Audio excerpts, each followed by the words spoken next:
Yeah. Yeah.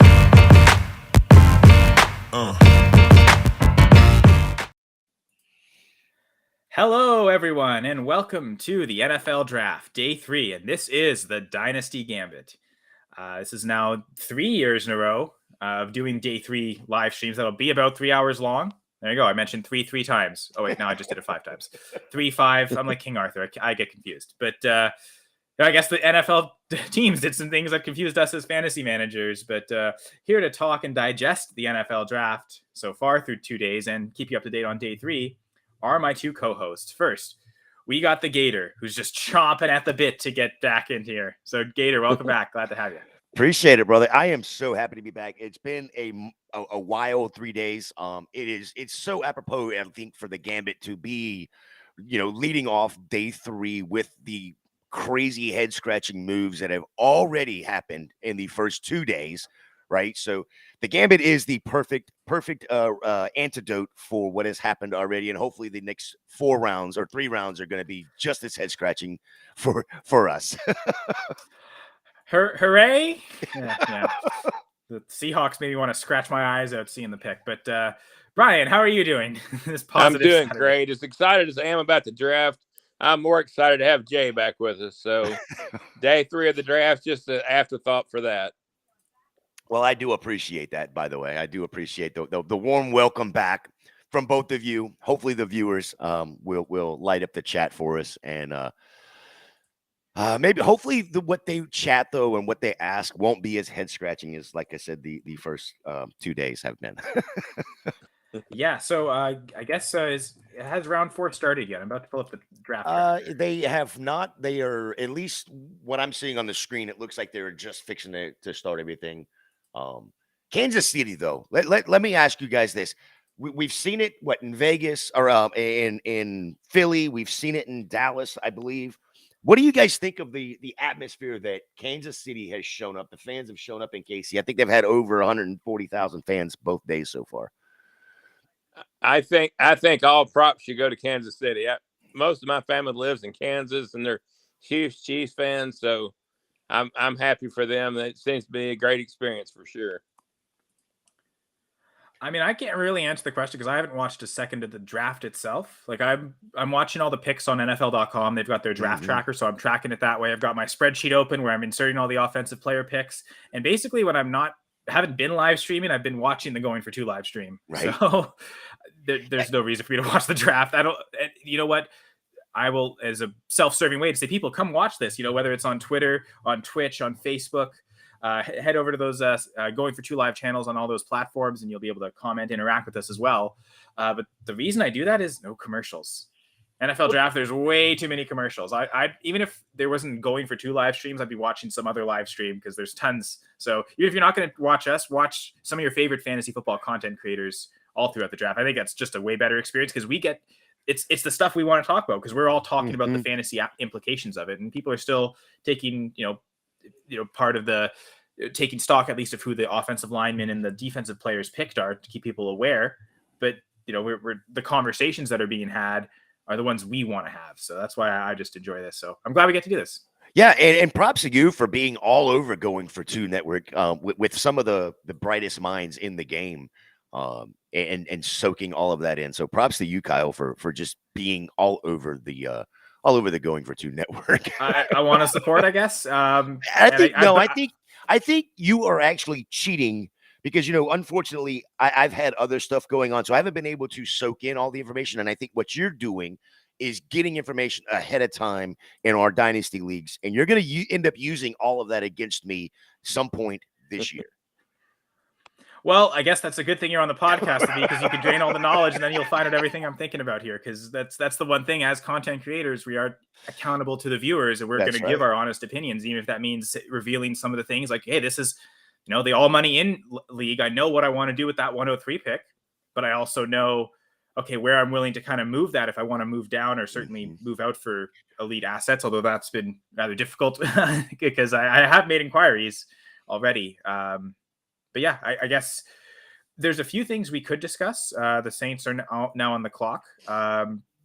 but Jay and I were talking before the show, just kind of ideas we could discuss, and giving maybe our top 5 rookies at each position, but also maybe the top 5 dynasty or even top 10 dynasty players, and how are the rookie landing spots affecting them? Are rookies moving into the top 5 at any position in dynasty?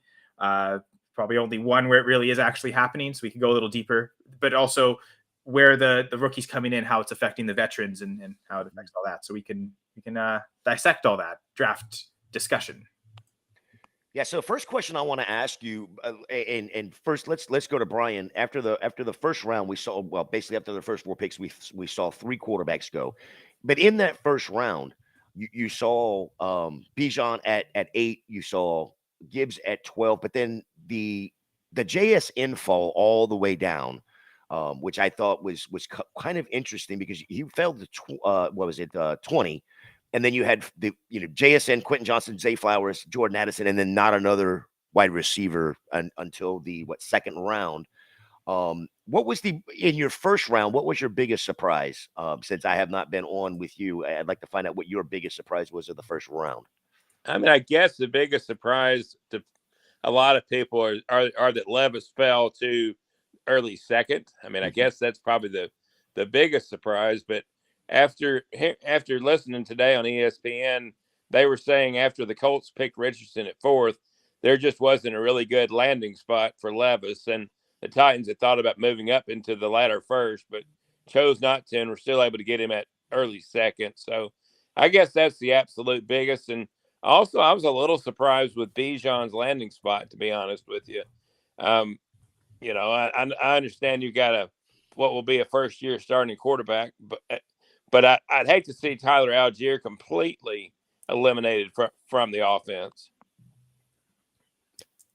I don't know if Algiers is alive right now or not, but that is just you got a 4th round running back, got 1,000 yards. I get it. He was a 4th round running back. 5th, actually. Was he a 5th round running back? Okay. 1,000 yards in an offense that, was kind of iffy. Sucked. Yeah. It's kind of iffy at best. And to me, Bijan was like a luxury pick that they just did not have the I'm not gonna say they didn't have a need for him, but they didn't have. They had other holes to fill. Running back in the first is going to be a luxury pick no matter who took him. But yeah, I think that was the thinking of he's that elite an asset that he's worth the luxury pick. And we have the luxury of having Gerson Aguirre on. Gerson, 2 years ago, you were with me for that whole 3-hour marathon. So appreciate you coming back right away. 12 noon. I guess it's 10 a.m. for you. Welcome. Yeah, I got a little sidetracked. I went fishing in the morning. I always go fishing Saturday and Sunday morning, and I lost track of time. I'm like, oh crap! And then I'm here. Last year I should have not made it because I was hungover from Friday night.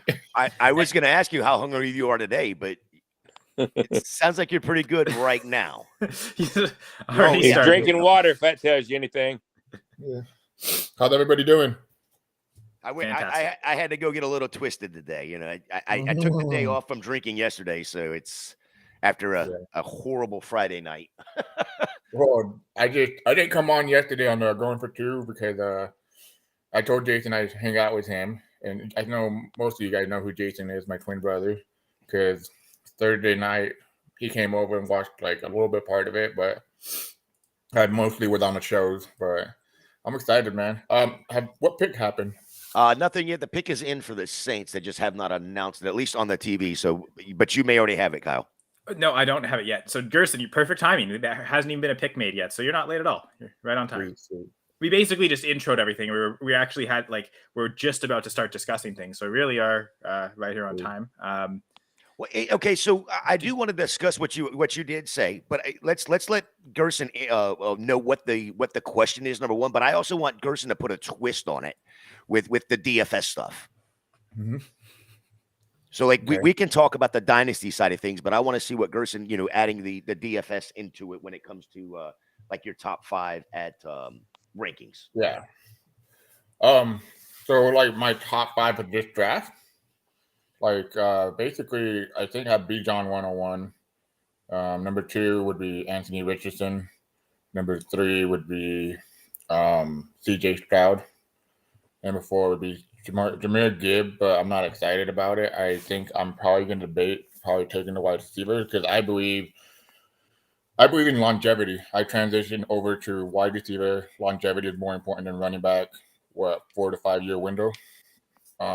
Pick is in, by the way. Nick Seldervi, guard out of Old Dominion for the I'm going to say that's pronounced Saldiveri. Oh, There you go. Nicholas Saldiveri. There you go. So offensive line. But I think Gerson's transitioning to a good point. So like how, I guess, rookie drafts, right? Maybe that's where we should actually start this conversation. How are we going to approach the top of rookie drafts? So, I mean, is there any reason to not take Bijan 101? Is there any argument? No, I think like we were saying a minute ago with that Atlanta offense. I mean, it's going to be a run on first through fourth down. Go ahead, Gerson. If Tyler Algier, a 4th round running back out of BYU, can get 1,000 yards, Bijan Robinson can top 1,000 yards plus probably 10 touchdowns. I'd say he can get. I mean, if I would project Bijan Robinson right now, definitely 70% of the workload. You know, he's gonna be one of those running backs comes into the NFL like Zeke, like Breece Hall. Well, Breece Hall didn't get to carry the workload right away, and when he did, he got hurt, which sucks. But eventually, he's gonna be that workhorse running back. They drafted him in the top 8 pick. You don't spend that kind of draft capital if you're not gonna run his ass off. You know, Arthur Blank. This is what he does. He runs the ball. I mean, last year, how many times did we all hear be like, all right, well, they're down 18 points. They're going to pass the ball. They still didn't pass the ball. So I see no reason why not to get the best running back. And the other thing I love, there's a guy named Scott Connor. He's a very smart person. He said, you don't have Bijan for 4 or 5 years like you do with your rookies, you know, because of contract. You legit have Bijan for 7 years locked into that situation. Because you can tag so easily at these rates. You can just franchise tag him. And just, you know, if I can get top 10 value, I mean, top 10, place for a running back for 7 years in a row, I love that. That's a good value for, you know, every year I don't have to worry about it. I know Brian, and I heard him talking last night and just tweet and, you know, messages on Twitter and stuff. And he thinks that like we're overreacting with negativity to all these landing spots and that, you know, we've had this process with these players and we know how talented they are and that, you know, we hate these situations, but the situations aren't always static either. So Brian Ford bringing great positivity as always. Yeah. We just had a pick by the Raiders, by the way, Jacorian Bennett, quarterback out of Maryland. I don't know a ton about him either, but the Brian Ford is so being so positive. I want to find out if he is okay. We need to send somebody over there to check on him to make sure that, you know, all this positivity coming out of Brian right now is really starting to worry me. Well, we don't really have to check in because he's going to check in on us. He's joining us at 1:00 actually. Well, so there we go. Another 45 minutes and Brian will be on the stream. We'll check his temperature and that there at the end. So I guess the question, just to continue on this 101 talk, if you are in a super flex league and need a quarterback, I think we're saying don't take one at 101, find the way to trade back. And I think in my mind, in a super flex league, the 3 quarterbacks that were taken in the first round should go 102, 103, 104. So to trade back to one of those 3 picks, and I actually maybe even think this might even be the first option. If I've got the 101 and I'm not really set at quarterback, how can I add to the 101 to go get a top 9 quarterback in Dynasty? Well, I'm not even looking for the rookies. I want to go for those veterans who, I mean, if you look at the top 9, Mahomes is probably the oldest of the top 9 quarterbacks. So him or Watson, like those are the 2 old guys in that top 9. So it's a fairly young group. So you want a young quarterback that's going to, for a rebuilding team that's going to take a while, you could still get one of those quarterbacks. So I think my first move, if I have the 101 and I need a quarterback, is what can I add to the 101 to get one of those quarterbacks? Well, I think first of all, we need to remember that, you know, when we're doing our rookie drafts, we're not drafting for need. We're definitely drafting, or should be drafting best available and trade for need, right? So if you're a rebuilder and you don't need Bijan, that's one thing. But Bijan's going to be valuable whether you're in a rebuild or, a contender right now. So I think it would definitely be, what else do you have on your roster that you could trade to? Go get like a Jared Goff, go get a Sure. Daniel Jones or something along those lines, because Bijan is still going to be more valuable than any one of these these rookie quarterbacks, than most of the veteran quarterbacks that you can actually trade for and not spend as much as the 101 to go get. True, you don't have to target a top 9 quarterback. And I think that would be the line is if I'm going to trade the 101, it better be one of those top 9 quarterbacks. Like I don't really want to go spend the 101 if I'm trading for Dak Prescott or trading for Tua right now with all the risk. One that I think some people, if you believe in the upside of Kyler Murray, can you trade the 101 and get actually something added to Kyler Murray? I think if you're going to trade the 101, you're also looking at, if you're going to trade back and go get a Dak or a Kyler somewhere in that 8 to 12 range, you're wanting to get, not only the quarterback, but you're probably going to want to add a 24 first coming back to you. A first of some sort, even if it's a first this year. Can you get another top 4 pick with one of those quarterbacks? And then like you get the older guy, the young guy? Probably not. Like people probably aren't giving up 2 quarterbacks for Bijan. Maybe not, but I think at the same time, and I like the thought process there, but maybe you can go back to 5. Maybe you can go back to 5, especially depending on what their quarterback situation is and what their running back situation is. Maybe hope someone doesn't take a quarterback in the top 4 and then one falls to you. Or if you're in a super flex, it's very likely, depending on what the guys have. You may have somebody that has a Jalen Hurts and a Jared Goff as their 2, right? And they are a JSN. They want a JSN at 5 or 4. Go ahead, Gerson, if you got something to say.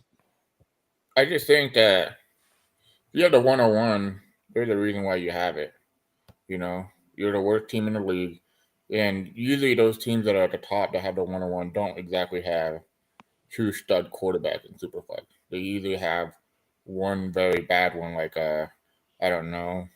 Davis Mill, and then, let's say, an average running quarterback like Justin Fields, like number 8 or whatever, 7th overall in Dynasty ranking right now, but you're basically shit out of luck. So if you have the 101, you can probably swap. And I've already seen it done because my brother done it, I've done it, and other people I've seen on Twitter done it. You can probably swap Bijan for Deshaun Watson right now. If someone has like 3 quarterbacks, you can go and make a trade for a quarterback with upside. Don't be going to trade Bijan for like a Kirk Cousins, because that's just stupid. Yeah, I think real quick, the Eagles do it again and go get another Georgia Bulldog. I actually want to get Gerson's thoughts on this. So 2 cornerbacks go back to back. The Saints take an offensive lineman, but then the next 2 picks, the 4th round, Jakari and Bennett, like we said, go to the Raiders, and then the Eagles get Keely Ringo, who. Oh wow, they did it again. Hell of a value. That's like. Let's see. Ringo was supposed to be like a first rounder, like high upside first rounder or second rounder. I mean, he fell that far. I was wondering when he was going to go. The Eagles probably had the best stud draft I've ever seen in like the last 5 years. And I don't know, man. How do you get Nolan Smith at 30 and then Jalen Carter at 9, and you didn't even give up that much to move up 1 pick, like a 4th next year? Yeah. So that is something. I mean, I'll be going to Canton in August for the Expo. And I will be going into the Hall of Fame just to make sure that they have not already put Howie Roseman's bust in there. He might be in the Eagles Hall of Fame. Jesus. If I was any NFL owner, and like let's say Howie Roseman contract's about to end, I'd be like, I'll give you anything you want. It's funny. Here's 45% ownership plus your contract. It's funny. Yeah. Well, yeah. It's. I just watched Moneyball the other day, and it what the Red Sox try to do with Billy Beane is, okay, we're gonna make you the highest paid GM in all of sports. Yeah, I think it's just earlier on you guys were talking about the Lions, the way they're picking stuff, but if you really look at their draft, it's not that bad. It's just where they selected the players were bad. Like if you would have selected Jahmyr Gibbs, let's say in the 2nd round at the beginning that would have been perfect. But no, you took him top 12. I just don't know what to do with that anymore. I mean, if they had taken him 18th instead of taking a linebacker there and actually drafted an elite prospect at 12, that would have made a lot more sense too. But they reached on both picks, it seems, and they probably reached on their 2nd round pick too. Van, the tight end, they needed it, right? Okay, so I know you're a Green Bay Packers fan. Gator, I think. Well, I only know that you're a Florida Gators fan. That's it. I mean, He's a Buck fan. oh, Tampa Bay Buccaneers. And Van, who's your team? Pittsburgh Steelers. Ooh, they're doing really good to do everything they can for Kenny Pickett right now. Is that not what the Steelers do in every draft, though? I mean, pick well. Yeah, seems like it. Yeah. Other than maybe Claypool, yeah.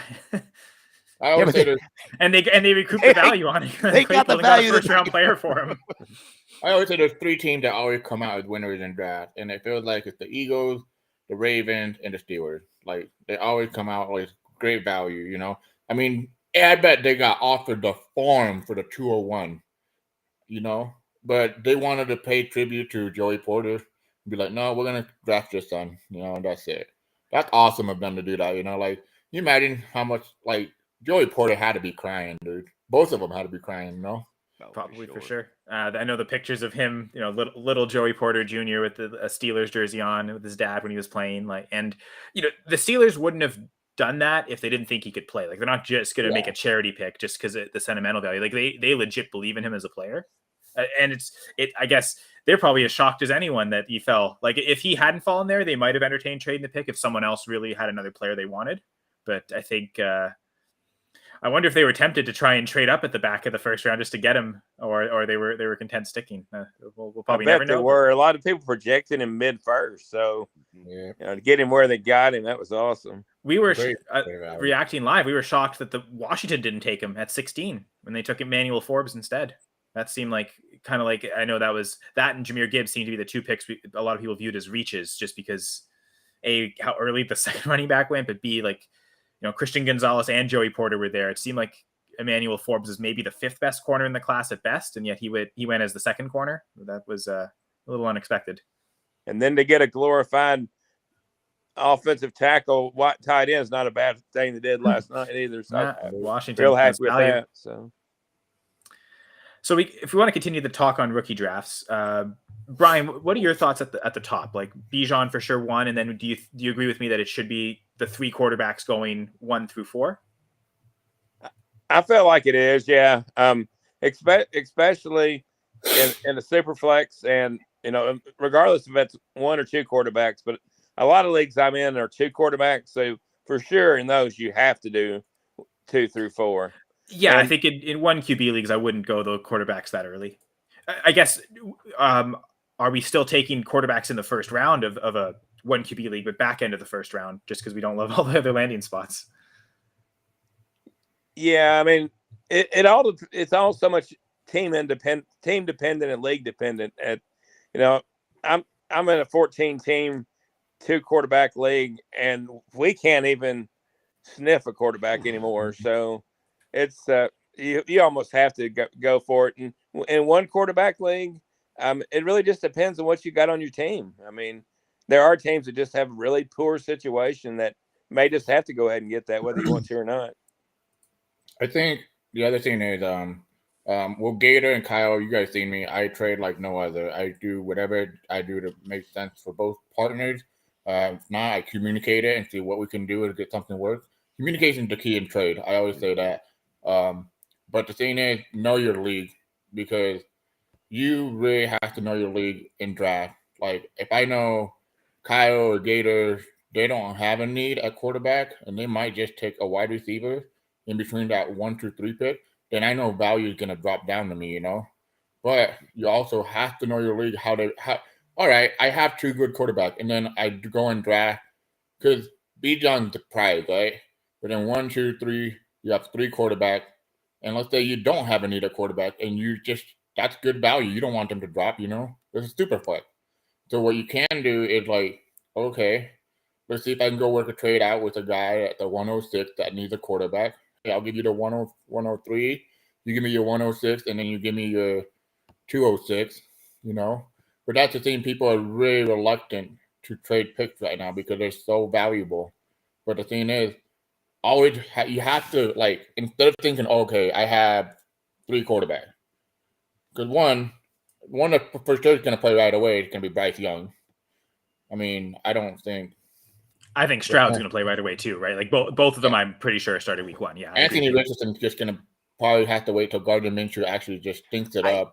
I don't know. I don't think that that's the case. I was actually on board with the thought process of him sitting, but I mean, it's very, very, very, very possible that he goes in there and beats out Gardner Minshew. Very possible. They might, if they're drafting him for his traits, and it's things that Minshew can't do as soon as he gets into training camp. It's like the Trey Lance argument all over again, right? Mm-hmm. It's if he shows the things they drafted him for in training camp, they might go with him right away. But being that the head coach with Steichen, that is the mindset that he has. Gardner Minshew can't do a lot of the RPO stuff or even the quarterback runs. I think Richardson goes in there and starts right away. And I know some of our mindsets as the Dynasty community has been he needs to sit, he needs to learn. But what better way to learn than on the field? I mean, I'm drafting Anthony Richardson 101 no matter what. 102 no matter that's what. Okay. I wanted to ask this question. And too, I was also wanting to go in a super flex. Are we still Bijan Robinson 1? And then, we've all said that, yes, you're taking the quarterbacks, but what order are we taking those quarterbacks? Because I think Anthony Richardson's landing spot actually being the Colts is probably the better of these three. And I'm not saying that as a Gator fan. I just truly believe that Indianapolis core with that offensive line, with having Michael Pittman on the outside, with having the, Taylor in the backfield with him, that right there just leads to nothing but success, at least in what I'm envisioning for them. I just feel like Pittman's the X factor. They have Michael Pittman. Jelani Wood, I think Jelani Wood could be a stud this year if he puts it all together, puts it all together. You have Jonathan Taylor, you have the offensive line, like you guys said, and then you just have a freak quarterback. You can play him in any kind of way.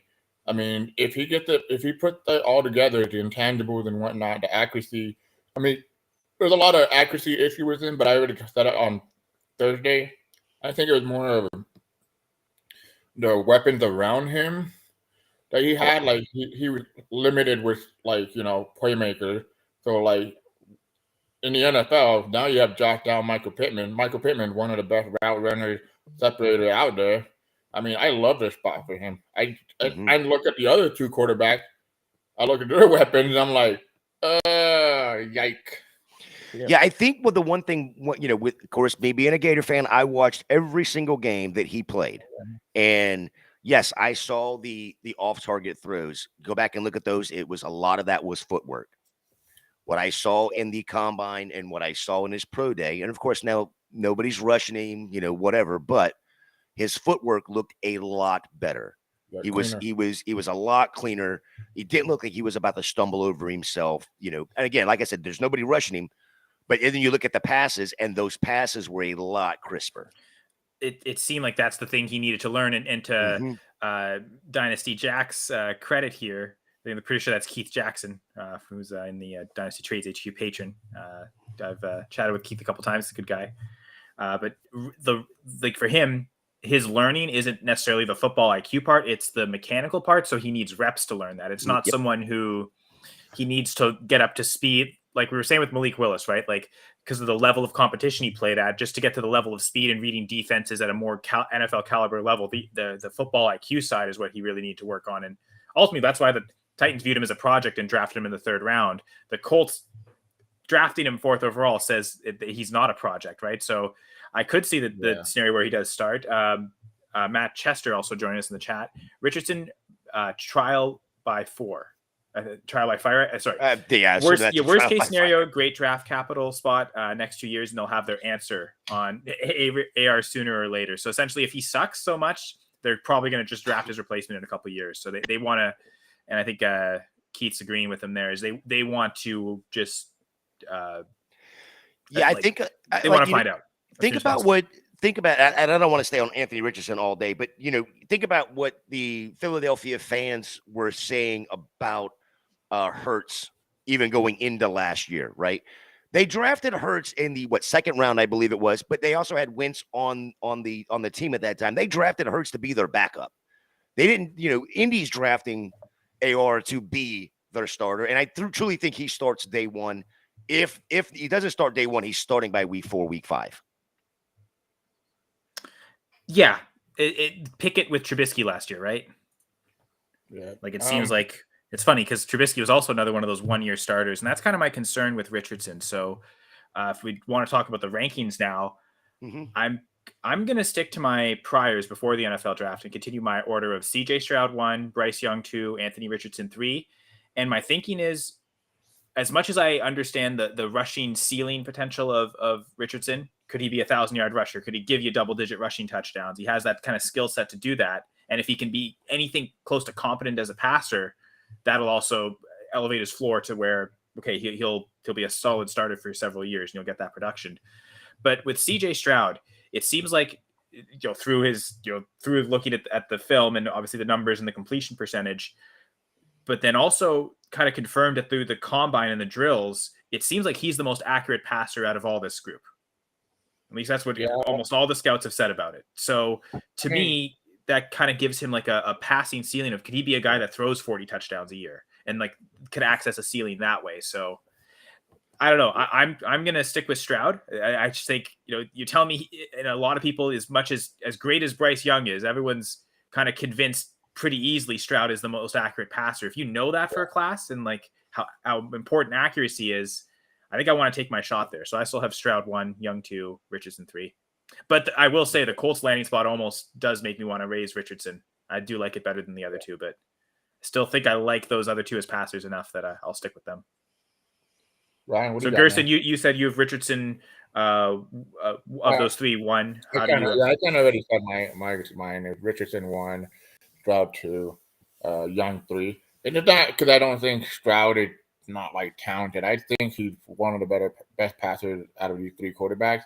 I think Stroud is more accurate, but I think Young just has the better overall mental awareness, just the whole complete package of the quarterback, except for the running side upside.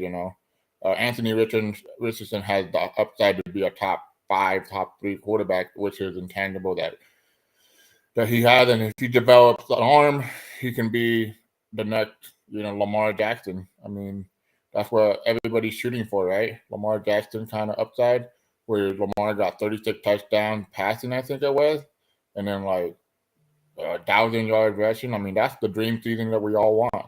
But it's just hard. I'm just going back to what do you have around me, And the Colts have the best thing to offer to him. I mean, that defense isn't too bad either. I mean, they lost, I can't say his name, Okuri or something like that. But overall, they're getting Darius Leonard back. They have a pretty solid defense. I mean, overall, they just bring it all together. They can help them, and they can control the games like the Eagles did. Jalen Hurts, his last year wasn't just thrown into the fire and be like, all right, go out and be that quarterback, be the guy, They ran the ball, played defense. If the Colts can do that with Anthony Richardson and just be patient, then I can see a good upside. I just keep going back to I don't like the weapons in I know they got Jonathan Mingo. Shout out to them because I would love Mingo. I mean, I said it was a bold take and it was a dumb take, but I did say he was going to go in the first round in our mock draft on the GoingFor2. But hell, he almost went in the first round. I mean, early second. I mean, that's pretty. He was the 5th receiver taken, yeah. Yeah. And, I mean, how many people were? I mean, I'll make fun of Ryan. So I know I'm getting a little sidetracked, but I'll make fun of Ryan. But we had a bet, Ryan Searfoss and I, that Jalen. I heard about this. He was so up in arms yesterday when Hyatt didn't go in the second round. Yeah. Yeah. Well, I was like every single time because I was high on Jaden Reed. I was high on Mingo, and I was like, holy shit. Like, see, and I was high on Hyatt and Downs, and those guys went in the third, so good for you, Gerson. So, like, we all do our research, right? We all watch the tape. We all say our opinions the whole offseason, and it's so cool to see it come together to fruition, Like, I like to say that I'm not the smartest, like, number guy. For DFS, I'm pretty smart, but, like, for fantasy football, like you guys, like, I'm more about the how to build a team, how to draft a team. He's a DFSG. Yes. So, like, to see Mingo and Reed go over Jalen Hyatt, it just, like, I was like, yeah. I just watched the tape. I love, like, cool, great offense. Like, it's cool. You guys did awesome. And, like, the other thing is, I don't even think Hyatt's landing spot is all that great because I don't know how accurate Daniel Jones is down the field, and that's what he's great at. I mean, Daniel Jones is like, I mean, he could be replaced in 2 years. We don't know. So, Brian, we'll go to you. Continue. How would you rank the 3 quarterbacks, the 3 first rounders? I'm contrary. Looks like I'm Bryce Young 1. Then I would definitely go. I would definitely go Stroud 2. And we know who leaves that for 3rd. And anybody that gets beat by Vanderbilt can't be higher than 3 for me. Hey, wow. Ouch, slight those dig fighting right words. there. Slight dig right there. It's funny that Brian's the contrarian pick by taking the QB who actually went first overall in the NFL draft first. That's kind of funny. I don't know are we overthinking it as fantasy, to be honest? So maybe the Chrome Dome has it there. Gator, how about you? Yeah, I mean, I'm good. Hopefully, I'm shooting all upside here. I'm with Garrison with the landing spot. I'm definitely taking Richardson 1. And that is a you that is were a already move. on that before the landing spots anyway. So yeah, I but figured that was a move. That was a slight move for me because I still had CJ Stroud as my 1 up until the draft. I had CJ Stroud, Richardson, and then Bryce Young were pre-draft. After the landing spot, and honestly, because I truly thought that Detroit or Seattle were going to be the ones to make that move for Richardson. So then I'm looking at it; he's going to sit for a year for sure. Now, with it being the Colts, I'm that he's going to play right away, kind of a thing. My concern with Stroud is being the Texans. Yes, he can move more than what I think people are saying. Because if you look back at one of the best defenses he played again was the Bulldogs. He had 348 yards passing on 34 attempts, 23 completions, but he also had 12 rushes, scrambles, rushes, all whatever for 34 yards, 4 touchdowns, 0, interceptions against that vaunted Georgia D, in a playoff game. So that's pretty impressive. I am still of the opinion that the first hit that Bryce Young takes might break him in half.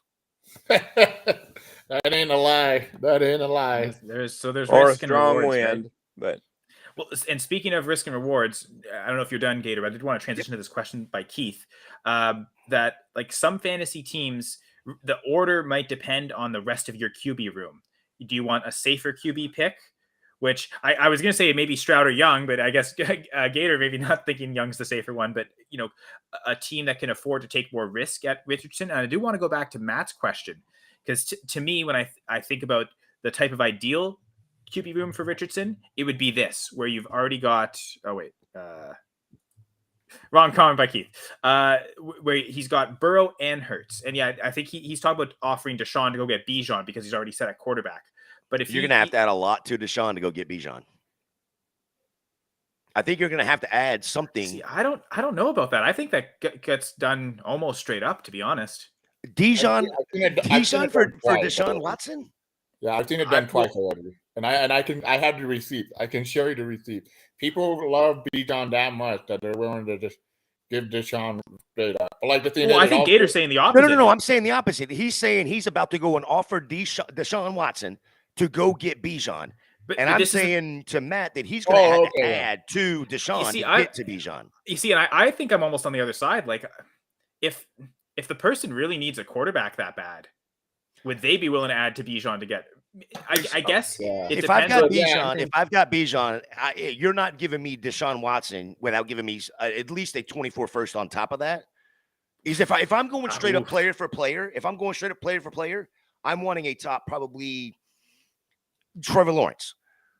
Yeah, I would say go higher. Like to me, when I talk about top 9 quarterbacks, Watson's 9. Like Watson is the last one that I want to get. Like if I can't get if I can't get Lamar Jackson or Fields or Lawrence or certainly the Mahomes tier, then I want to and I really want to spend that 101 on a quarterback. Then I'll go to Watson last. But let me ask you this: willing to do it though if I need a quarterback. You just brought up a nice little idea that just popped in my head 2 days ago. Without Lamar having a contract, Bijan for Lamar Jackson straight up. Give me Lamar. I'll take Lamar. Even without the contract, I figured that's what I'm saying. But then now it even looks better if you would have made that trade, right? Yeah, you see, and I think because some people are really high on Watson. Like over the last like calendar year, I've seen him go like 104, 105 in startups. So there's certain managers who really believe in Watson that there's no way they're just taking the 101 Gator. They'd be the opposite. Like they're maybe not an extra 24 first, but they want the extra piece added to Bijan if they're giving up the quarterback. And so to me, like Matt, and this is about what's your league, right? The person who has Bijan in Matt's league, do they need a quarterback? It might get done straight up. And then so that would be the kind of, but based on Matt's team, he says, I'm about to go offer Deshaun Bijan straight up for in the league that I've also had Burrow and Hurt. You have to know your roster construction. Like, okay, I can afford to do this. But now let me go look at the owner that has Deshaun Bijan. I mean, if he has no quarterback, this is what I always say this. We all value our players differently. We all value our picks differently. And I go back to communication is the key. Like me and Gator, we've hashed out many communications, and we sometimes come to agree on a trade, and sometimes we just part ways. Right, and there a lot of the discussion is I value certain things and you value certain things. Whatever. And I'm doing this, thinking about this, Deshaun for Bijan in a vacuum. I'm not, not knowing anything about your league, right, or knowing what the other manager has. So I'm just giving, if I have the 101, I don't want to give it up for just that one asset being Deshaun Watson. No, I believe, that's true. Because like right now, if you have the 101, it's the king of value. But again, and I'm thinking from if I've got Watson and I want, like if I'm giving up a top 9 quarterback, I don't want to do it 1-for-1 and just make the bet on a running back. Like to me, I want the leverage piece. So I think what Matt should do, and we'll get to Garrison's reaction for what's going on because we have kind of been ignoring some picks, but I've been keeping an eye on the picks. We're good on picks right now. We saw a kicker go and a couple offensive linemen, so we're good with it. Yeah, I know there's quite a few O-linemen, but I would start by going Watson for Bijan plus another piece, and I don't know if that's depending on the third quarterback, like. I would start that, man. I think it's reasonable. And then you'll find out, right? The other manager might say and be thinking like Gator, no, I want Watson plus for Bijan. Then you'll get your answer. And then maybe you can decide what to go from there. But I would start by offering Deshaun for Bijan plus and see what they do to that, especially if they don't have a quarterback. I mean, of all the landing spots we've seen, like Roschon Johnson to the Bears doesn't seem awful. Yeah, but it just... Oh man, the fourth round capital is. Yeah, I think this what it is, but I think this hurts Herbert and Foreman. Like to me, Roschon has a chance to emerge as the lead guy at some point, even if it's not this year. It's going to be a messy committee. If you thought Herbert was going to be the guy there, then you're smoking weed. Well, exactly. No, right, no, and I tried to trade Herbert in that league for everybody. Nobody wanted him. So I think, like to me, I could see Roschon accessing the lead back role by this year at some point. Oh yeah, he's very good. I mean, going for two's very own Jamie Prog over there is actually just pooping his pants right now because he wanted Cleveland to take Roschon Johnson so bad. Yeah, that's true too. And they had chances. They took an O-lineman instead. So Matt's going to start out sending Watson for 101 and 201 and see what you can get for that second. And then again, find out what that other manager's thinking, right? I think that's a good way to like I know you wouldn't like the offer as a Bijan manager, Gator, but I think this is a good way to at least initiate the conversation. If you're the one, and I think to Gerson's point, and we know this, Jay, Gerson will be the aggressor. He'll go send out trade offers, and you can kind of create the leverage that way because they might not offer it to you this way. So if you're going to be the aggressor, Matt, and go make the offer first, you can kind of have the leverage to set that idea first that you truly believe Watson is more valuable than Bijan, and this offer kind of says that to that manager. Both of you guys are in that G and all 22. I don't hate the offer because if here's what I will recommend you do, Matt. This is what Garrison does. He will send me an offer and wait about an hour. And then he messaged me directly. He sends the message like, "Hey man, what do you think?" Whether I've seen it or not, it's always that. And then because he sends the offer, and then he's like, "Okay, I'll give him a little bit of time, let him digest it if he sees it or not, and then I'm gonna not." Some people would consider it like poking the bear or trying to hassling. But it's Garrison does it. He's like, hey man, what do you think? Where are you at with this? It just, I think, I mean, I hate saying this, but I think I say it all the freaking time. Communication is the key because there's two things that can happen. One, you go back and do your research and see where you're off. Two, oh wow, he actually liked this other player better, and that's even better for me. Or, okay, yeah, I wasn't that high on that player. Okay, I'll give you him. It can really either make your trade better, or you can just cash it out and get it done. Like one of the things I hate in fantasy football with trade is dragging on like forever. It's like, dude, like if you're in a super flex dynasty league and you're paying for $100, $50 league, like you should already know like the value of these players pretty damn quick. I mean, I understand if it's your first year, second year, but I mean, I don't know about you guys, but $100 is not just chump money to me. It's something, Kev Wheeler making an appearance. Jeez. It's a 101 plus Mooney for Watson. So yeah, maybe I'm off then. I just didn't think I truly think Bijan is worth more than that. But hey. So in a sense, though, Gator, you're also setting like how your tiers work. You probably have it as a top 8 quarterback tier. And then it's probably Jefferson, Chase, and Bijan, and then Watson. Let me go back to Gator. Let me go back to Gator though.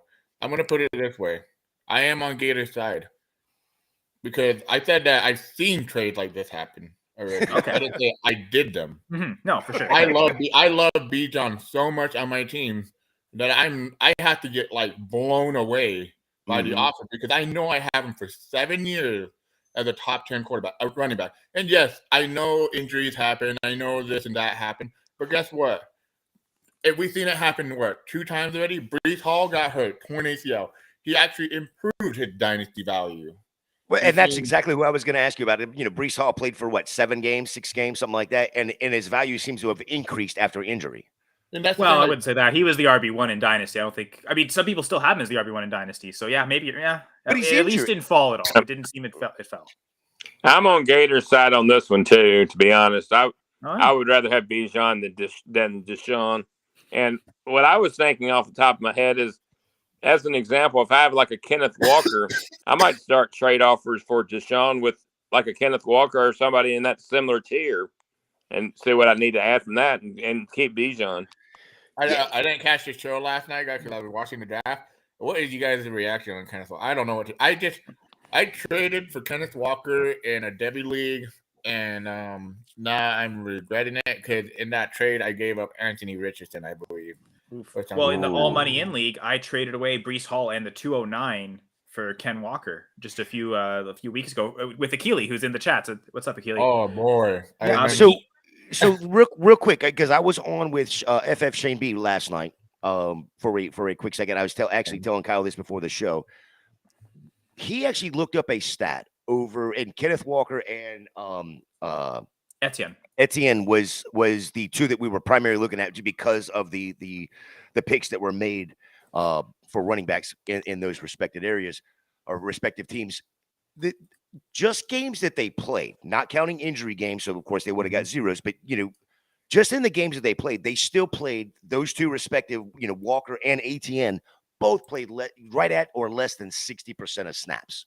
Mm-hmm. So it's not like that, he's going to be Charbonnet. Okay, so if Charbonnet comes in and plays 50% of the snaps, it's still right about the same for Kenneth Walker. I don't think it, initially to me, it was like, oh my God, all my Ken Walker shares are done. But this is what Pete Carroll does. He plays multiple running backs. Mm-hmm. The issue for me with Charbonnet, and I've said it for a while, is I think he's a 3-down back or can be a 3-down back. And if I think his pass catching is way underrated. Yeah. The goal line stuff is what's going to hurt our feelings as fantasy managers. Right. So when they get in that side, that 5, and then they throw Charbonnet in there, it's going to be like Williams in Swift last year. Swift does all the 20 to 20 range. And then you give Williams the ball when it's like on the 1 and let him score 44 times. Walker's still going to be the guy regardless.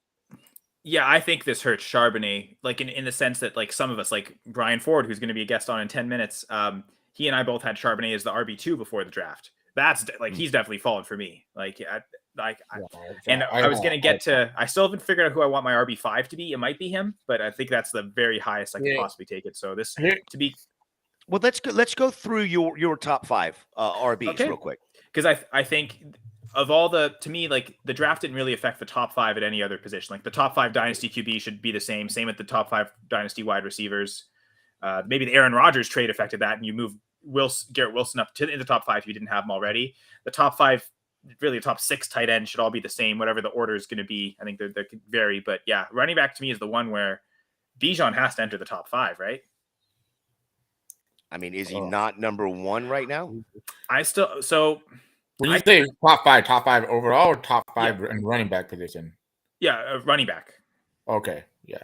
He's number 1 in this rookie draft. I think in a 1 QB league, he's a top 5 startup pick. But let's just in the NFL right now, as we sit with the rookies, the landing spots that we know. I mean, include CMC, include Jonathan Taylor. Where is he at in your overall running back rankings, Kyle? So I'm gonna go Taylor 1 and probably Bijan 2 right away. I think he surpasses Ken Walker. I'm a little concerned about Charbonnet, maybe a little concerned about Algier as well.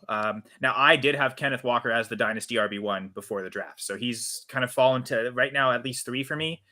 And then Christian McCaffrey at 4, because he's still probably the best bet to be the RB1 in terms of fantasy points this season and probably next season, right? And he, of all the older running backs, his ability as a receiver tells me like he's still probably the best receiving back in the NFL. So I'll go McCaffrey 4 and probably then Breece Hall 5. My thinking is I could have gone Eckler, Barkley with the same thinking as McCaffrey, but I think he's a safer redraft bet than both of those. So I'll go Breece Hall 5, thinking he can eventually recapture that for me. If it's not this year, certainly next year. But like Walker, to me, I almost considered him at 4, like even putting him lower than McCaffrey. I'm not sure about that. But that would be my top 5. Taylor 1, Robinson 2, Walker 3, McCaffrey 4, and then Breece Hall 5. So in a redraft, Kev's saying that Walker moves from a 2nd round to a 4th round pick in redraft or best ball. It's funny because I was even watching the GOAT District the other day, and they were in a best ball draft, and Walker went like 110. That might have been a week or 2 ago. I was going to say that's prior to the draft, and I think that's what Kev's is saying here is but like you're right, like he might have been an early 2nd, and maybe he moves down 2 full rounds. Yeah. Quite interesting. So Brian thinks it's worse for Kenneth Walker than it is for Charbonnet. I think maybe we'll have Brian elaborate on that when he's on the show, because I think that is interesting. Okay, so one of the things I will say about the Kenneth Walker situation, like what I thought, I didn't want to overreact to it because they're one of the heaviest run team in the league. There should be plenty of work to go around. I mean, the other thing is like Travis Homer wasn't going to do it. He had to take over. Is he going to get the Rashad Penny role? Maybe, Is he better than Kenneth Walker? I don't think so at all. I love Kenneth Walker's talent way much more than Zach Charbonnet. I'm not getting too worried, but if someone out there wants to give me, let's say, a Garrett Wilson for Kenneth Walker, or a wide receiver that an Olave and maybe a plus for Kenneth Walker, I might take that swing. I might, but Charbonnet transitioning to a wide receiver makes a lot of sense. Yeah, I was more mad for the fact that Zach Charbonnet was such a good asset for dynasty rookie. And like he's now going to a place where, wow, he's gonna waste his talent there. Like I was thinking of him as though. Sorry, Gerson. No, let's say Zach Charbonnet got drafted by the Bears yesterday. He would be a top 5 running back too. And that's what I was about to say. I'm probably taking him 107, 108 maybe. Now it's 207, 208, basically, it feels like. So, Garrison, first of all, I want to say welcome to the stream with Kyle. He likes to jump in. I'm just messing, Kyle. Kyle does it to me all the time. I'm in the middle, and he's like, It's true. It's what he does. Yeah. I love Kyle, man. I've been doing it for years. Absolutely. I'm glad you brought up the Bears there. But so I want to ask a question about Roschon going to the Bears. And the fact that you have now basically a 3-headed monster in the backfield. Mm-hmm. What does this do for Justin Fields having at true running backs now They can actually move. Not saying that Monty wasn't, but they've also done some work on their offensive line.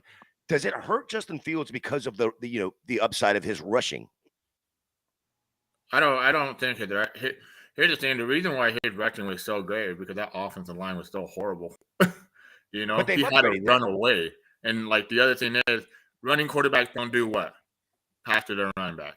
They don't. Go look at all the top quarterbacks that can run the ball that got 500, 800 yards. I guarantee that running back in the backfield doesn't get a lot of pass catching. I mean, Miles Sanders didn't. What's his name? Saquon, as great of a pass catcher he is, of course you have to respect that. And he's still at times, you'd get games where he only got 1 catch, 2 catch, 3 catch. And then you get games like the Minnesota game, high-scoring game, 12 catches. Of course, because you have to keep up with the offense. But like I said, I think Justin Fields okay. I think his upside is only better now because, one, you got him DJ Moore, way much more talented than Darnell. Was it Darnell Mooney or Darnell Mooney? Darnell Mooney. And Equinemius St. Brown. Yeah, way much better talented than whenever he had Allen Robinson there. I don't even know if he played with Allen Robinson, but I don't. Well, I think there might have been a couple games, but Robinson was hurt a lot that season, missed a lot during Fields' rookie season. You improved the wide receiver, you improved the running back position because I don't know about say improved because I think David Montgomery is a pretty underrated running back. But you improve the depth. I think Khalil Herbert is a stud. I think if he gets enough workload, he can be in there. I'm thinking this backfield could be like a Jonathan Stewart, DeAngelo Williams situation, I don't know if you guys remember that situation. I was hoping Seattle would be that for Kenneth Walker's sake, that he could produce like one of those two. What's interesting is that was with Cam Newton as well. A couple of those years, yeah. Some of those years I think Thunder and Lightning. That might have started before Cam Newton, though. But yeah, there were a few seasons with them. My biggest issue with Justin Fields is I don't know if Justin Fields' job is exactly safe. It's probably safe through his rookie contract, but then beyond his rookie contract, what do they do? Yeah. And the other thing is, if he doesn't improve on the accuracy and the decision making, because there was times where Darnell Mooney was fucking open all the way down the field, and what did he do? Take off to the sideline and get 2 yards. I'm like, what are you doing, dude? Like, as a DFS player, I played Justin Fields so much last year because he had that upside. But the thing is that what upset me is that I feel like the guy has a straight vision. He doesn't have peripheral vision. He has this, and that's it, So I'm wondering if he's actually going to learn and take it to the next step. Now, I don't know if the Bears coaching staff can do that for him. Hopefully they can, because there's a lot of pressure on Ryan Pohl right now. He's getting anything and everything he wants. Oh, you want to trade the 101 away? All right, what can you get us? Boom, go get this, that. You want to do this? Oh, you want to sign players? Boom, go do that. And this is one of the youngest GMs in the league. So he has a lot to prove. Justin Fields and Ryan Pohl, those guys are holding hands together right now and saying, let's ride. I just want to shout out a pick real quick. I know there's been a lot of how many offensive linemen have gone in this round? A ton. And the guard to the Patriots, Sidney Sow, 117th overall. He's a Canadian. That makes 3 Canadians so far in the draft. The all-time record is 4. Chase Brown's still probably going to get drafted, so that means we're probably tying the record this year with still a potential to break the record. Tavius Robinson is I think he was an offensive lineman. Oh no, he's a defender. He's a pass rusher. Tavian Robinson as well, expected to be drafted. So if they can get to 5, that breaks the all-time record. So go Canada! Woo! Has there been no skill position players at this point? Just Roschon Johnson. Yep. Oh, and Chad Ryland. Is that a kicker? Yes. That's not a skill position. Hey, there's a kicker in the 3rd round already, so that's pretty awesome. We got 2 kickers so far. Yeah, we got 2 kickers, and Roschon Johnson goes after 2 kickers. What's up, Brian? So Brian, I think, wants to talk about Ken Walker, Charbonnet, but I think it's also a good time to talk about anything you want to talk about. Well, we were kind of started this, so it's a good transition point. I want to hear from everyone else. I shared my top 5 Dynasty players. The lowest I could probably go on Walker is RB4. Like, I could consider McCaffrey ahead of him just because we think McCaffrey, thanks for the Thanks to the Canadian support, Wheeler. But yeah, curious to get everyone else's top 5 Dynasty running backs right now. So who would like to start? Well, you've got what, Brian, and you've got Brian, and you've got Brian. Oh, Garrison. Yeah, so whoever wants to share their top 5 Dynasty players. I'll say my top 5. I do want to clarify that I value youth and longevity quite a bit in Dynasty, sometimes more than other people. B. John Robinson would be my 101 right now. Jonathan Taylor, Kenneth Walker, Breece Hall, Saquon Barkley. Those are my top 5. Interesting that because the age gap between Barkley and McCaffrey is not enough. I think McCaffrey will outproduce him. That's why I'm going McCaffrey ahead of Barkley, but you are still getting a couple years of age discount there with Barkley, though. So I understand that. But I mean, 4 of my top 5 are also on their rookie contract, so I get you there for sure, Gerson. Who would like to go next? Bring the guest in here. Let him go ahead. Come on, Brian Ford. Okay. I have a top 6. I have a tier of 3 and then a tier of 3. Okay. So JT, Bijan, and Breece are 1 to 3, and McCaffrey, Saquon, and Eckler are 4 to 6. Kenneth Walker, at the moment, I'm still tinkering with my post-draft rankings. Very preliminary. He's 14. So in your, and I think if you're gonna knock Zach Charbonnet back a full round in a rookie draft,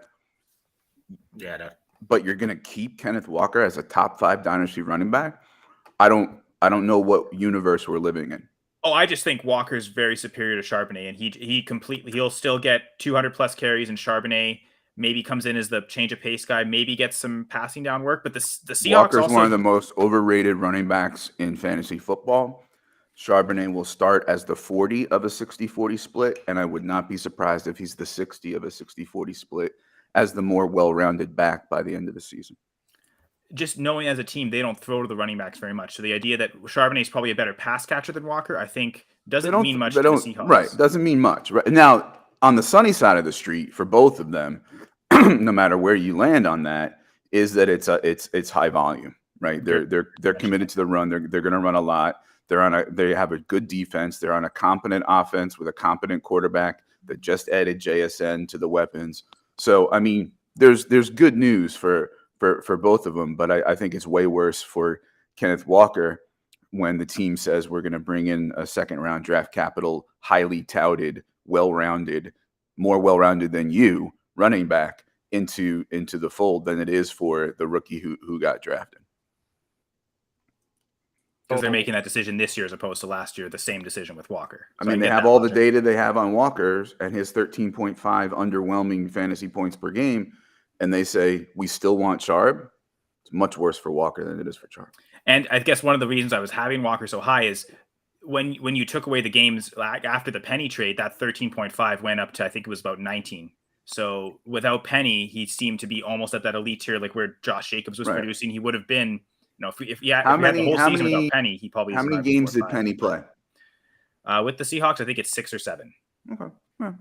But to your point, though, they just at the very least they've just replaced Penny with Charbonnet. Right. So. Walker's expected points per game was like 12.8 or 12.9, which says even at the 13.5 there was some luck involved. He had the lowest success rate per rush of any running back with 100 plus carries last year. He is one of the most overrated running backs in fantasy football, in my opinion. Yeah. In my opinion. No, Brian, Brian Vandegrad, did you want to share your top 5 right after Brian Ford, not to confuse people? Well, I'm very much on board with y'all as well. I definitely think Bijan is 1, Taylor's 2. I've got Walker 3. So Brian and I definitely disagree on the value here. But then my 5, I've got Eckler still in my top 5. So that's kind of where I'm at. And I guess it remains to be seen between Charbonnet and Walker. But my question is, I'd love to look at a current depth chart for the Seahawks. I'm assuming they've got nobody on the depth chart at running back to speak of. DJ Dallas, Charbonnet probably the third guy. So there's still plenty of snaps for both. Yeah, it is. They'll receive like 95% of the running back work probably if they're both healthy all season. But I think it's interesting because Brian Ford mentioned his like tier 2 of running back. It's 3 older guys, but with that pass catching upside, like the 3 down skill set: Barkley, Eckler, and McCaffrey. And each one of Brian, Gerson, and myself had one of them in our top 5. So like I think it's. Do you think Bijan's going to break into your top 6, Brian? He is. He's number 2. Oh, I thought I didn't hear him. Yeah, it's okay. And that's saying something because I'm usually pretty slow to bring the rookies up quickly. I'm trying to calibrate for that this year and change more quickly because I have several mental conditions as well as other things like that regular fantasy football people have that makes me stick to my priors. And so I'm trying to calibrate for that. And I have Bijan at 2. Now, on the trade market, he's 1. Different story. Oh, yeah. And I think all of us had Bijan either 1 or 2. So I think most people will have it that way to where, like Brian Ford said, he's probably 1 in most people's rankings. Like if that's probably the most popular answer for where Bijan is. So we're all saying he's locked in already as a top 2 running back without playing a snap. But I think it seems like him as a prospect. I know everyone says the best since Barkley. I go further than that. He's probably the best running back prospect since Adrian Peterson. Because I think he's a better inside runner than Barkley. So he's much more complete than Barkley is. So I think it's beyond Barkley. I think you go all the way back to AP to find a better running back talent. Now, in my film score, he's the set, and I've only been doing that for 4 years. I don't go all the way back to AP. In the 4 years I've done it, though, Bijan is the second highest film score I've had. Ken Walker is number 1. So I believe in the talent, clearly, but that's where my bias is coming from. I thought just in college, he showed the combination of everything. The contact balance was amazing, but he also had the burst to get to the outside. I felt he was a fairly fluid mover that he ranked well there, and the footwork was excellent. So to me, it's everything you want in a running back. And that was why, the lack of reception was the one scary thing. But him as a runner is why I did have him as the Dynasty RB1 up until I don't even want to say 24 hours ago. It feels like 12 hours ago, a little more than that, like 16 hours ago. So Gator, just in time, do you want to share your top 5 Dynasty running backs? Top 5 Dynasty running backs for me right now is going to be putting me on the spot here. And I don't hate the Jonathan Taylor. I'm still going to go Saquon Barkley at 2. Probably move Bijan to 3.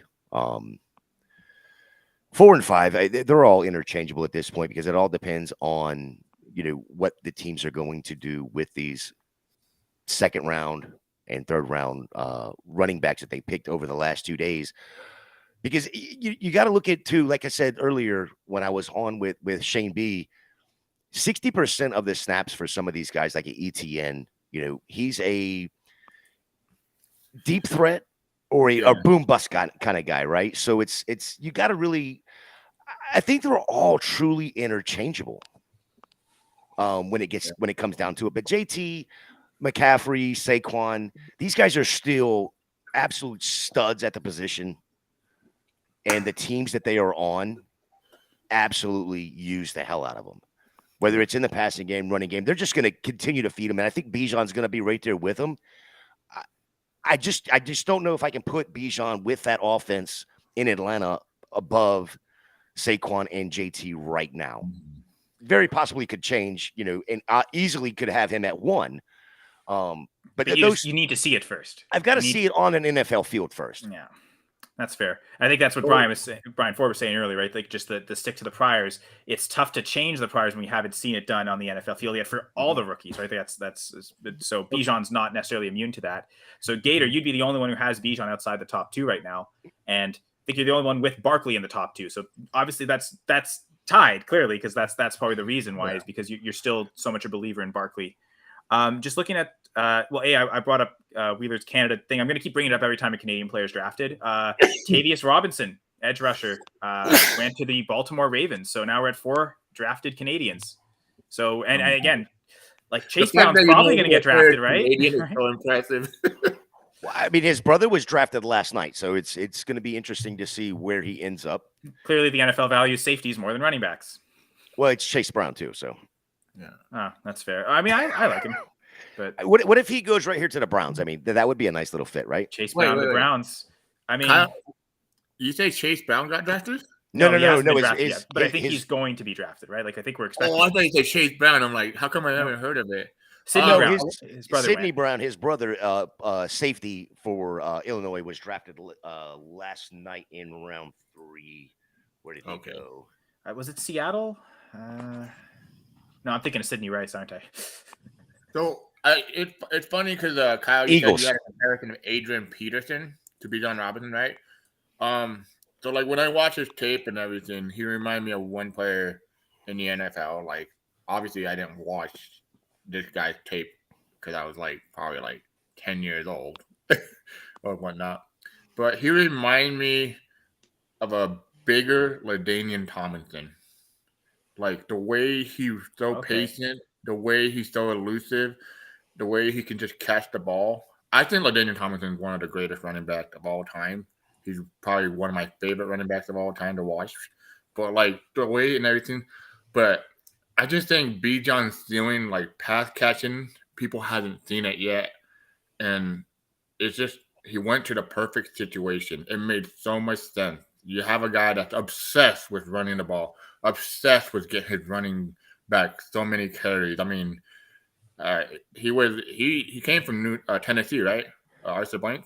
Garrison, I don't mean to cut you Yeah, off, but we just had our second skill player taken. The Chargers select a wide receiver. Again? Another TCU wide receiver. Jesus, they have a Darius tight. Davis. Yeah, he's a little guy. He's I mean, that's a big overdraft. He's a kick returner, if anything. This is your answer to who do they have on the team that they just is a small receiver that essentially is a returner, right? The DeAndre Carter? No. You know what? Yeah, that's another example. Yeah, DeAndre Carter, yes, yeah. he basically replaces DeAndre Carter, but they signed DeAndre Carter last year because they replaced him with they're replacing someone else that kind of was allocated to the bench. Reed, right? I think something Reed. Oh, right. Yeah. The Joe Reed. Yeah, anyway, something with a J. Yeah. It seems like that's not a position we really want to invest in. Great job at Chargers. Yeah. So yeah, just to want to show some of our viewers have shared their top 5 running backs. So Kev Wheeler has JT, Bijan, Hall, which I think this matches Brian Ford's tier, right? Because it's those 3 tier break, then McCaffrey, Saquon, Eckler, and Walker. Yeah, so I wasn't here when Brian brought his up, but so the Hall it essentially injury, is this. The Hall injury, though, that does not. It doesn't worry you at all with his injury, with it being the knee. No, ACLs aren't what they used to be. He'll be fine, and also he's young, and it wasn't a complex multiple ligament tear the way that like Javonte Williams was. Well, we saw it with Cam Akers, though. That's I guess where I was going with that. That was an Achilles. That was an Achilles. Okay, that was Achilles. And Brees Hall is superior prospect to Cam Akers anyway, so yeah. And very fair. Frankly, Dobbins and Javonte, like he's better than all of them. I really did like Dobbins coming out, but yeah. I just think Brees Hall, like what Brian said, his injury wasn't as bad as like every other one. Like Javonte Williams, I kept there's a lot more to Javonte Williams than it was just the AC. I think there was a lot more damage done than what was actually put out there. It was closer to what Dobbins went through, and So yeah, Keith's top 5 is he's got Bijan at 1, JT 2, Christian McCaffrey 3, Saquon Barkley 4, Brees Hall 5. It seems like we've had the same 6 or 7 names, and I guess Akili comes in and throws one more name for us. So Bijan 1, JT 2, like most people, Hall 3, Travis Etienne at 4, Saquon Barkley 5. I will say I know Akili. He thought Etienne was the best running back in that class, not Najee Harris. So he's kind of always been higher on the Etienne talent. He would have been one of the people that once James Robinson got traded, there was talk as Etienne as the RB1 in Dynasty circles last year. I don't think Akili was quite to that extreme, but there are Etienne truthers out there. They were high then, and to keep him in the top 5, especially after drafting Tank Bigsby, is just. So fine. You said you dropped Walker to 14. You buy him from me, right? In a similar situation, is Etienne 15? Is he lower than Walker for you? No, he's now higher than Walker at the moment. I will tell you this: as a Florida fan watching all the games, Travis's little brother is better than Travis. I don't like to be dismissive of people, but like part of our job is like, I don't know, like coming on here and saying like I wouldn't do that if I were you. Mm-hmm. And I think I would not value Etienne as a top 5 dynasty running back. Now, maybe that's your private ranking, but you wouldn't value him like that in the trade market. That's kind of a different story, but I would not do that. And I agree with you there, Brian. I like Etienne, and I like him on Jacksonville. I do think the pick yesterday kind of devalued him a little bit. But again, I think I probably got him just in running backs. He's probably somewhere in that 8 to 10 range. Not at 5 though. I just can't have him that high. It's funny because Etienne is almost the new answer to DeAndre Swift, right? Like, and I was guilty of this too. Like, I think last year at some point I probably would have had DeAndre Swift as the RB3 in Dynasty, right? And it was the thinking is even if he doesn't get the full volume, he's efficient enough that he can do it on the touches. Mm-hmm. I guess the problem with Etienne is we haven't seen the elite receiving numbers like we thought we would, and that's why I would still default to a McCaffrey as a top 5 or even an Eckler ahead of Etienne because we've seen them produce elite receiving numbers and then they give you almost gravy what they give you on the ground. Whereas Etienne still needs what he does on the ground as his primary focus. And then he's somewhat involved in the passing game. But I mean, like, I think I don't think he hit 50 receptions last year, which I mean, 40 something is not awful, but it's also, we were expecting him. And I guess Saquon kind of ruined it, right? Like Saquon had like, I think 90 catches as a rookie and it's sort of, pass catching running backs. They can come out and do it immediately. And it sort of ruined it forever for us. But like, I don't think Etienne's going to ever get to there. Yeah, it doesn't look like it. No. Go ahead, Brian. I wouldn't reflect consensus rankings on my personal rankings, but you better consider them in trades for sure because consensus rankings, if you find a good source, are pretty good overall way to look at what others think across the industry. So you better consider that when you're doing trades. Yeah, but it's like I said about Travis Etienne, though. He is the true boom or bust. And we played 17 games. There was games where he had 8 points. There was games where he had 25 points. But, I mean, they're just all over the board. And when you look at his overall rushing last year, 220 attempts, 1,000 yards, 5 touchdowns. Receiving 35. Not even 40. Targets. I just looked it up too, yeah. Yeah, 45 targets, 35 catches, 300 yards, but 0 touchdowns in the receiving game. So, again, that's why I'm like, top 12 maybe. But that's just running backs. I mean, even his PPR is 17th ranked running back. Okay, so there's a couple quarterbacks that were just drafted, but I think more pressing, there's a running back trade. We've had a bunch of pick trades, but we've actually have a player trade here. No, don't tell me that happened. I'm not seeing any details, but it looks like the Eagles have just traded for DeAndre Swift. Whoa! Yeah. Who did?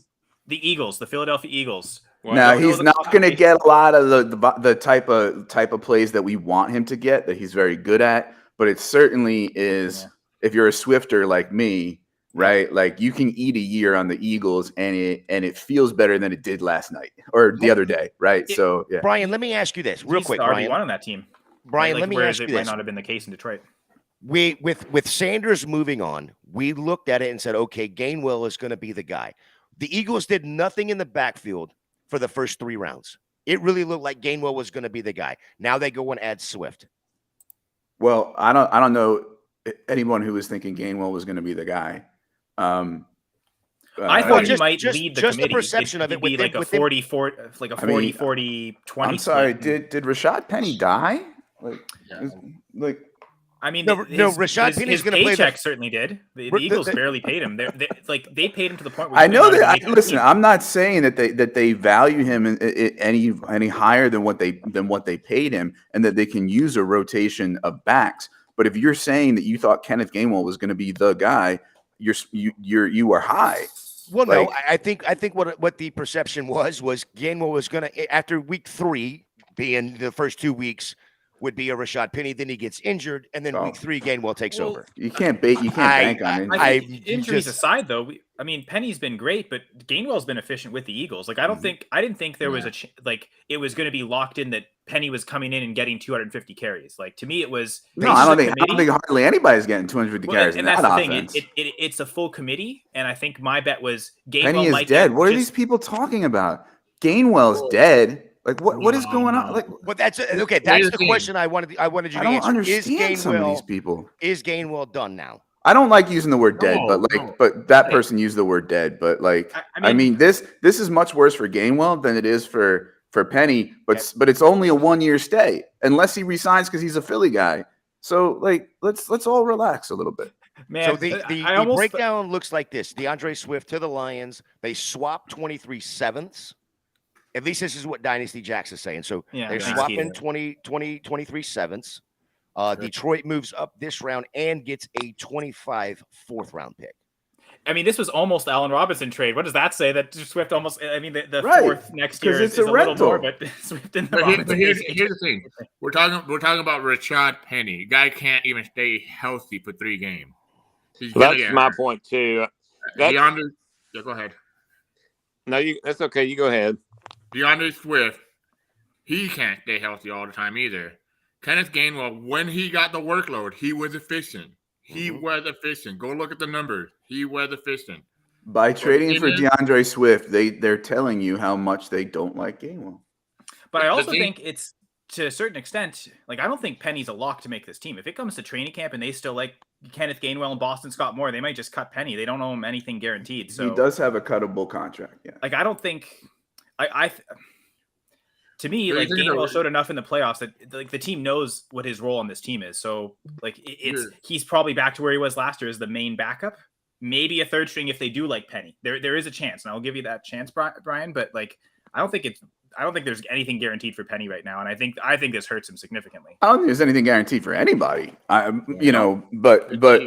I think if I'm the Eagles, and I know, and I look at the skill sets that these guys have, generally speaking, right? I've got a Rashad Penny's and, to a lesser extent, Boston Scott's skill set, and I've got a Swift and I've got a Gainwell skill set, and I'm going to have all of them, and probably three out of the 4 are going to be active most weeks. And when you say that, oh, Rashad Penny can't say how he's going to get here, yeah, I mean, but like when you look at the types of injuries they are. They're bad luck injuries. They're not like I'm out of shape, soft tissue injuries. Like, and you can't bank on the guy being injured either. Like Rashad Penny, when he gets the ball, you want to talk about efficient, makes Kenneth Gainwell look like me. In redraft, I probably wouldn't pick any of them inside the top 20. The one thing I'll say is they gave Miles Sanders a ton of work, knowing it was okay. We're not going to pay you, so we're going to ride you out. And they might do the same thing with Swift. Okay, last year of a rookie contract, let's ride him out, and they're not going to pay him next year. So, like, I think if anyone takes over this backfield, it's Swift. But I think the maybe more likelier scenario is that it's like a 60-30-10 committee. Or I mean, Swift is the most talented back of the 4, so I don't argue that at all. And I'm a Swifter, so I'm not gonna argue that. But I also know that like this just happened a few minutes ago, and anything that we're doing instant overreaction, is going to probably be recalibrated in a few weeks. So, what Dynasty Jacks has here is, are you going to do the 110 for Swift right now? No, I wouldn't have to. So I think we're keeping the 110, and I think that can go back to our discussion of what is the 110 right now, because I think we have a better idea of what that player is going to be. Rasheed Rice. Oh God! Go ahead, Sky Moore Part 2. And I like Rice. I like Rice a lot. I'm not saying I would do it, but I think people take the Chiefs, right? Yeah. On podcasts, like other streaming services, I was like, "Good God, that's freaking high." I mean, man. Devon Achane going to the Dolphins. That's the landing spot everyone wanted for a running back. Take him. I think I'd just re-roll with the rookie Achane. Honestly, I don't mind. No. I mean, you can have him. You can have Achane. Oh, okay. You can have Achane. I will drive Devon Achane to your house for you to take him if you're going to give me Swift Plus. I will drive him to your house. We're not talking. I mean, we're not talking Swift Plus. We're talking straight up. And the market, people are going to give you Swift Plus. That's what I mean by I don't have to trade the 110 for Swift. I can probably get a plus on top of that. Yeah, I think he's been hurt enough that you don't have to spend a first to get him. So I think we're all taking the value of the 110 though. Thinking that even if we don't love the player that's there, we can trade it. I mean, maybe and then trade it to somebody who likes Achane. I mean, there's enough Quentin Johnson hate. I think if he falls to 110, that's a great pick. He was already at the 110.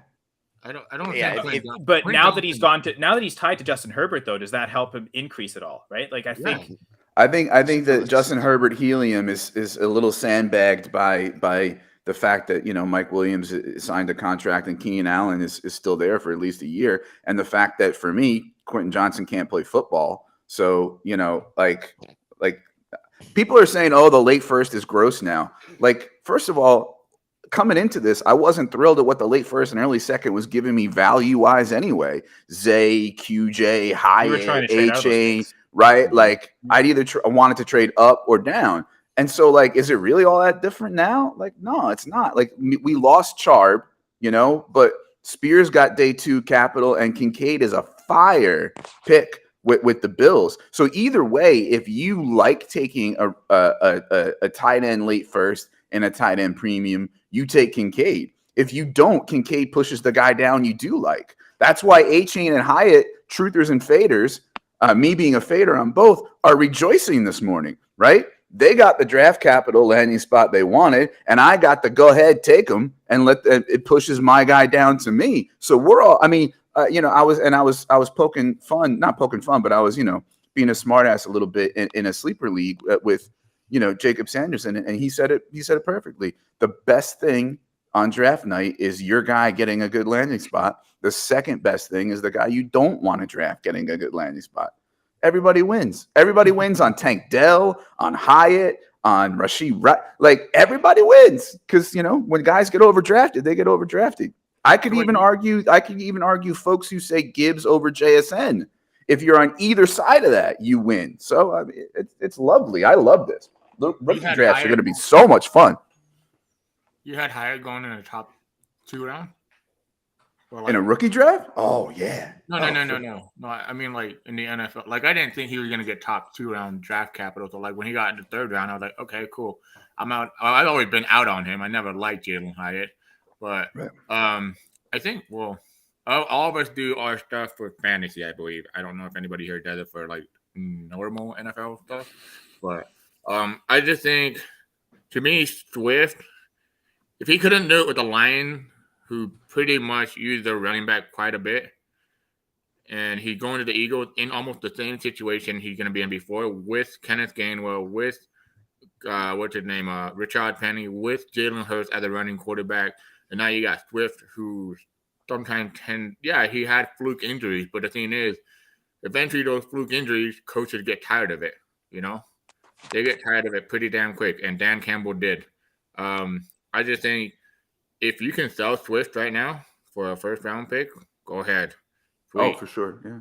If you can sell him for 201, 203, 204, 205, go ahead. Because I'm telling you right now. Well, I guess that's where we have to. I think that's what we're kind of fine. What is the lowest? So you're saying 205? That's the thing, though. You're looking for what? A breakout season from Swift? How, like, Sanders just barely had his breakout season last year. It's not that I'm looking for a breakout season from Swift. It's I'm saying that Swift's value is going to be probably highest next year when he's on a different team. And despite the fact that the coaches didn't trust him, not just because of injury, but because he didn't make good decisions running the ball, he's super talented and is still young, right? Like, if you start asking me to take the 205 for him, I might hold. Okay, so then that leads me to ask you this, Brian, because I am a Swifter as well. And I think Kyle is as well, or at least was at one point. I thought he was. There was a possibility of him being the RB1 last year, going into the year. That's where I had him. The question I have is you said you would trade him for a 2023 first right now. What one? Go get. What would you spend for him? Well, and I mean, I'm in a league with some of you, and I did that. I and Achilles here in the chat talking about how rookie tight ends are awful. I love it. I traded him the 112, and this was maybe 2-3 weeks ago. So, Okay, then my next question is this: Garrison said he would go probably up into that 205 range. So if 112 is like your cutoff, at that point, would you go? No, I'll take a 24 first, a random 24 first. Yeah. I would try to go get a 24 first, maybe to that contending team. Mm-hmm. You know, that team that thinks, oh yeah, dude, I can just keep gaining depth. You know, go to him and be like, hey, give me your 2024 first. For example, I did a trade with Jeff today. It's a one quarterback league, but he said he didn't like the draft. He didn't like the landing spot. Charlie Jones finally got drafted. Yeah, there's a couple of receivers here, and a couple quarterbacks too. Into the Bengals, and I said, all right, I'll give you. My brother's team is pretty damn good in that league, though. Like it's top notch. Like he has Justin Jefferson and Jamar Chase, and then he has so many other good talent. But anyway, I told him I'll give you Jason 2024 first for your 111 right now. Because if I can just get a top 12 value right now, I'm gonna try to keep building my team. I mean, 2024 draft is loaded though. And you're expecting that pick's going to be 111, 112 next year. Yeah. So I'd rather get the value asset that's right now and try to go for it, try to win, you know.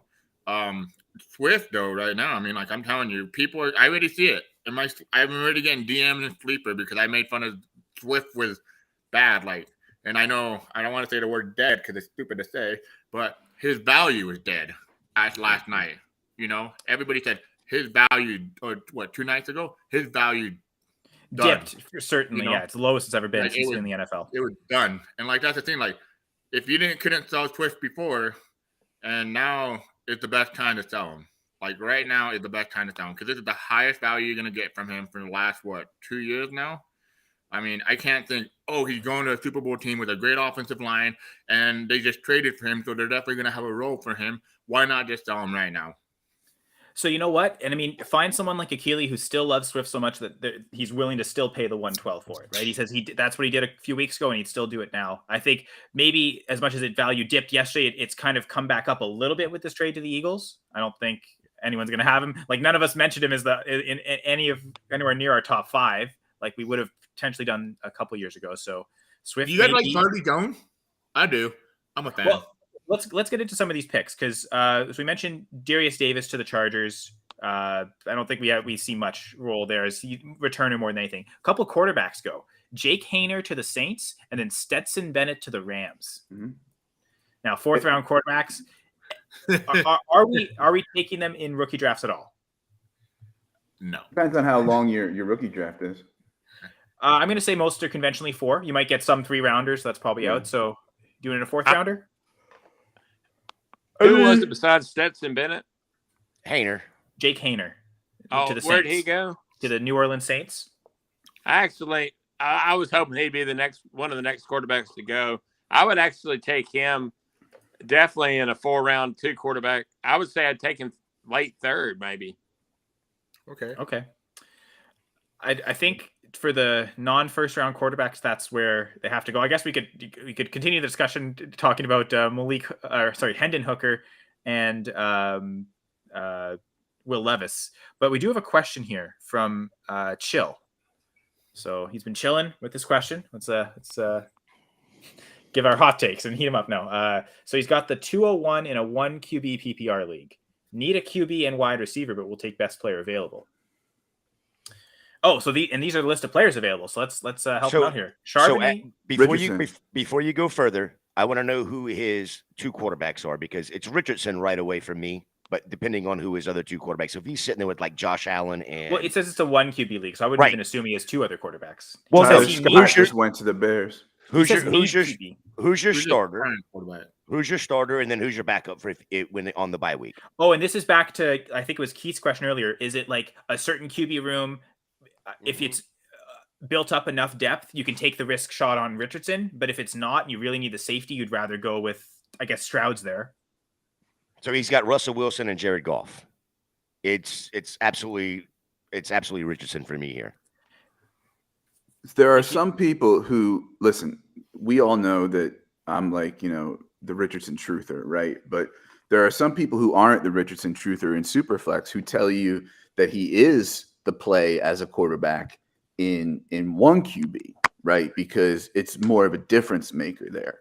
If you're weekly going up against guys like Mahomes, Hurts, Allen, Herbert, Burrow, it matters more to have Richardson's upside. That being said, I don't play in a lot of 1 QB leagues, so it's hard for me to calibrate when to take that difference-making QB versus other positions. I mean, but if I'm looking at this here, like Richardson over Stroud, Richardson over Charbs, Richardson over A-Chain, like all day, every day. Downs, probably. Rice, yes. Kendre, yeah. I think Downs and Kendre are the closest competition in that equation for me. Yeah. My thought was I'm not going quarterback, it's probably to take Kendre Miller, but I also know Chill specified he needs QB and wide receiver. So clearly he must feel like RB depth. They must feel like RB depth is good. So I think, Richardson to me makes. So sorry, Brian, can you say that again? So like the upside risk of him, I think I'd be more willing to take him in a 1 QB league than a super flex league. But are you saying the opposite? I'm saying I'm taking him in both, but I'm saying there are people who don't agree with me in Superflex who still say he is in 1 QB.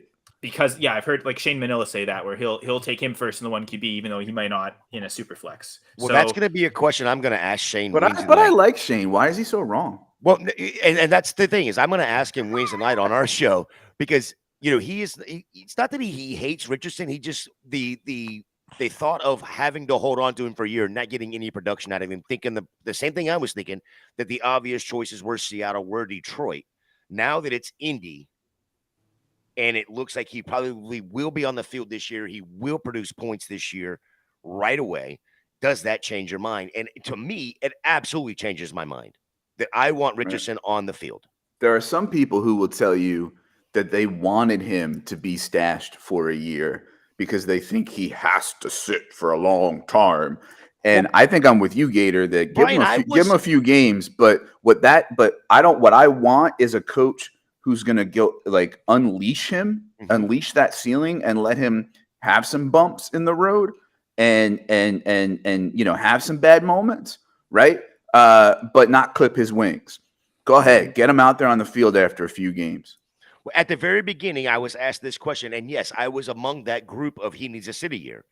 However, again, that was under the assumption that he was more than likely going to be at Detroit because, the smoke season happened and the Colts were taking Levis if he was there. Well, this landing spot absolutely changes the game, not only for him, but with Shane Steichen, with the offensive line, it absolutely changes the game in fantasy for Richardson's production, in my opinion.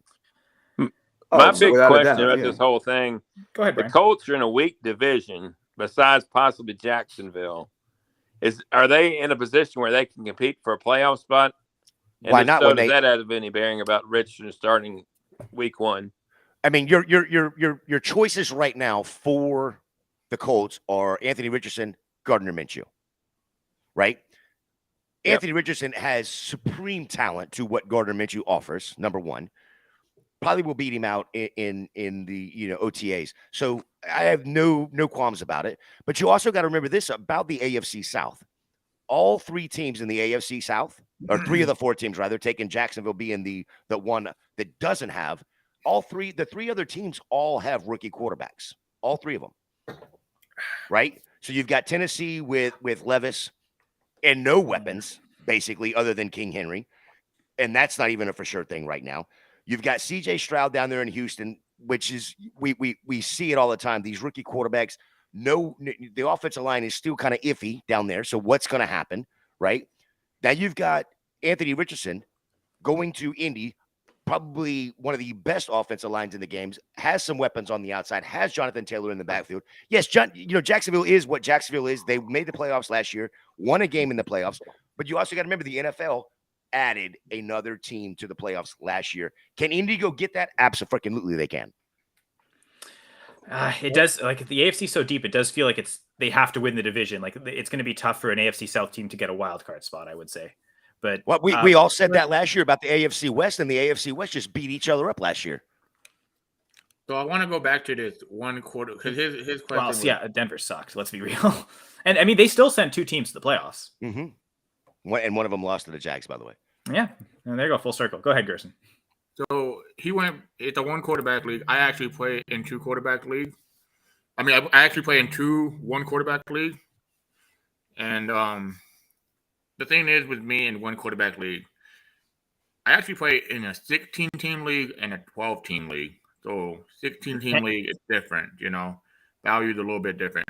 A 12-team league, you're going to have at least one of the top 9 quarterbacks, which all are great quarterbacks, right? By the time you get into Anthony Richardson in a rookie draft, and let's say Zach Charbonnet value dropped, obviously. So now it just depends how you value all these picks, the draft capital, where they landed and everything. The draft has changed in a 1 quarterback league. So I think if he takes Richardson in the 201, he said? Yeah. Yes. If he takes Richardson at 201, that's fine, but that's the 13th pick overall. I'm telling you right now, like, we're in a 1 quarterback league in a rookie draft. It's dog shit. Like, there's the top 6, 7 guys that are like, all right, these are going to be the guys that are going to be awesome, And then there's like the rest of them is like, all right, let's see how this goes, Because like, right now, what? Bijan be 101, Jackson Smith and Jigba would be number 2, Jahmyr Gibbs, Jordan Addison, Zay Flowers. Yeah, he says he traded the 103 and he took Gibbs at 103. Yeah. And then it'd probably be what? Roshan Johnson, Kendra Miller, Dave on the chain. So right now we're hitting I know a lot of people. I think Kendra is available actually. He says he's on the 201 right now, and Kendra Miller is there. Okay, that's my thinking. If he's not going to go quarterback, I think Kendra Miller is the pick. Yeah, so that's the thing. Like, it really depends, like, what his quarterback situation. Because if you have, it's Goff and Wilson. Goff and Wilson is his 2 quarterbacks right now. Oh, yeah, there's 2 quarterbacks. Yeah. Then I'd be okay just taking a running back because Wilson at least, he has Sean Payton. Goff has 1 more year at least. I mean, if you want Anthony Richardson, that's cool, but you really better hope that your running back and your wide receiver position are solidified. If they're not, and he's saying at running back, and you add Gibbs to this as well. He's got Mixon, Eckler, Aaron Jones, and now Jahmyr Gibbs. So he already has added 1 running back to this room with the 103. My one thing is, does he have to pick at 201? He says he's got an 8-hour timer. Well, he did say he traded Rodgers Algiers. and Stafford.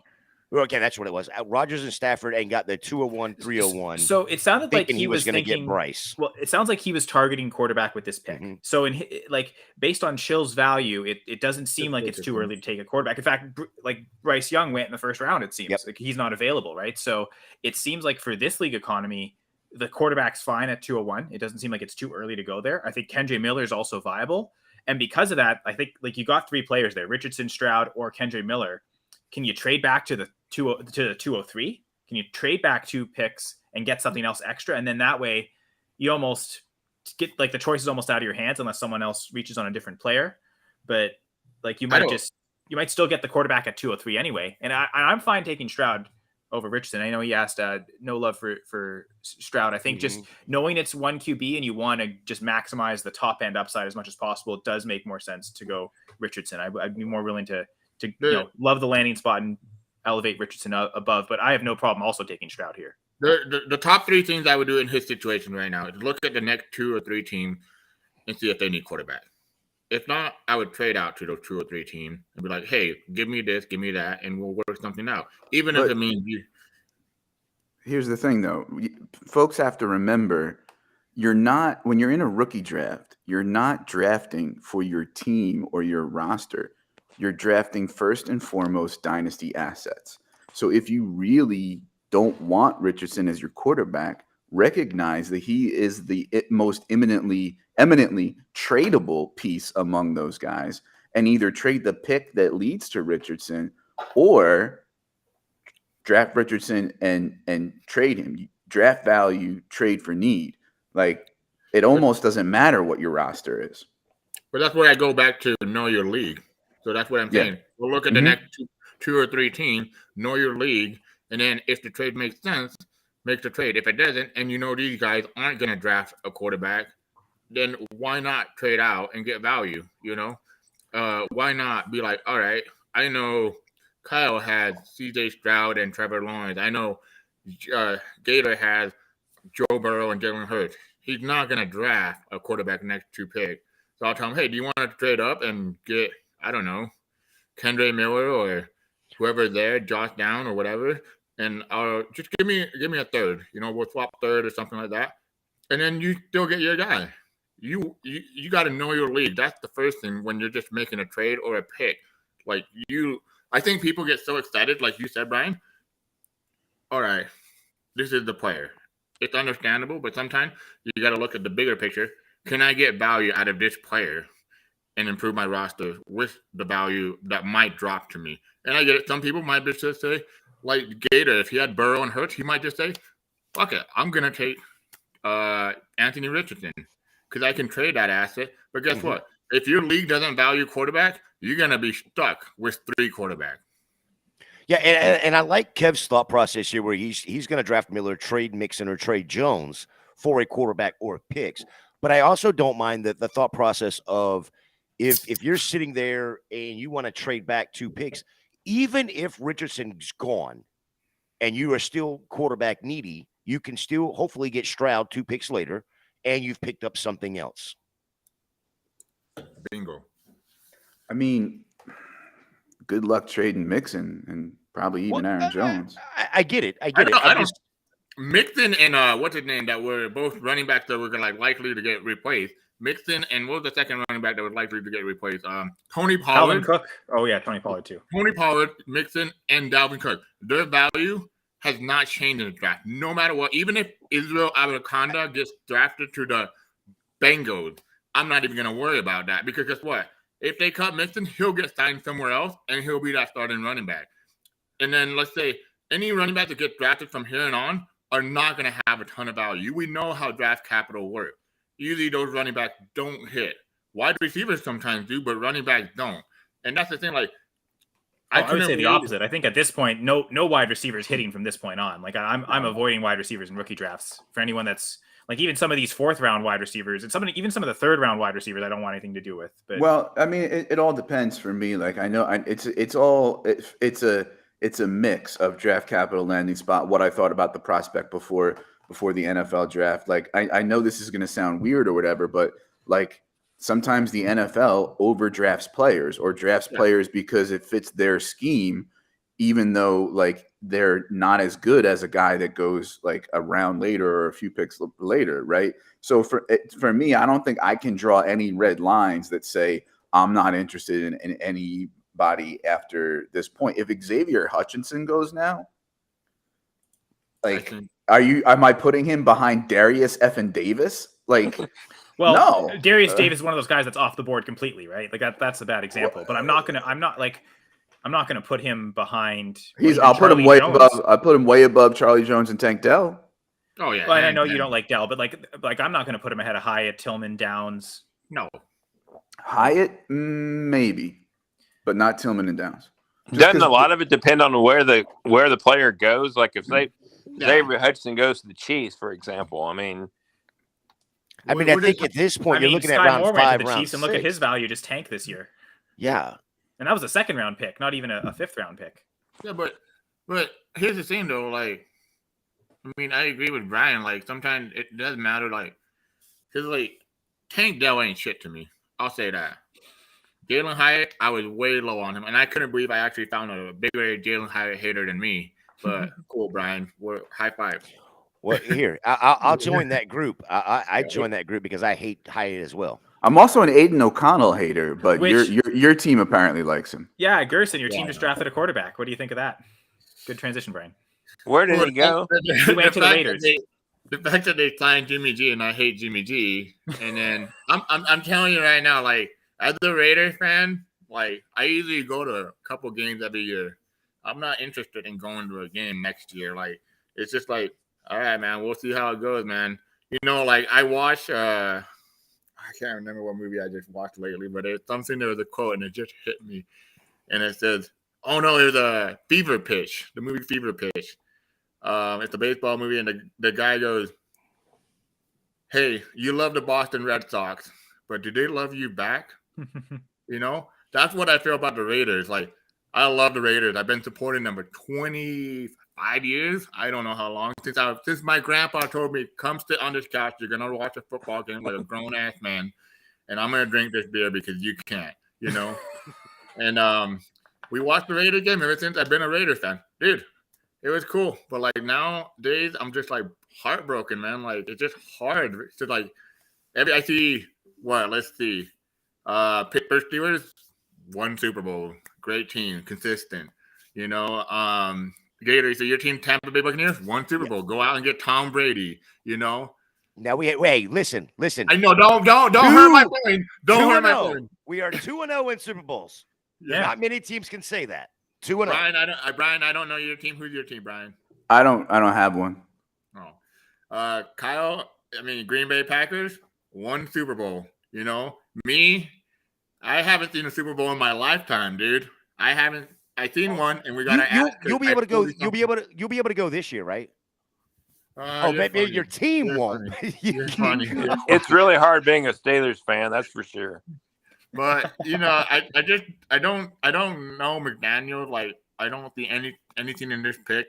I don't see it. I mean, I thought if they were gonna draft a quarterback, I thought it was gonna be trade up for Will Levis. You know, because that seemed more of a closer. Hey, if we're gonna get a quarterback in the second round, let's just go for it. I'm not even a big fan of the Tyree Wilson pick. Like I was like, damn, dude. His foot, Dr. Chow talked about it. His foot is troublesome for me, dude. Like a foot problem for. If he's healthy, though, that is a phenomenal pick. Opposite of Matt Crosby. I was listening to the Full Press Raiders podcast. I know Terrence Biggs, our Full Press Raiders managing editor, he's concerned with Wilson with some technical things. Like he's not very great straight line speed athlete, which totally makes it a Raiders pick. But how can he bend the corner well? Like how is his technical side of pass rushing? Maybe not quite as defined as say Jalen Carter, which is I think what Gerson. That's what I'm saying. I would have preferred Jalen Carter with the baggage than another quarterback off the board. Who is it? Carson Tune. Clayton Tune. I'm sorry, Clayton Tune. going to the desert, Arizona. Oh, there's Kyler. Sure, I'm seeing the Colts are still on the clock. Did the Cardinals trade up? That's actually like, I know we're joking about these 4th and 5th round quarterbacks, but when you look at Haener to the Saints, right? There's not much there besides Carr, right? Obviously, Carr is, we think, better than Haener. Haener is going to have a solid, like, hold the clipboard and spot start career ahead of him. If Carr ever gets hurt, that's a good landing spot.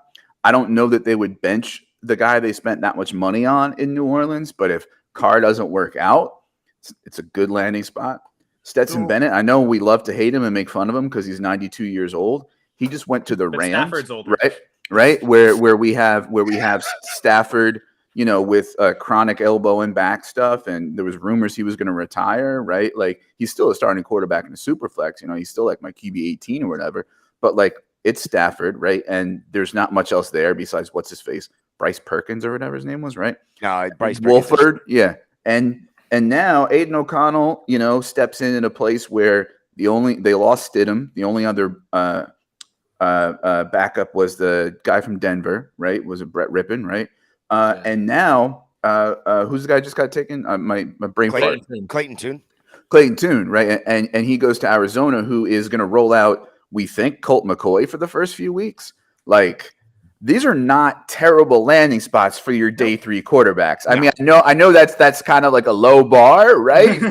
but if I'm in the 4th, 5th round of a rookie draft and I'm choosing between a dart throw on my 7th wide receiver or like, you know, my 6th running back, you know, for injury's sake, like Evan Hull, you know, am I going to take Jake Haener maybe or Stetson or Clayton Tune? Clayton, go look at 2022's Clayton Tune's PFF numbers and compare them to Bryce Young's PFF numbers in 2022. Now, obviously, very different systems, different competition, and that sort of thing. But what I'm saying is Clayton Tune is I think underrated. I think he was like my QB 7 or 8. So like, you know, these are not terrible spots. Yeah.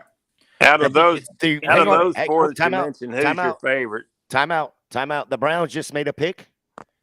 Darian, is it Thomas Dorian Thompson Robinson. Yep, Yeah, out of yeah. UCLA. He's not Another bad quarterback. either. He's not bad either. Competent passer, mobile. Like he's not bad either. And they lost Brian, Brissett, what were you I think they've saying? only got Kellen Mond as the backup behind Watson. So to Brian Ford's credit, like all these guys are an injury away from starting even this year. But Right. like I do think the one thing though is this also does give confidence to Garoppolo and to Carr. They're going to be multi-year starters. At least that's what the plan is now. Maybe things collapse completely and they can draft another quarterback. But like these guys aren't being drafted to replace these quarterbacks. These are long-term backups, project players. So I think it means like a guy like Garoppolo, he probably has 2 years to start with the Raiders. So one. Sorry, hold on. Go back to Brian. I want to hear what Brian was saying a minute ago with the quarterbacks. I just wanted to know Brian's take on out of the 5 fourth-round quarterbacks. I guess we're all still in the 4th round. No, we're in the 5th round now, but yeah.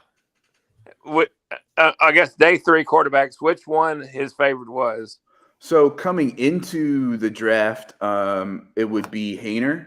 I had Haener at 7, Tune at 8, and DTR at 9, and Bennett at 11, and O'Connell at Garrison 15. No, that's fine. Yeah. Here's the way I put it, man. Like, one thing I've done very well is always hit on those. So like I have a 3-round rookie draft, right? Like most of my league, 4-round rookie draft. But one of the things I've always looked for is rushing upside in those late round quarterbacks because they always turn out to be something. Jalen Hurts, Dak Prescott, great recently, right?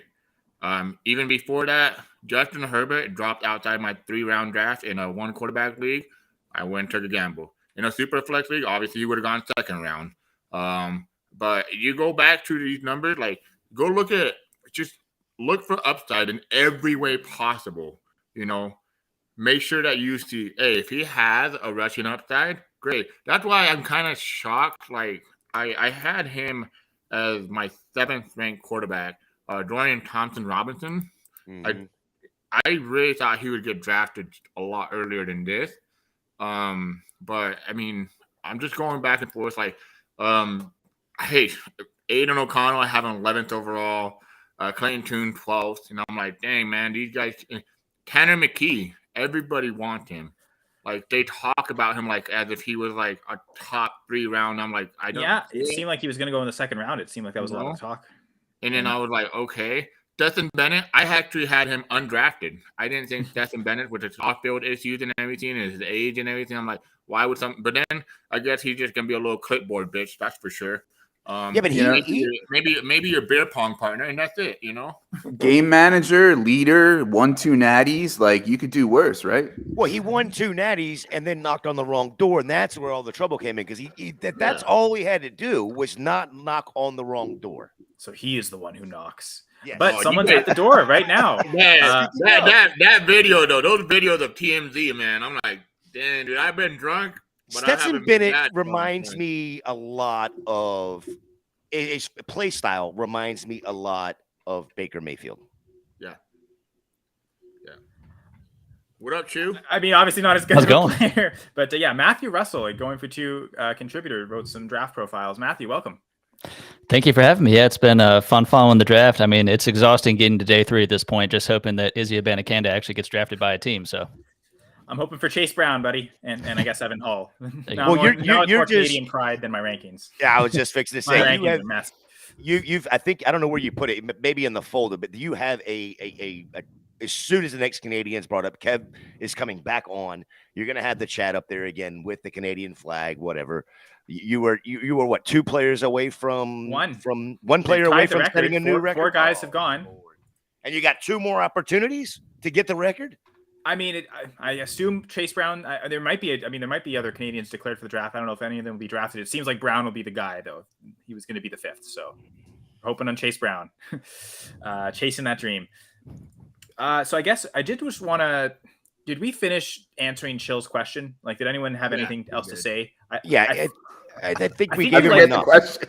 We like the idea, I think, of what does he do at 201, right? Is it too early to take a quarterback in 1 QB? I think, again, the league economy of Bryce Young already being drafted in the first round tells me it's not too early. So if you like Richardson, you like Stroud, I think they're fine at 201. I also like the idea of trading back to 203. And if either of them are gone, or if both are gone, Kendre Miller is still a fine pick there. So go ahead, Gerson. Shoot, I gotta ask you, man. How does it feel to get Jonathan Mingo? I don't feel great about it, if I'm being honest. Come Yeah, on, man.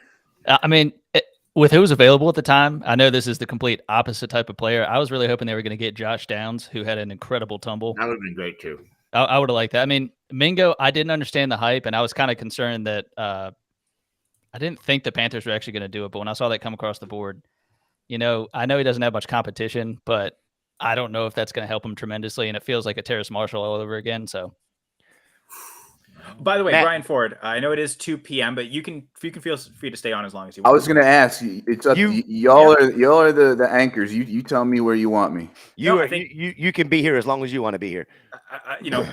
Unless Jeff Lambert, messing around the pictures. Yeah, I got you. Jeff might show up and make a lucky number 7, but I think we're fine with all 6. So, yeah. So feel free to real stay quick, on. Matt, I want to Also, see, nice to meet you, Father Dynasty. Nice to put a face to a name. nice to meet you. I want to see the shirt. What is it? I traded what for what? I traded the 101. Oh, I love that shirt, by the way. You I love traded it. Bijan? No, I'm just kidding. Hey, I earned him in one league, and I'm not letting that go. So I do have a question though. Right now, I am sitting in a superflex. I did earn. I picked up an orphan. I did earn the 101, but I also traded for the 102.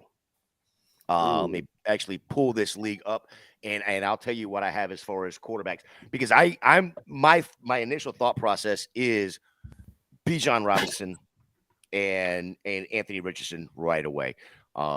This is this league right here. Well, and it's again goes back to the upside. So I got Dak Prescott and Kyler Murray as my 2 starters. Of course, Kyler is not going to be a starter, at least to start the year. So, and I really looked at even possibly having to go running back heavy, because J.K. Dobbins and DeAndre Swift are my 2 starters. I now enjoy having the DeAndre Swift as my starter, being there in Philly. Yeah. So Bijan Robinson slides right into that RB1 slot for me. Swift as the RB2. AJ Brown, Jacoby Myers, Chris Olave, Freiermuth as my tight end.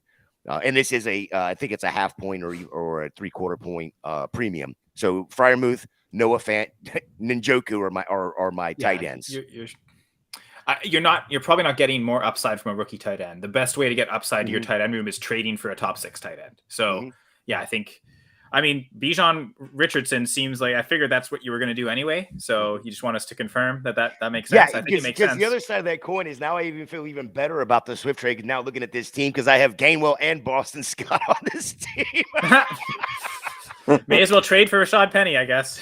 Good Lord. And Trey Sermon while you're at it.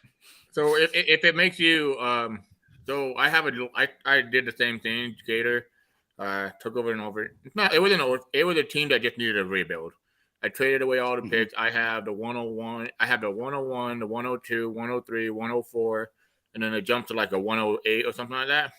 And I have Justin Field and Russell Wilson as my quarterback. So I said, all right. In my opinion, I'm thinking, all right, I'm going to trade Russell Wilson later on in the season for a first in 2024 or something like that, But I would do the same thing you would do. Bijan, running back, and then just, figure out the quarterback situation. Like Anthony Richardson, for sure. I'm going to take him, So Bijan and Anthony Richardson, for sure, are locked into those picks for me. All right, so I want to go back real quick. I want to go answer Dynasty Jack's question. He wanted me to check on Chase Vernon about the whole, Swift going over to Philly and checking on Gainwell, because Chase has been such a Gainwell truther. Dynasty Jacks, I did check on him, and all his response was, I don't want to talk about it. So I don't know if that's good, bad, but he is alive. He's alive, so that's what matters. And I know Brian shared this with us in the chat. Apparently, Jesse, who was on the stream last night, I guess his Dynasty Fever co-host, he's an Eagles fan, and he thinks Gainwell is actually going to have the big reduction in role, and that it's going to be Swift and Penny seeing most of the touches. So And that Boston Scott may be the one that is the odd man out and goes to the practice squad. I mean, you guys are going to be shocked. You guys are going to be shocked and disappointed when you realize Kenneth Gainwell was the guy there. Hang on, because here's something I didn't think about, which is also in that same conversation, was Trey Sermon is still there right now. He was active on every game last year. He was inactive on every game. I'm sorry, inactive in every game, but he was on the active roster, so nobody could, he wasn't put on the practice squad, so he couldn't get picked up.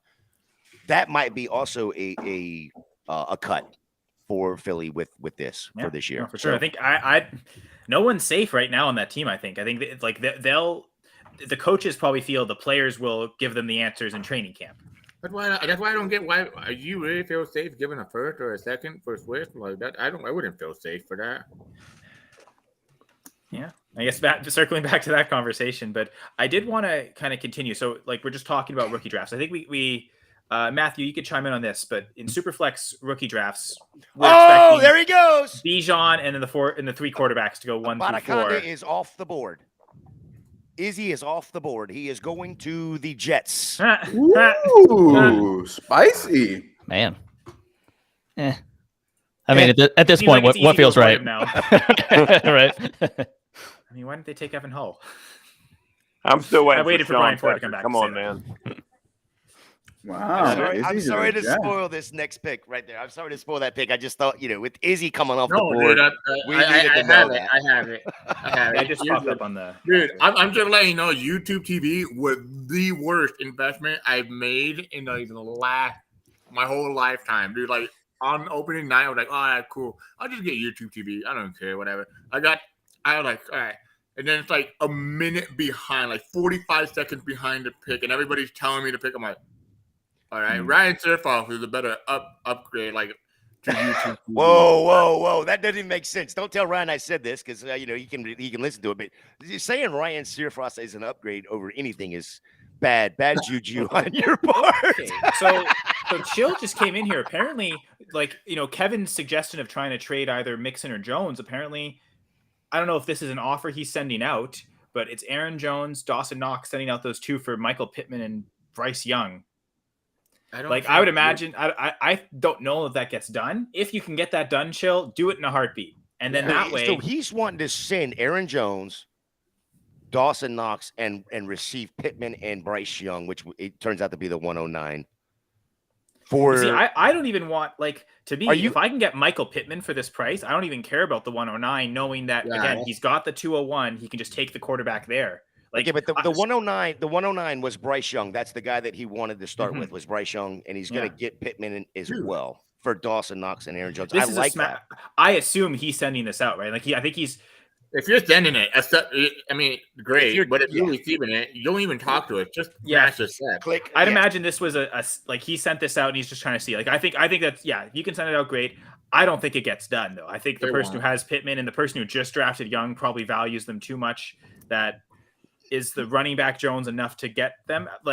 Now, is he adding the 201 to this? Is he adding the 201 to Aaron Jones and Dawson Knox? And maybe that's part of it, right? And that's why he wants to get Bryce Young because he doesn't have the 201 to take the quarterback. And then, that might equal it out. And because that person I don't think that equals it out at all. Not equal it out, but I think it makes it closer in the sense that the person who took Young may like Young, Richardson, and Stroud as much, but they had to take him at the 109, right? They probably couldn't find a way to trade down.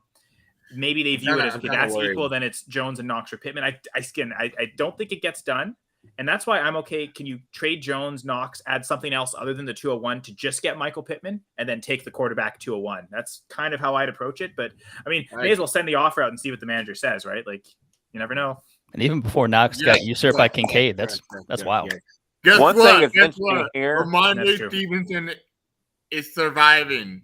Yeah. Tony Pollard is surviving. Dalvin Cook is surviving. Joe Mixon, they're surviving. J.K. Dobbins, big win for J.K. Dobbins. I think everyone was expecting the Ravens to take at least one running back. Well, I think with we have to sort of start adjusting our expectations, right, as far as draft capital goes. So everybody used to always say, "Oh, day 3 running back, it's over." Right now, I know this is a good running back class, so maybe it skews the perception a little bit, but better running backs are going in rounds 4 and 5 than they used to several years ago when the NFL treated the position differently. So I don't want to hear about hit rates on 4th and 5th round running backs that incorporate data that goes like whatever, 7-10 years back, right? And if I'm obviously, right, there's a calculation of how much capital an NFL team spends. But what I'm saying is we have positional expectations. Quarterback, we want round 1, or we almost don't even think you exist. With no, he means taking a piss, Gerson.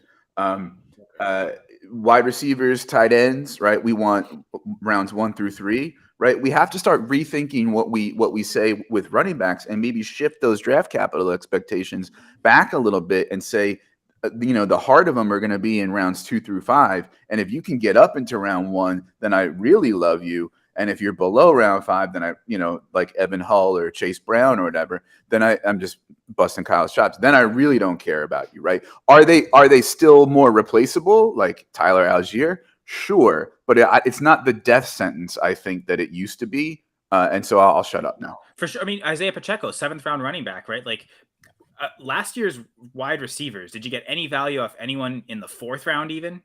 5th, 6th round, like if you're gonna get those late round guys hitting, it's probably at running back, not at other positions. Right. You want to pound running back and tight end in your 3rd and 4th rounds of rookie drafts. It's going to be a little tougher this year, I think, because some tight ends floated up, got some really good draft capital. But I still think you're going to be able to. I mean, there's still a few running backs who, depending on landing spot, I wouldn't hate having. Like Eric Gray, Chase Brown, Evan Hull, Dwayne McBride. Even Evans and McIntosh, like I like Keaton Mitchell as well. Yeah, Keaton Mitchell's a sleeper, right? Like there's a bunch of guys that like are still 3 rounds to go. Like I'll take them in the 4th and 5th before I take maybe even Charlie Jones, right? Like for sure. Who we didn't talk about much, but you want to talk about senior citizens. But listen, Charlie Jones is a good story. But he's gonna have a better NFL career, I think, in my opinion, than fantasy career.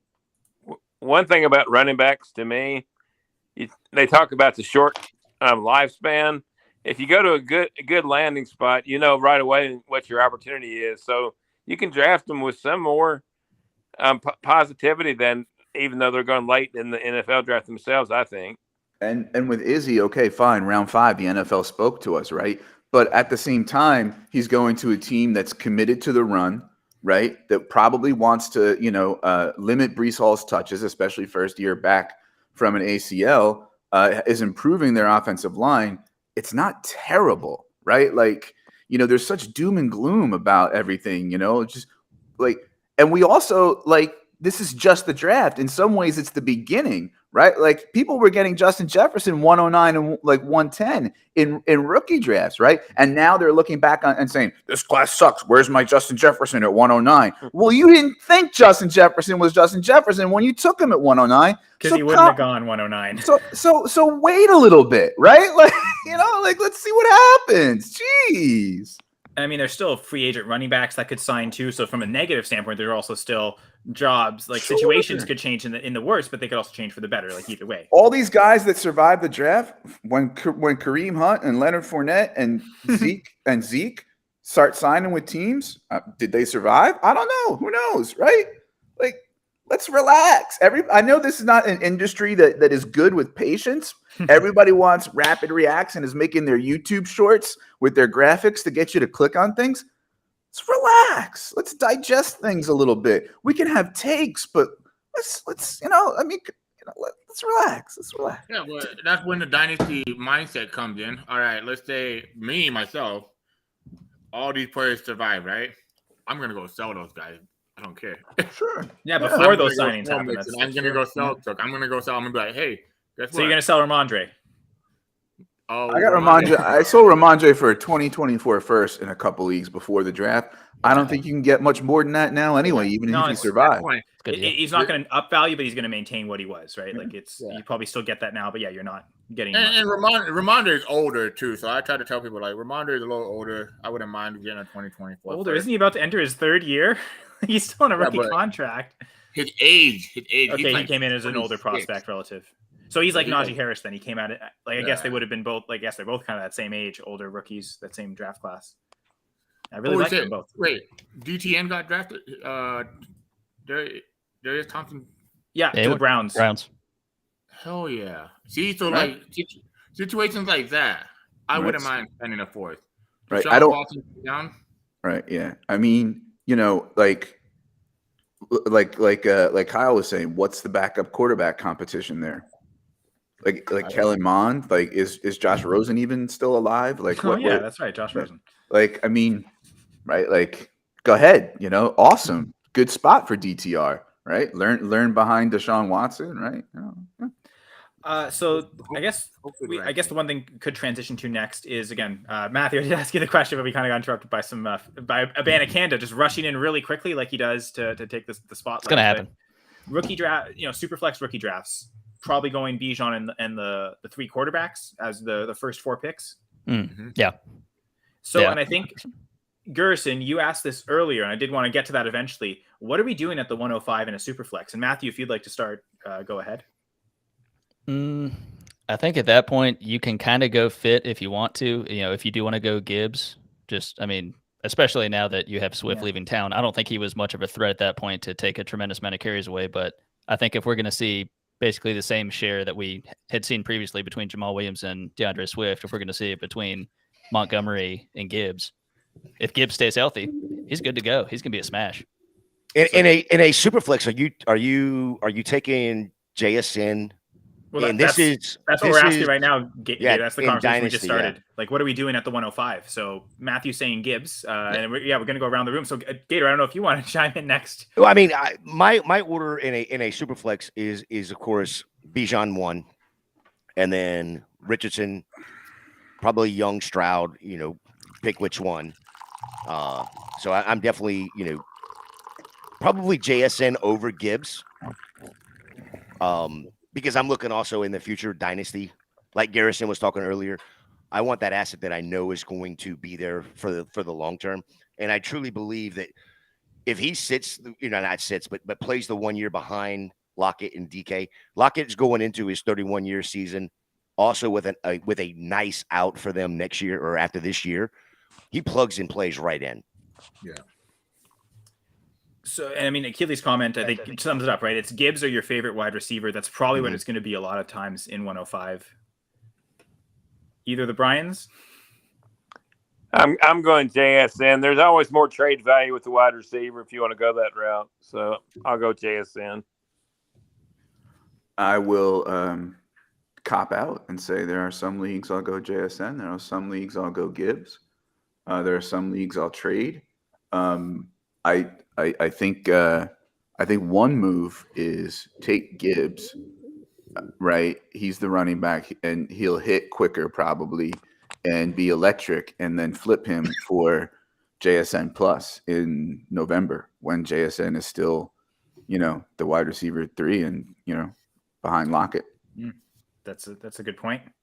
Especially if you ultimately do want to end up with JSN, that's maybe the best way to extract value. Either, can you trade back even just a spot from 105 to 106, get anything extra and get him? That could also be in the short term how you gain that value. But if you're patient, which again, Brian mentioned earlier, that's not always the case for fantasy. But if you are patient, that window of opportunity might come there. See, there's the problem with Brian Ford, though. Is this guy has, he's taken a little bit of time off of work, so he's actually over here trying to learn how to play chess while we're all just trying to play checkers. He's over here playing chess. No. And I think part of what Brian was saying, team dependent, right? Is that so much what your roster is, or I guess part of your roster is are you contending or not, right? Like if I'm contending, I want the running back. If I'm rebuilding, I want the receiver. Is it as simple as that? I just want to diversify my portfolio. That's fair. You don't want to take every share of, if you have, and I guess you may not have the 105 in every single league, right? But you take the shots. The vibe that I'm getting is right now most people are Gibbs over JSN, right? So I'm going to use that information in every draft that I'm in, right? And I'll probably be able to get consensus market share or above of JSN because he's below Gibbs right now. All right, so Gerson, we're going to ask you, but it seems like you want to share the most recent pick. Yeah, Josh Wild, man. I like this guy. I think he's ultra athletic. I think he has upside. and he's just basically going to be Shig's second backup tight end. You know, I mean, they're basically just athleticism all around. You know, maybe I'm higher than Josh Wild than other people, but I mean, like obviously, almost a I'm not 9 RAS score, 8.98. So I did like him. But yeah, here he goes to the Titans. Yeah, so I'm not like all in on him, but it's just a good pick for them. On the 105, I think, like, again, I always keep going back to this today, and I feel like I'm just repeating myself over and over. Know your league. Know what's next to you. The 105 is that threshold that someone could need a running back and someone could need a wide receiver. Because after that, after those last 3 picks behind you, those quarterbacks, you know those 3 quarterbacks that's it. After that, that tier drops like, what, a second round late? I mean, if someone wants to draft Will Levis in the first round, go ahead. You know, you want to waste that draft capital because Will Levis is not starting this year. If he does, it has to be through injury. You know, I don't think he start without talent. But they're yeah, contending. I mean, they like, want I think Tannehill the from the start. 105. If they I'm can't trade taking him. one. Sorry. You're not going to be able to trade. His contract is abysmal. It's right, like, what, and that 30 million? Assuming they can't trade him, he's starting on that team this year, right? I agree with you on that. Yeah. So I think I'm gonna go longevity again. I've been debating this since he got drafted. It actually been back and forth between JSN and Jordan Addison. Like, I think the Vikings will move on from Kirk Cousins, and I don't think they're gonna actually be in a position to draft a quarterback. I think they're gonna go and trade for a quarterback. I don't know what the quarterback market is gonna look for, but they're gonna want to compete. And I mean, obviously Kirk Ryan Cousins. Tannehill? No. Kirk Cousins, 35 years old now? Something like that, 34? Probably, yeah. Probably getting in the mid-30s, yeah. But I think to be safe, I'm going JSN. The guy's just so talented, so good. He just gives me that vibe where he can be like, not like Justin Jefferson, Jamar Chase level, more like a Jalen Waddle level, you know? I think he's just talented. And like you guys said already, Tyler Lockett, they're going to move on, you know? It just makes so much more sense. But again, the quarterback situation is not pretty for any of these picks of the wide receivers.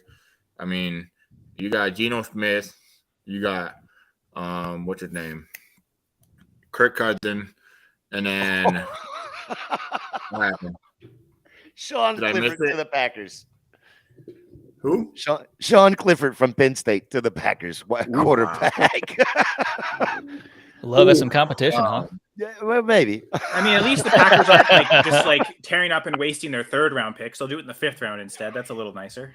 I'm waiting for a 3rd tight end of the Packers myself. Yeah, I almost expected it too. You're right, Brian. Jesus. And then you got Quentin Johnson, but I don't hate on Quentin Johnson. I think he's talented. Yes, he does have an issue with body catching and all that stuff, but he's one of the bigger wide receivers. I think we could be making a mistake, and next year we're thinking, oh, why didn't we hire on Quentin Johnson? Yeah, there's some flaws in his game, but when you have a quarterback like Justin Herbert, who's elite, out of all these wide receivers that are getting drafted, and then next thing you know, let's say Keenan Allen or what's his name, Mike Williams, the only wide receiver that can land on his ass and his head at the same time in the NFL. I mean, dude, we might be regretting it, but for sure, number 5, JSN. And so I think, well, first off, Keith makes a good point here. Maybe someone loves Gibbs so much that a quarterback falls to 105, and then it's an easy choice in Superflex League. If you can get a CJ Stroud falling to 105, people, maybe your league believes in the S2 scores and he falls that far, then it's a smash pick. So the 105 might end up being really valuable. I think it was Keith who said there's lots of flexibility with that pick, and maybe that is just one, as much as it's a rare outcome. Because I know we all just said we'd take the 3 quarterbacks at 102 through 104, but not every dynasty manager may think that way. So that is also one chance. But I think Gerson almost, I don't know, you probably didn't know. I talk enough, maybe he did know where I was going, but I think this next tier of players probably is a lot of the players he mentioned, 105 through 108 is probably going to be Gibbs and at least 3 receivers, maybe 4. You extend Zay Flowers there. That's probably, all the way through 109. You're going with 2 running backs, 3 quarterbacks, and 4 wide receivers there. And then the order of those receivers can be whoever you want. And I think where Gibbs falls between those tiers is interesting. I think before the Swift trade, I probably would have had Gibbs as the 108 behind Jackson Smith and Jigba, behind Jordan Addison, and even behind Quentin Johnson. Now with this Swift trade, I might at the very least consider him ahead of Quentin Johnson. I still really like Jordan Addison though. I still think he could be the best receiver in this class, and he's never going to get the top corner. It's that like the extra tension's always going to be to Jefferson, and Jefferson's going to be able to produce. So I think I'm still going to take Jordan Addison ahead of Jahmyr Gibbs. I agree there. So to me, Gibbs maybe falls to the 107, which is, I think, maybe on the lower end of where he'll actually go in rookie drafts. He might go 105 in a lot of cases, maybe even 104. So, well, so for Jordan Addison, for this next year, for his rookie year, he may have gotten the best of the landing spots where you had Adam Thielen with over 100 receptions or 100 targets rather. So Adam Thielen's out. I don't know what this does to KJ Osborne, but the Jordan Addison to the Vikings absolutely is the best landing spot, at least for the 2023 year. Certainly of those first round receivers. If we're going like fantasy production, I think Jordan Addison had the highest out of those 3 for next year. Mm-hmm. And I think that's part of what's making me think I'd rather just have him than Gibbs, because I think there might be even short-term value might be close, but I think the long-term value of Addison there will be great. So, when Addison has that clear runway, thankfully, since they got rid of Thielen, I mean, Osborne is such a good 3. He is what you want as a 3, and thankfully, he will remain a 3. And he will likely remain a 3. But that's a good thing that Addison can earn the 2, but not have to be competing with Thielen, who I think if he would have stayed, they probably would have let Thielen keep the 2, to seniority and that sort of thing. But thankfully, he's gone.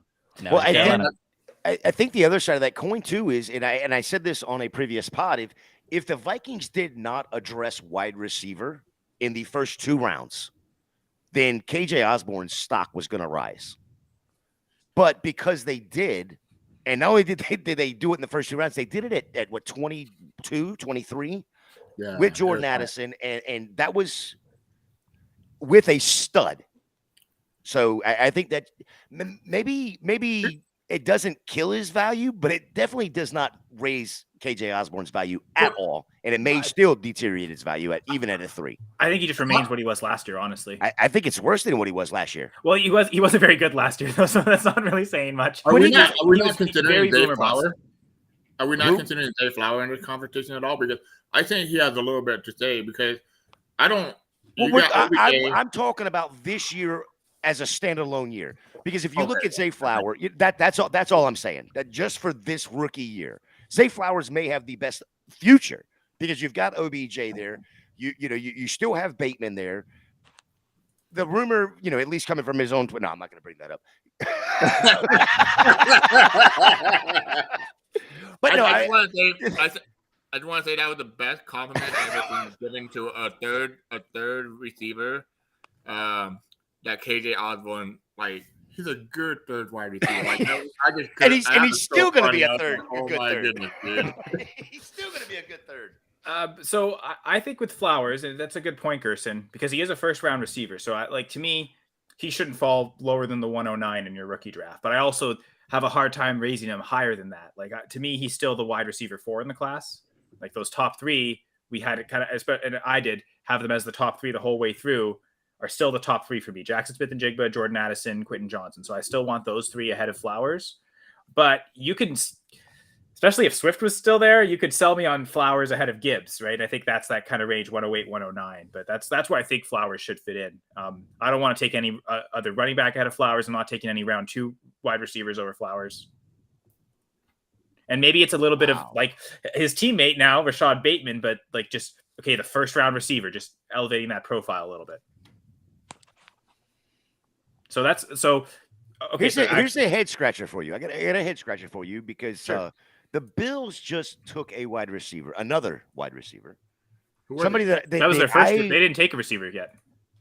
I mean, you've got 74 wide receivers on that team already. Yeah. Yeah, but none of them are good. Only one Who of did them they is actually good. Who did they Well, take? Justin Shorter out of Florida, which Oh. honestly, I didn't think Justin Shorter was. I thought he was going to be a UDFA. Yeah. Yeah, that's what I You know, thought. They added another not so good receiver, is what you're Right. saying. Lots of injuries for Shorter. So Khalil Shakir is safe, is what we're saying. He's still the number 3. He's I like mean- AJ Osborne. I mean, hell, if they take another receiver, that receiver is probably going to be better than Shorter. I mean, Kincaid probably hurts Shakir a bit. It's fair, Oh, yeah. hands He hurts Knox more than anyone, but you're right. He might more targets. I don't think he hurts Knox. I don't think he hurts Knox. I think a lot of people are taking too much away from Knox because Knox is a great blocker.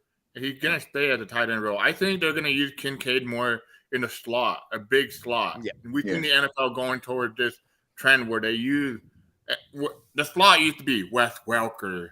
The slot You're used trying to to be you're trying to little get that tiny one. mismatch. Guess what? Finally, the NFL realized, oh, hey, guess what? We have these safeties that are this tall, and then we got a guy that's a tight end like Travis Kelce or Dalton Kincaid that can run this route perfectly good like we want. Guess what? He's a slot tight end, and it'd be great. I just think if I don't know, maybe Brian and I might agree one time. Dawson Knox okay. Dalton Kincaid will do his stuff, and that's it. Like I love Dalton Kincaid. I'm a Utah fan. I'm from Utah. I'm a Utah Utes fan. That's why a couple times during the draft I went like this, and you guys didn't know what happened. It was because a Utah player got drafted. But the thing is, I think Kincaid's fine. Like he's gonna be more of a wide receiver prototype player rather than everybody said that, oh, well, Michael Mayer is Jason Witten. What is Dalton Kincaid? Well, he ain't Mark Andrews, I'll tell you that much. But he's gonna be a prototype, like just a basically receiving tight end. He's the perfect receiving tight end. There's a reason why there's only one tight end drafted in the first round. Think about the way Florida used Kyle Pitts. And I'm not saying how better than Atlanta. Yes, I'm not saying the way Atlanta used him. I'm saying the way Florida used him. He wasn't an inline tight end. That's what Dalton Kincaid is. Dalton Kincaid is that out, getting the mismatch against that nickel, against that drop down safety, whatever the case is. There, I think, like Garrison just said, I think the value for Knox is going to not be between the 20s. It's going to be that end zone threat, which has always been anyway, threat. Right? Like he wasn't a volume tight end. That doesn't change anything. It doesn't. I guess to me, I thought, okay, is Kincaid brought in to be a red zone weapon? And that's why I thought it hurts Knox, because all he really has is touchdowns. And suddenly you've got that other tight end you can throw the touchdowns to. And if he only scores 3 touchdowns next year with, he had 48 catches, 7 touchdowns. You had good weeks for fantasy because of that. But if he only scores 3 through the season, that's why I think I'm a little concerned with Knox. But I guess is Kincaid a red zone weapon or not? Really, Kincaid hurts Gabe Davis. Which the way you guys are talking about Kincaid, he's more of a receiver than a tight end. So I suppose that logic makes sense because that's that big bodied receiver, just a bigger body, I suppose, than Davis. First off, Kincaid doesn't hurt Gabe Davis. Gabe Davis hurt Gabe Davis. He always gets injured. Well, I mean, he just doesn't earn targets, right? Like he's got all the talent, he's got all these except for in the playoffs. Yeah, one game for sure. Yeah, awesome. I mean, he had 93 last year. But I think that's definitely, believe that's a career high, and that might be his career high. You know what I really think happened in this NFL draft? The Buffalo Bills wanted to take a wide receiver, but when Johnson, Addison, they didn't want to reach on Hyatt. They're like you and Brian, like, no, we're not taking Hyatt. All these guys got taken. They were like, "Fuck, we're just gonna take the next talent of it." Jeff, I'm sorry, I said the F word again. I mean, we're 2 hours and 33 minutes in, and you've only done it once, so you quite well done. Well done, Gers. I'll give you $5, whatever. But I'm pretty sure it's only at the start of videos. By the way, I don't know if I should tell you that because it might encourage more of it. But I think as long as you don't within the first 3 minutes, or it's I think Jeff said it's got to be 6 total or less through a video. So you're good, Garrison. Watch out now on Sundays. Now you didn't give up the secret. Now Garrison on Sundays is going to be like, okay, the clock is ticking. We have 5 minutes. Okay. No, so as soon as those wide receivers were gone, they're like, crap, what do we do now? So they had to take the next talented pass catching receiver. in which I think Dalton Kincaid is a great pass catching receiver. And if you can be the hybrid mode, go tight end wide receiver, why not, I guess that's the next great question here. How high are we taking Dalton Kincaid in rookie drafts? I think that's the next, like that's the last first round player we really haven't discussed yet. And I suppose, what's the tight end premium, right? Like where's the premium on tight end and how much does that raise him? So we'll, I guess, start with in non-tight end premium, just straight PPR. How high do we think Kincaid should go? And then we'll transition to tight end premiums and how much we think that raises him. I mean, when you look at it, I mean, we all agree, I think, that it takes a while for tight ends to adjust. You're looking 2 years plus in any format, whether it's tight end premium or not. So I still think it's late first, early second, no matter what you're doing. It truly all depends on who and what you have in your league. Going back to what Garrison says, right? So, Matt, what's your take on it? Yeah, in the non-tight end premium, it's tough to stomach a tight end even in the back of the first. Regardless of profile, regardless of landing spot, anything like that, regardless of those traits where it's like, all right, well, he maybe seems more mature and more refined and can maybe adjust quicker than most tight ends can. Usually for me, any tight end, the earliest I'm going to pick him is early second. And I think the combination of with Kincaid's profile, where he landed, what he can do, as we're talking about, who is he going to take from? The implication is he's going to take from somebody. It's not like he's going to be, third fiddle to anybody. He's going to step in and be one of the primary targets for Allen. So I would say probably early second. I wouldn't let him slip past mid second. Vandy Grad. I agree right there. We had that mock, and I think I got him at the 2.5, something like that. So I'm thinking that's the latter part of the spectrum. So somewhere probably between the 201 and the 205.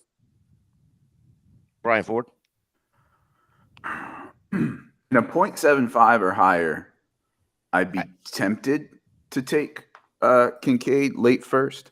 I know that tight end hit rates aren't great, but we also have to, if we're changing the way that we think about running back, because the NFL is, we also have to start changing the way that we think about tight end, right? He's not going to have the bad hit rate, so to speak.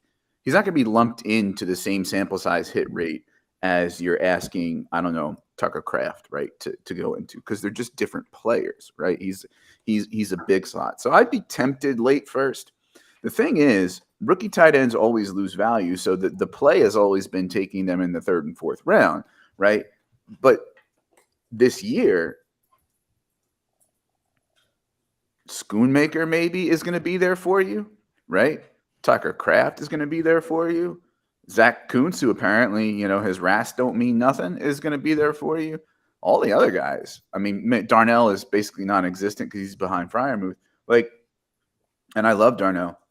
The 4 out of the top 5 tight ends, 4 out of the top 5 tight ends that I had, which was kind of like a mega tier, and then a big tier break after him, got first and second round draft capital.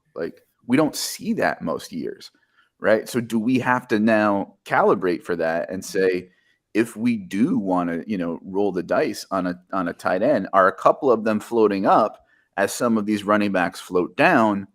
And where do we have to pick them? It's going to be very interesting. There's going to be a total lack of consensus after 107. It's going to be great. Yeah, that I think is going to be phenomenal to see all the draft boards that are going to come across and see what people are doing. Like you said, that 106, 107, 108 range, what's happening there across the board. So, Garrison, same question to you, but I also want you to put your DFS twist on it, where it's, with the mindset of, of course, we don't know what his value is going to be in DFS, but having a quarterback like Josh Allen, the thought process of him being a big slot player and not necessarily a tight end, even though you have to use him in that tight end role in DFS, where does he fit? So in DFS, I think Kincaid's going to be a great value because he's going to be either minimum price or he's going to be slightly above minimum price. And I can stack him with, let's say, Stephon Diggs. And then let's say I don't know who the first team they play in next season, but I'm going to guess it's one of their, let's say they play the Jets, Let's say they play the Jets week 1 or whatever, which usually they don't play the rivals. Well, the schedule's not been released yet, so I don't think we know who they're going to end up playing. But let's just say they play the Jets, right? And I need cheap money. I need Dalton Kincaid. Let's say he's 3,900 or 4,500, and then I have Stephon Diggs. He's going to be expensive. He's going to be like 8,800, 9,000, something like that. And then I have Josh Allen. That's going to cost a pretty penny. And then of course, if I want to run it back with Garrett Wilson, going to cost a penny too. But guess what? I saved a lot of pennies with Dalton Kincaid. So tight ends are always cheaper in DFS. But based on what we're talking about, it's like, where would we draft Dalton Kincaid? Brian had a good point. Like, it really does make sense, like, your setting, your league, and everything. Because a 1.75, a lot of people don't realize this. Last year, TJ Hawkinson in the 1.75 scored more than CD Lamb. Mm-hmm. So you have to be smart. You have to know your league. Obviously, TJ Hawkinson's what, in year 4? Year 3 or something like that? Yes, I think this is the end of his rookie contract. This is, yeah. Or did he just sign an extension with this might be year 5. Extension. At most year 5. So we're going back to what can you do in year 1, right? So your draft capital, what you're going to spend on him is going to matter a lot. And I love the fact that I don't know if it was Brian or Shu that brought it up, but what you value this draft at, because we had tight end is deep as hell, right? Running back, we thought it was deep as hell. Now we're looking at it. It wasn't so deep at all. It was like 5 guys, great draft capitals that we would actually appreciate. I think I cut my tier at Todd J. Spear almost.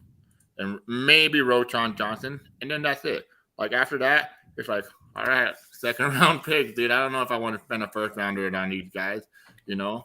But you really have to evaluate the positional values of your other position in your rookie draft, because obviously quarterbacks are going to be king to king.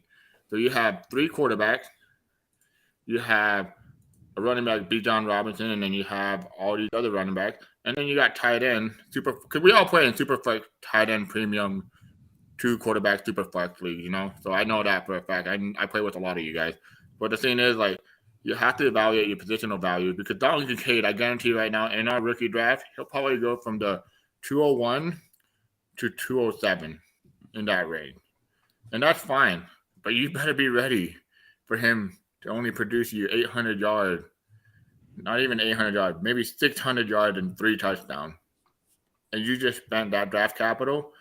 I mean, who was the last tight end that hit? Just hit. As a rookie, probably Evan Ingram, right? Because Beckham got hurt, Shepard got hurt, and he saw 100 targets as a rookie. Yep. So, Jordan Reed as a rookie was pretty good too. I mean, we're hoping for Kyle Pitts. We have this dream enamored like in our head, Kyle Pitts. It's just Kyle Pitts hasn't even hit. Well, you know? Kyle Pitts had a 1,000-yard season as a rookie, and that in itself is amazing for a tight end. Yeah, and that's awesome. He was tight end 11 in points per game. Because he only had the one touchdown. One touchdown outside of the United States. But then you come back last year and he gets the more touchdowns, but then he doesn't. The yards efficiency wasn't the same, right? So like, hello, Marcus Mariota, you're a great quarterback. Hey, and that's what it means, right? It doesn't matter how great of a tight end Kyle Pitts is; it's all about quarterback efficiency anyway. So that effect, Kincaid is tied to a good quarterback. All jokes aside, because we all know I'm a Bucs fan, we got Kyle Trask. So you're telling me Kyle Trask is a better quarterback than Marcus Mariota? There ain't no way in hell. No. But he was better in college. Defense I know. SEC to NFL defenses. Like, hey, but aren't they the Trask same? beat Vanderbilt. Come on now. Yeah, damn it, I'm going to kick you out of here. Here's the thing. If Alabama played the Winnipeg Blue Bombers, the Blue Bombers are going to destroy them. No, I'm serious. Like, I love how you brought a Canadian. Well, that's the thing, right? Well, because I mean, I think NFL teams, I don't think there's any question. As bad as the Cardinals are, they're going to beat any college team. But I think even most of the elite CFL teams probably will too, because the same thing. You've got men who have played football for decades going up against college kids. I think also the problem with Winnipeg is they've got all they've got the 2 edge rushers that most college tackles probably can't handle. Willie Jefferson, even though he's not in the NFL. If he was in the NFL, he'd be a pretty good edge rusher, I think. I'll tell you what, Kyle. When the Winnipeg Cucamongas, whatever. Blue Bombers. his name is. It's alliteration. It's awesome. An NFL team, I will fly out there. I Oh. will buy your ticket. I will buy your beer. I will buy your food, and we'll hang out. If that I mean, happens, the Cardinals we're suck hanging so out. much that they'd probably struggle to beat the Blue Bombers. Even if they brought in the former Blue Bombers quarterback, Chris Streveler, they'd probably really struggle.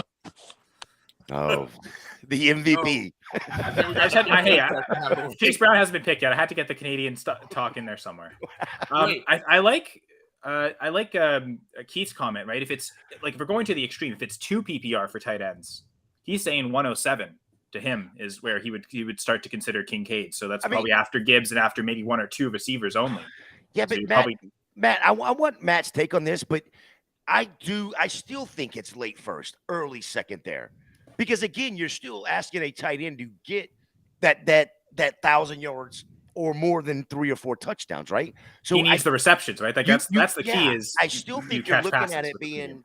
Here's the thing, though. Looking at it being you're begging for passes, and in that offense, it's going to be diversified. Other than he's gonna, what's his name? Stephon Diggs is going to get his. So let's take Gerson's point about DFS, right? The idea is not that I'm saying Dalton Kincaid is Travis Kelce or Mark Andrews, but the idea with those guys is you're essentially getting wide receivers for tight end prices in DFS. Mm-hmm. So therefore, you can then spend, get like a stone minimum, wide receiver, save money, right? And sometimes you even, in certain cash games or something, I like to get spicy and flex tight end here or there, right?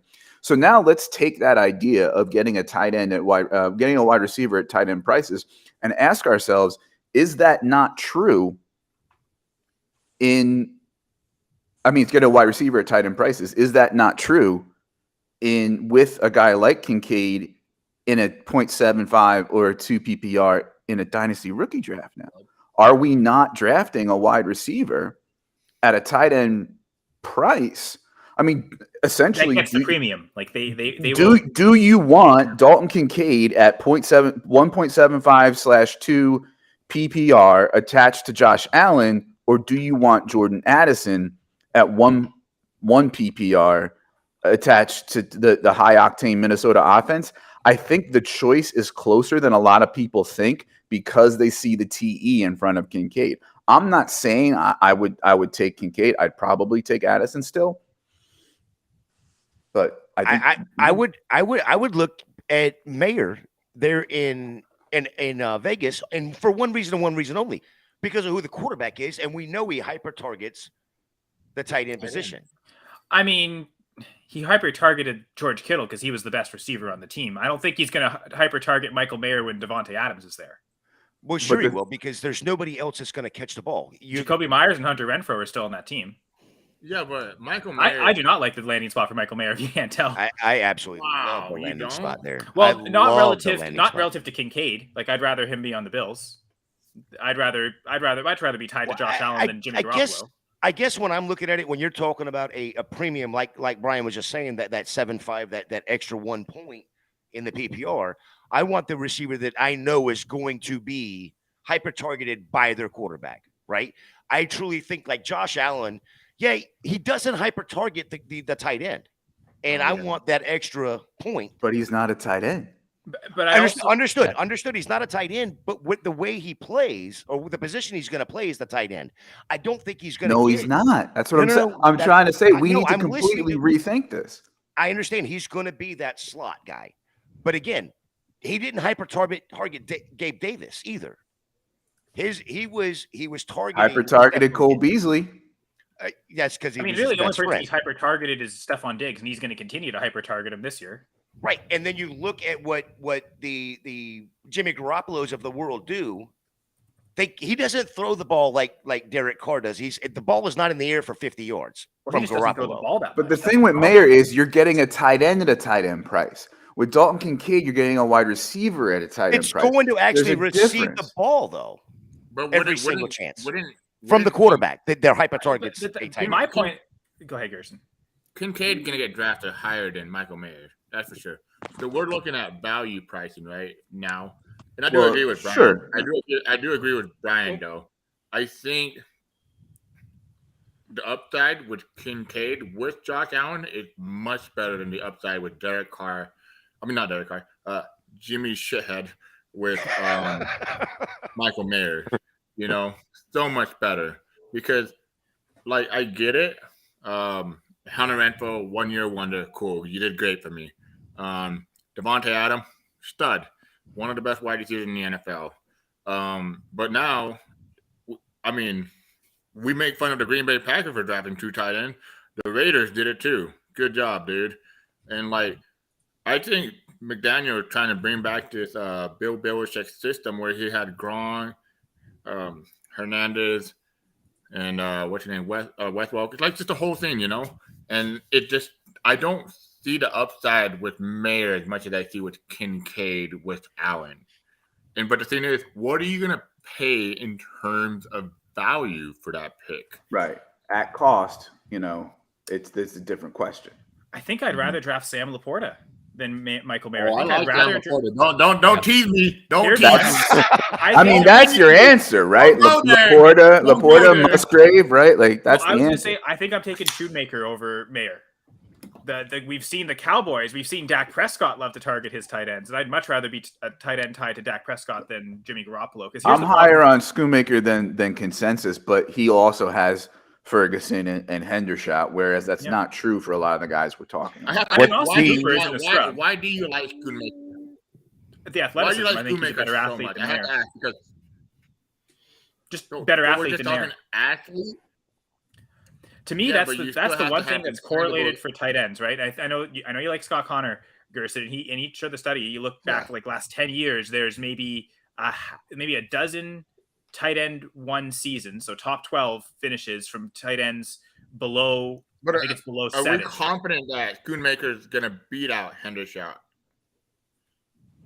I mean, I'm not confident that Mayer immediately beats out Austin Hooper. I'm not necessarily confident that. Oh, I'm confident in that. Okay, well, fair enough.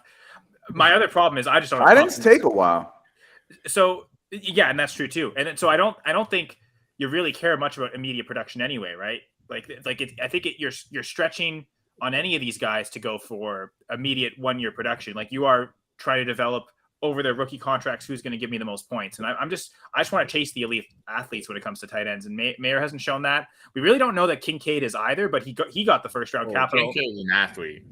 He didn't test, so we don't actually know. But I think the fact that he went in the first round tells us teams believe it enough that they believe he's an elite athlete relative to Mayer, who didn't go in the first round. So, like, I'll buy into Kincaid, and even though we don't know the relative athletic scores, and he did have the injury concerns, but I think that the NFL has let us know what they believe by making him the only first round tight end. And the general manager who traded up a couple picks to get Kincaid, when asked about why he took him, said elite hands, which was a subtweet to Gabe Davis.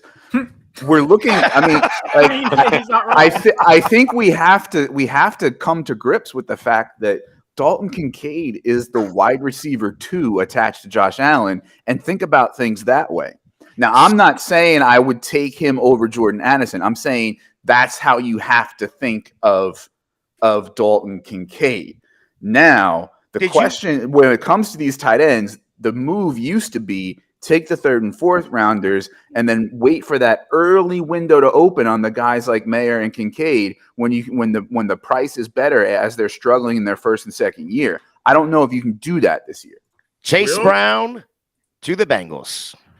It happened. 5 Canadians drafted. Well, you know what? That's one of the better landing spots for a running back. Brian, so I want to just speaking of tight ends too. Will Mallory underrated to the Colts. Yeah, this is their 900th tight end. This is the earliest with them taking Shoemaker in the 2nd is the earliest Dallas has taken a pick of a tight end. They usually take them in the 4th or later. They didn't very similar to what Brian was just saying that 1 year. But Brian, did you just say without saying that Khalil Shakir is no longer viable? I didn't say he's no longer viable. I'm a Shakir lover. I love Shakir, but I have to be realistic. If the team brings in Dalton Kincaid, he's the number 2 wide receiver. Yeah. So here's one thing that just keep beating in my head. I think about it. All right. Know your team. Know your league. Oh, that's not it. Not only that. No, I'm talking about a draft.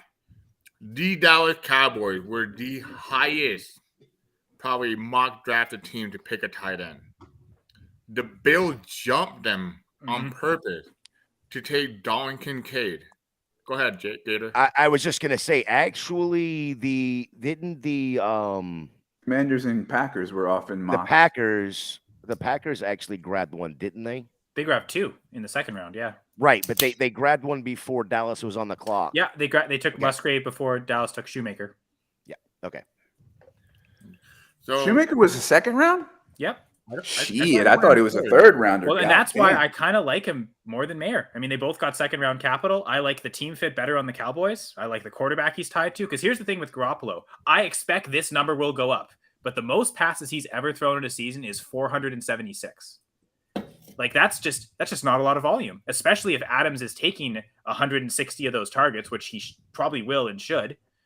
That's not leaving a lot for everyone else. So that's why, if Mayer's fighting to get on the field with Austin Hooper, and maybe he's already ahead of Hooper and he is the number 1 tight end playing 80% of the snaps, it's still hard to get targets there. Now, this is probably, no offense, Gerson, this is probably the worst defense Garoppolo's ever played for. So you'd have to imagine he's probably going to hit 500 pass attempts. Right? you hurt my feelings, Kyle. Why are you throwing knives at him like that, Kyle? That's just wrong. Well, it's not my fault. It's the Raiders' fault. They're awful at team building. Hey! Don't think you're going to a third Hall of Fame quarterback here. You're gonna struggle too. So calm down. Oh yeah. Jordan Love's probably not winning a Super Bowl. So As long as he's there for 15 years, the Pack will be happy. They'll have 3 quarterbacks, 45 years. It'll be fine. Sean Clifford next up. I mean, because it's not really like I'm saying it's the worst defense he's ever been on, because look at the defense he's played for. It's been the 49ers and then Bill Belichick. Like he's had elite defenses everywhere he's gone. He's never not had an elite defense. So he won't have that this year. So like, are we expecting Garoppolo? I'm expecting him to hit new highs in pass attempts and passing yards and all those numbers just because he's finally going to hit 500 pass attempts, I'd imagine, right? Yeah. And it's in a pass happy division too. So Bingo. So Bingo. In a sense, real quick, I just want to run through these last 3. Yeah. The Colts take Will Mallory, tight end. The Bengals take Chase Brown, the 5th Canadian being drafted today or in this draft. And the Vikings just take Jaron Hall, quarterback out of BYU. I guess that's going to be the replacement for the 75-year-old No, Cousins. No, not the replacement. No draft. this is Kellen Mond all over again, isn't it? I have to check my boss. He's the owner of the company. He has season tickets to BYU, and he kept bugging me. When do you think Jaron Hall's going to get taken? I'm like, maybe 4th, 5th, 6th, undrafted. He goes, come on, if you were to put your money on, I'm like, I think the 4th round seems fair, but I think more likely it's the 5th. I actually had him ahead of Hainer by 1 spot. I don't now, but I mean, listen, Cousins is what, 34, 35, right? Like, like injury away, Jaron Hall's mobile, not a bad passer, has very good numbers, even when you compare them to number 2 overall pick, Zach Wilson at BYU. So I like Mr. Positivity today. Mr. Positivity. Yeah, you love it. You love it, Brian. We love having you too. So Kevin's comment here: Chase Brown got the best landing spot in the entire draft. I assume he's talking running back, and let's go with that. Like really looking at the running back landing spots, the only one I could say is maybe better is A-Chain to the Dolphins. That's my boss's reaction to Jaron Hall. Where'd Freeland go? No, because I told him Freeland went early on, but Jaron Hall is a Viking. But his reaction was like, I think maybe that's more the 5th round than it is the landing spot. Yeah. I mean, you cannot as a BYU fan think that Jaron Hall was going to be a top 5th rounder. No. The reason that the Bengals were a good landing spot was that baked into that, for me at least, was the assumption that you mean the Vikings from. No, I'm talking about the Joe Mixon comment. Yeah. Okay. Was because the assumption was they're moving on from Mixon, right? Yeah. I think if they were convinced they were moving on from Mixon, they would have spent above a 5th rounder on a, no offense, Kyle, better running back than Chase Brown. I Sure, think they would have targeted Charbonnet in a second for sure. Yeah. I think what they're going to do is just ride out this whole Mixon off-field thing. I mean, Memphis. I was on a Dynasty Warzone stream last night, and Memphis, brought up that like this is the same Bengals owner who had what's his face with the V. Perfect. Yeah. The line, and whatever, right? Like, I'm going to go on Spotrac and look at Mixon's contract. I know they can save money, but they can save even more money, I think, next year. So they're probably going to ride out Mixon, and then Brown is the backup to whoever they probably take next year, right? I mean, if they cut him this year, they'd still save that money next year too, though.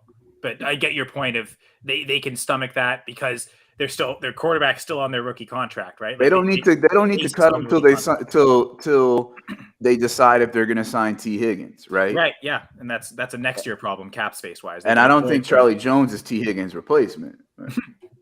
And Pirine, honestly, was a reasonable loss by the Bengals too. So I mean, if they're looking for just someone to slide in fifth, for sure, Pirine. I love Pirine this year as a sneaky buy on Denver. Yeah, and they haven't drafted a running back, so he's like his job as the main backup and potentially like lead back to start. It seems pretty safe right now.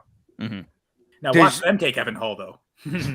Does Chase Brown going to the Bengals does that move him up your board, even though it's fifth round draft or even fifth round draft capital, late fifth? Does he move this is up Algier last year, right? Like because of landing spot and opportunity. For sure. I mean, like, I'm just looking at like the running backs taken ahead of him. Like, I'll for sure taking him ahead of Abanikanda.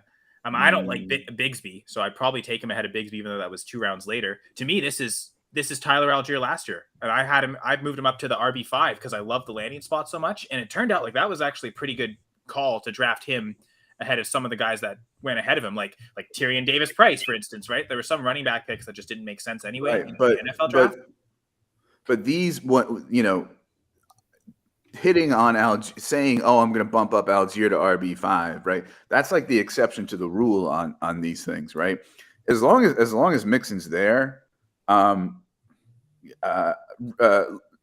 it Bijan, Gibbs, Charbs, Spears went, right? Bigsby went, Kendre Miller, and Izzy, A-Chain, Roshan Johnson. That's the last one. Roshan. I'm putting them above A-Chain for sure, because I just effing hate A-Chain. That might be about it. Matt, see, I already had Chase Brown ranked ahead of Abanikanda, ahead of Tank Bigsby by a significant enough margin to where like I'm gonna keep him ahead of them. Like to me, they didn't get the landing spots that elevated them. That's what I said like before. Like we have our pre-draft ranks, which for me, by the way, and I think unlike you, I think incorporate a little bit more the idea of expected draft capital, fantasy translation, things like that, right? It's not just straight player eval, right? Yeah, so I don't take that into account at all in my ranking. Now we got our data on the draft, and it's what do we do with our data from the draft? And to me, if you had Chase Brown as RB7, right, ahead of Tank Bigsby, right? And then the NFL takes Bigsby in the 3rd round to a good spot and Chase Brown to a pretty decent spot 2 rounds later, and you're still keeping Chase Brown. That to me is sticking to your priors. Like that I think I would not do. But then again, I'm sticking to my priors too by only kind of bumping them over A-Chain. So.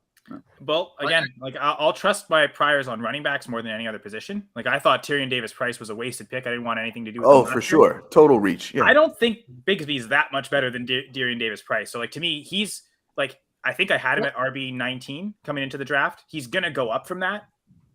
But wait. You had Bigsby as your RB19 in this class? You know how I talk about Gibbs' footwork all the time? Bigsby's that's not even a serious conversation. Like... Who was 18? But I think. I actually had him 17. My mistake. You do share an opinion with a guy I do love, Matt Waldman. He hated Bigsby this year, so there's that. Matt, I'd like to going back to the Chase Brown. Let's get back to him real quick. Where with his draft capital, with being the 5th round or 6th or 5th round, with the landing spot, probably more important than even draft capital at this point. Where is he? Where do you move him to in your rookie drafts? in a Dynasty rookie draft. I mean, he's probably still going to be a third rounder for me. It's just where in the third round do I get him? Because I mean, I know it's not a 1-for-1 comparison, but if we are talking about where Algier ended up going, I was pretty high on him coming out of BYU and was pretty excited to see him get that landing spot. Probably much like we're talking about this landing spot being pretty exciting for Chase Brown. So yeah, probably sticking with third. I mean, I don't. Again, knowing your league, knowing if that's your guy and you really want to get him, I think if you really want to get somebody, but you feel comfortable that it's somewhere in the third, I think you just if the value's there, take it. If not, don't reach for it. Yeah, because that's where Algier was arguably a better prospect coming out of school, and I didn't even really like him coming out. And he went to a team that had a sign on the door that said "Workhorse Wanted," and chose Arthur Smith as a coach. That's not true for Chase Brown. Any of that. Until they cut Mixon, until they move on from Mixon, I have very little interest in Chase Brown as a late fifth rounder. I don't understand. And it's funny because that's where, I think to your point, Matthew, Algier and Brian Robinson, we saw a lot of them in the third rounds last year of rookie drafts. So that would be the spot to snag them because it feels like I like them both as prospects better, and yet they still fell because of that. So yeah, you can probably get the again, quote, value on Chase Brown as a third round pick. Yeah, I think the conversation is actually interesting because where Brian stands on this, I think he was. I don't know exactly where he was as far as rankings were prior to the combine. Between the end of college games and then the combine, but that combine performance, I think he fell, and then now it's like okay, the NFL's making seeing that he or claiming that he's fallen anyway, going to that fifth round. But the landing spot, I think Chase Brown went up from the combine. He was super athletic. The Senior Bowl. He dropped Senior Bowl. I'm sorry. Yeah, it was Senior Bowl, and then so it was like an elevator ride for him. A roller coaster ride for him because it was bad Senior Bowl, good combine. And now we're seeing not great draft capital as far as the NFL is concerned. However, the landing spot is decent, assuming that they do move on from Mixon. I think it benefits them to move on from Mixon at this point, right? So that's just with all the off the field stuff. I mean, he's had enough, whether it's in college or in the NFL. So that's where I like the conversation because you are so far the opposite way, Brian, than a Kyle or even a Matt at this point. You're just completely off of him. But I think it's going to be that way. No. Right. This is the zero RB reality of the NFL in 2023. And I was just saying before how fourth and fifth round isn't a death sentence. I'm saying relatively speaking to Tank Bigsby, right? Chase Brown has a hive, and if I want him, I'm probably going to have to spend a late third on him, and that's not too bad. I'm just saying, the idea of elevating him above almost any running back that was taken ahead of him, to me, is bonkers. Even with the landing spot being what it is, if there is no Mixon in his way. Well, I mean, if I'm drafting my rookie draft, right, and Mixon hasn't been cut yet. I use that calculus, right? Because I just said before, I'm betting they cut him next year, and then spend a third rounder on Donovan Edwards, right? So or whatever, right? So I just not much interest, right? Now the minute Mixon's off that team, sure, different story. If I'm doing a rookie draft or a startup in July, August, and Mixon's gone. I have a lot of interest in Chase Brown. That's when I see him as a Tyler Algier, that possibility of getting into that kind of opportunity and volume. But I think we're going back to what Brian was saying around, though. What if the Mango cut Joe Mixon and then said, hey, Joe Mixon, you're gone. We don't want your problem. But guess what? We're going to bring Ezekiel Elliott in. What if they say, Joe Mixon, you're gone. We're going to bring Leonard Fournette in. Yeah. What if, et cetera, Kareem Hunt, stay in Ohio. Well, I don't think Kareem Hunt's that good anymore. I think, but I think the one thing I take away from this draft right now is we saw all these running backs, right? And there's still some out there like Sean Tucker, Zach Evans. They haven't been drafted. Yeah. Yeah, and the other thing too that I'm sorry, go ahead. These running backs haven't been drafted. and we're over here thinking this and that, this and that. But I think the running back landscape right now, I'd rather be safe than sorry. You can take a gamble, and I don't think outside the top 2 rounds, I'm gonna take that big of a risk to reach. Maybe Tajay Spears, but I think If Zach Evans goes in the 6th round to the Cowboys, greater than sign Chase Brown. You asking the question, or no? I'm saying in a heartbeat. Then I'll say I disagree. But yeah. Yeah. But as I would expect you to disagree. Yeah. So here's the thing, though. This whole conversation, it can go both ways. Here's the way, but I mean, right now, Zach Charbonnet, Kenneth Walker, we all went crazy. The whole world, the whole fantasy industry went wild on it, right? Now, let's say this. Let's say Tony Pollard. We walk out of this draft at the end of the draft. Everybody's like, cool. Cowboys didn't even draft a running back. F all you guys haters. You guys thought that they were going to draft Zach Charbonnet. You thought they were going to draft, Abaconda. And they didn't. So, yeah, I win. But what happened if the Cowboys said Jerry Jones wakes up tomorrow, yeah, I think Leonard Fournette is a good power running back. He can replace Zeke in the pass catching role. And, he's going to take some time off Tony Pollard.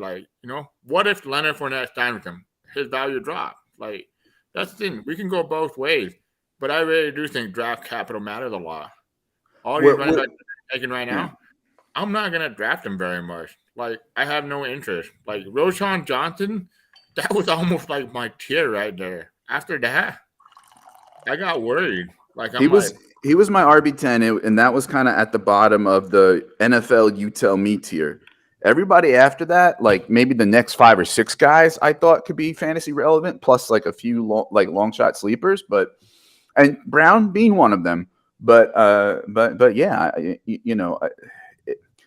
the only thing that I would slightly disagree is because the NFL and I think fantasy now, fantasy was kind of ahead of the NFL, is like a zero RB or hero RB world. We have to take that into account, right? And so, I'm going to spend, I'm like Chase Brown over Charlie Jones every single day of the week, right? Maybe bad example, but similar draft capital, Chase Brown over Charlie Jones every day of the week. Yeah, we're talking Chase Brown over some of the 3rd round, right? You're going to probably take Chase Brown over Michael Wilson, who went in the 3rd, and Trey Tucker, who went in the 3rd, right? I like Michael Wilson as a sneaky guy, but I think he was a little overdrafted by the Cardinals in the 3rd, right? So I think, because I don't think they would have had to have spent a 3rd on him. So given that people are obsessed with draft capital, often justifiably so, I think I'm going to probably have to spend more for Wilson than I'm comfortable with. I like the skills. He played 14 total games over 3 years in college, right? Over the last 3 years, his final 3 seasons. Underutilized in Stanford. Going to a team that if they trade Hopkins, I'm a little more interested.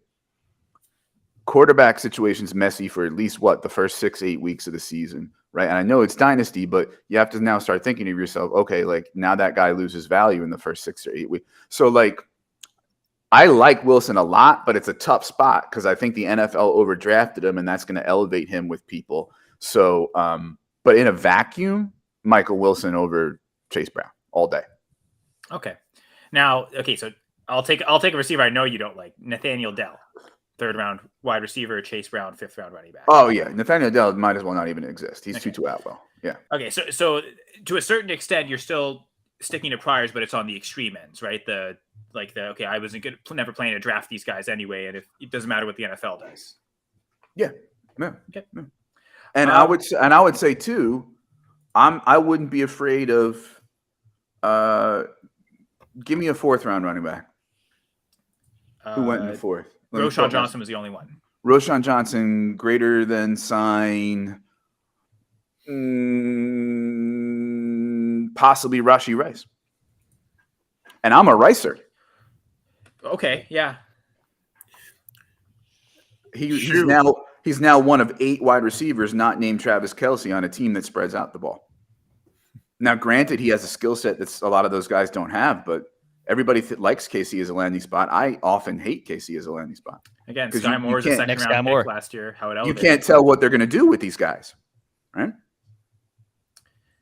It does seem like Tony really established himself like he's going to be the wide receiver 1 there. And then whoever's the wide receiver 2 is not going to get significantly more than the wide receiver 3 or 4.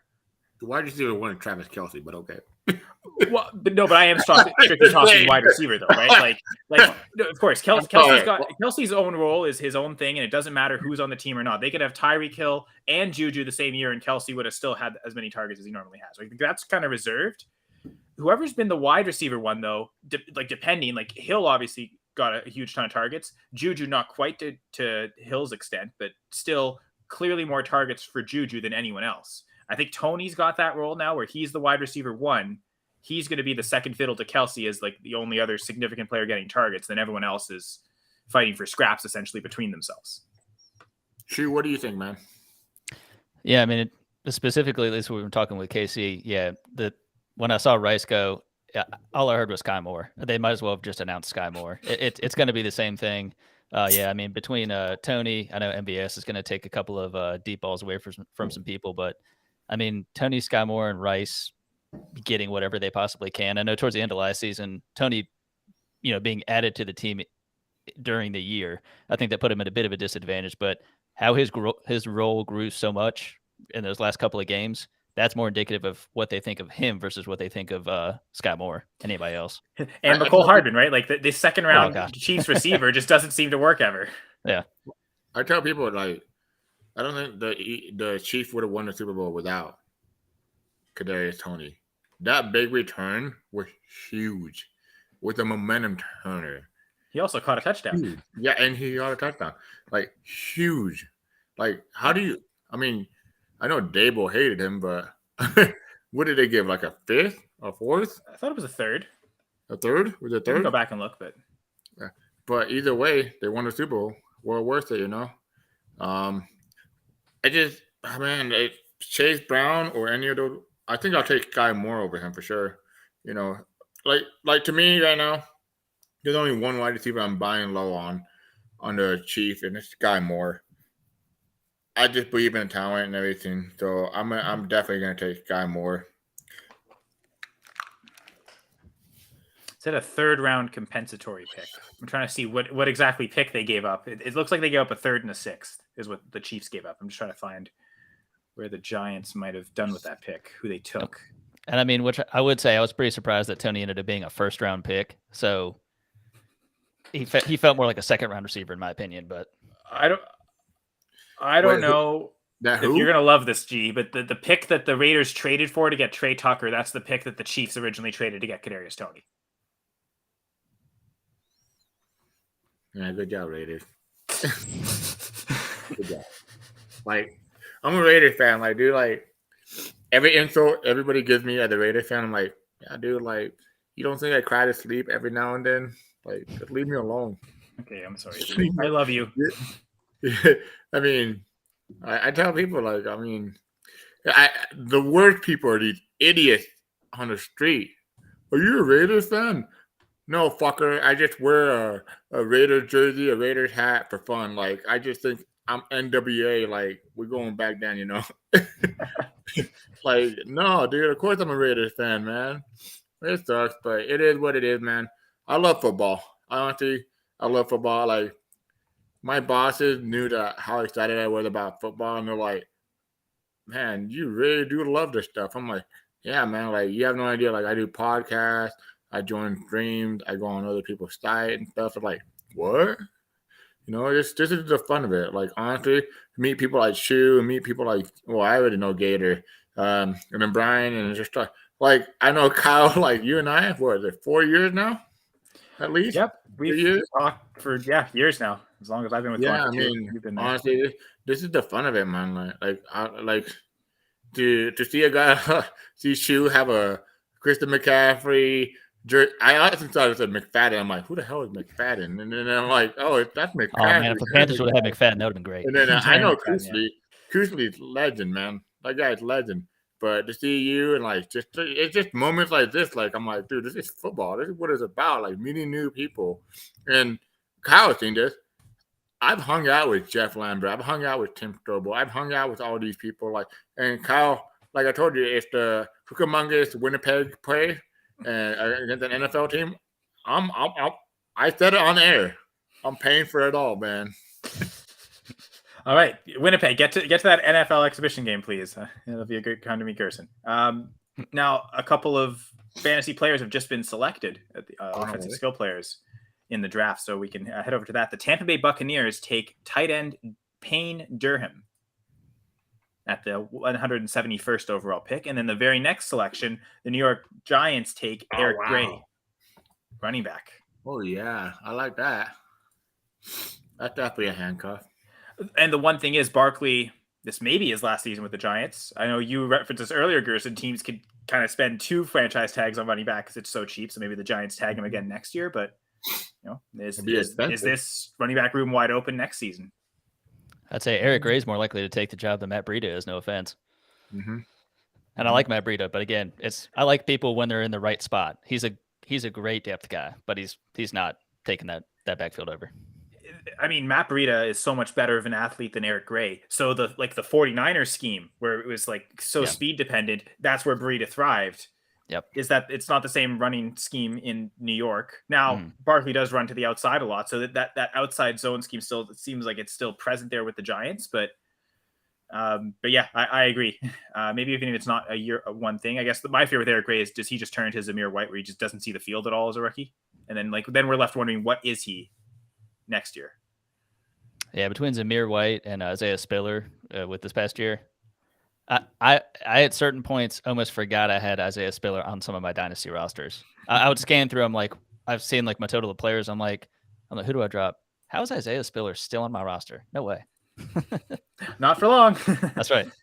NFL. And I guess to Brian Ford's credit, maybe that's the same fate that befalls Chase Brown anyway. He doesn't see the field much at Mixon. Although we've seen the Bengals, they underplay Mixon relative to what we would like to see, right? We want him to be more on the field on third downs, and maybe Brown coming there, maybe Mixon actually gains some value in that he plays more third down, he plays more passing downs, catches more passes this year, and Brown takes over more early down work. And maybe I'm a glutton for some of these other guys, but I mean, Travion Williams and Chris Evans, I know they're 6th rounders instead, but they're already in the building. So, I mean, they may have some preference to those guys that already know the scheme, although I would hope Chase Brown will supersede those guys. No, so, I mean, Eric Gray, I think he disappointed a lot of people with like his combine numbers and everything. I think everybody thought he was going to be like more ultra athletic and everything. And like, it's just what you see on tape sometimes is not what you see in the numbers, right? But what you see in the numbers sometimes is not what you see on tape. It can go both ways. I mean, I was high on Jaden Reed. I was high on Mingo. I was high on Tajay Spears. And these guys, like what I saw on tape, just looks so much better. I mean, it's just, to me, everybody has different evaluation. Eric Gray could be a good backup running back, And it's all context situation too, because sometimes we don't ever take this into evaluation. We never take, and that's what I think about the fantasy community. We think more like fantasy football. We don't think like GM. And I think sometimes we should think like that because it allows you to get value sometimes. Like, let's say Eric Gray got drafted right now, right? And then their backup running back is, who is it? It's, Brightwell? Not Brightwell. It's who's the backup running back for the Giants? Breida.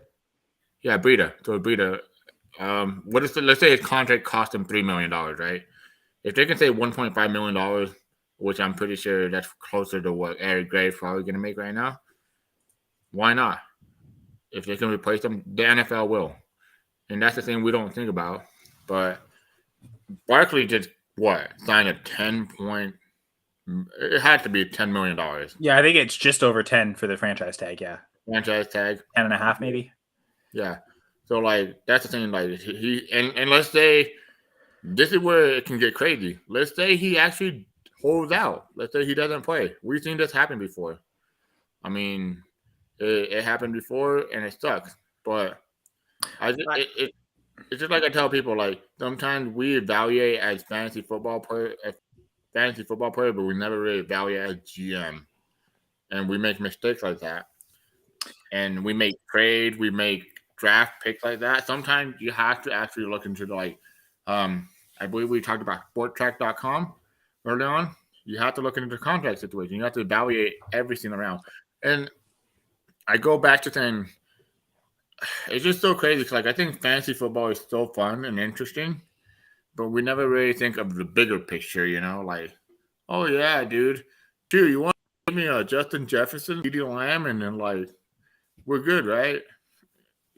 No, I want this and that, but it's just crazy. Oh, man. you're talking about you and me But trading. No, we'll talk about that later on. I just don't want to do it during the draft, dude. Like, there's too much stuff No. going on. Like me and you, Oh, we can make a big trade. We'll talk about it. okay. I know Matt's got to go here shortly. But you see, unlike Brian, I just got up and took my dogs, and Brian actually put it in the chat on why he was walking out to go take his dogs. I just did it. But You guys got that dog in you. The last two offensive players that were taken, I don't know if you guys have talked about it, but Tampa Bay Buccaneers taking Payne Durham and the Giants taking Eric Gray. Did you guys talk about these two? This is basically the end of the Eric Gray discussion, but we really didn't talk much about Payne Durham. We just kind of mentioned him. So go ahead with either if you'd like. I mean, I don't know if I like the Payne Durham pick right there. I liked him as a player. I liked a lot of what was on film, but I mean, what does that do to Kate Otten going in, at least for Dynasty, right? Like, what is it? I think it hurts Kate Otten because I think they're very, very, very similar players. I mean, the truth is, all the Buccaneers have in their tight end room are like three young guys because they got Cole Kieft that they drafted last year. To me, Kate Otten is still the lead guy.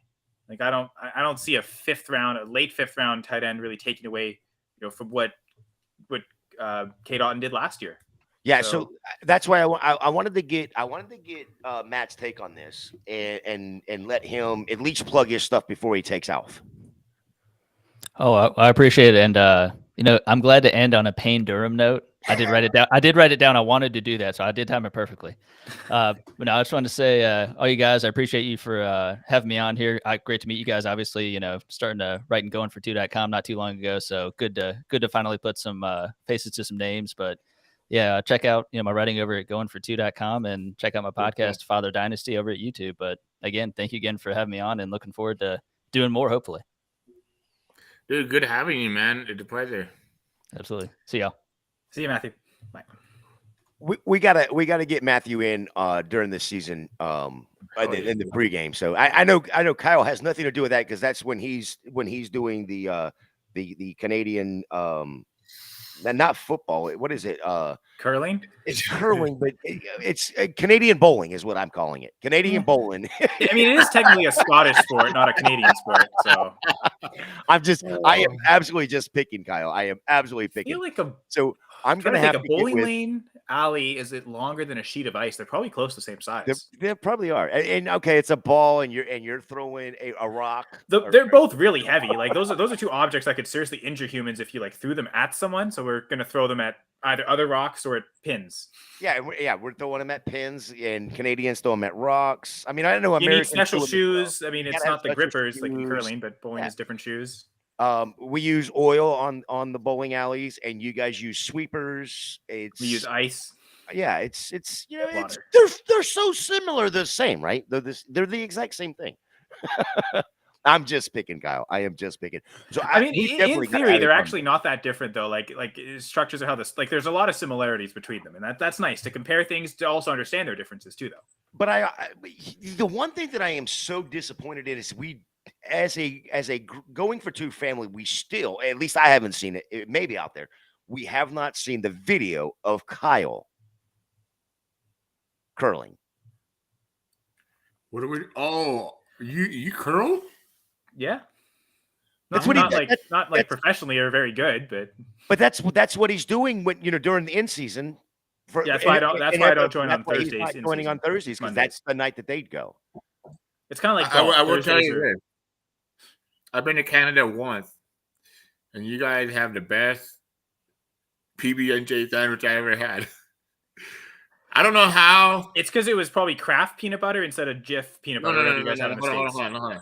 No, it's my brother-in-law. My brother-in-law is white. I'm not trying to be racist here or anything. Davis Allen to the Rams.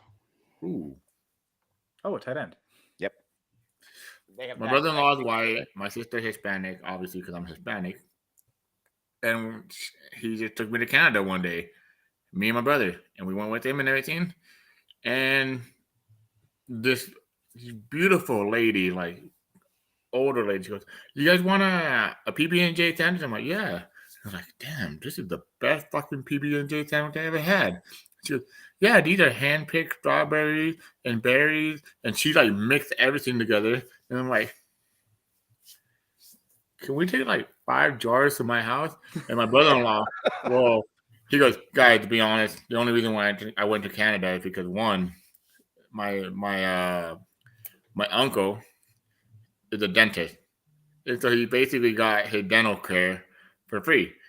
And then the second one was for the like they harvest, like they grow it and everything, strawberries, I really blueberries. thought when he would say grow, they were going completely somewhere else.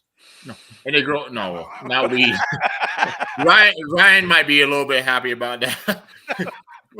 No, and they grow all that, and I'm like, oh, and then I'm like, she's like, I asked, and I never. My brother goes right before we left. We're like, this is the best PB&J. We're younger. We were like 13, 14 years old. Like, this is the best PB&J sandwich. So we're like little kids being like, oh my gosh, you know. And then she goes, "Sons, you guys don't know how much effort we put into this." And then she showed us a refrigerator of all their PB and like they're like jam. They're jams. Is that what you call them, right? Jams.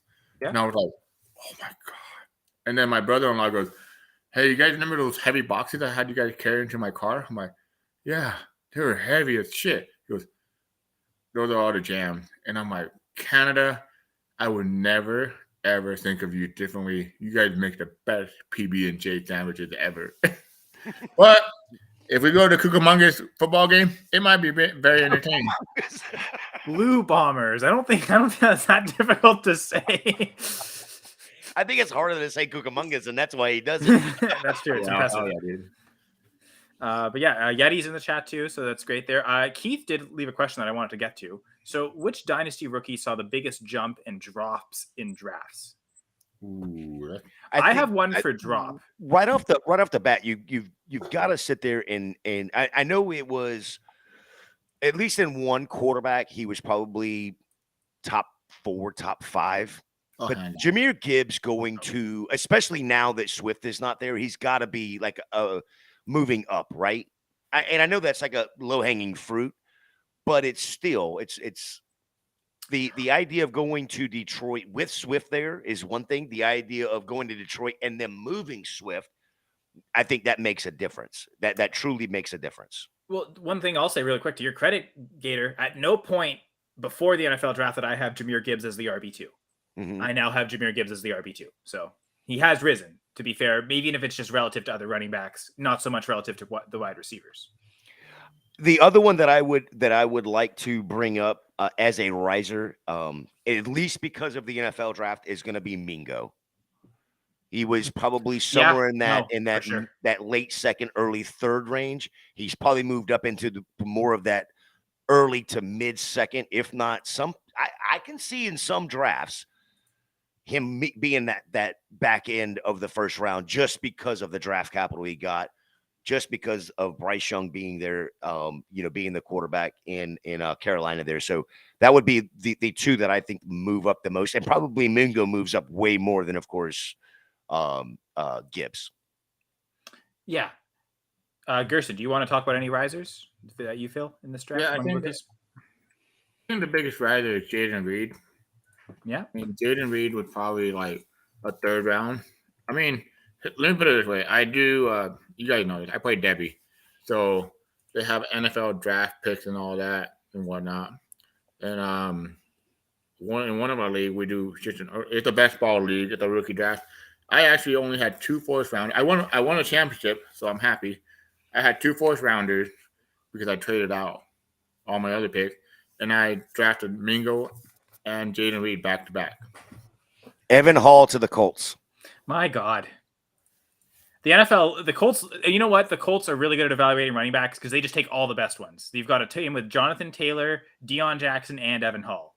Evan Hall does do nothing but score touchdowns, whether he's running a 40-yard dash, whether he's running a three-cone. All he does is score touchdowns.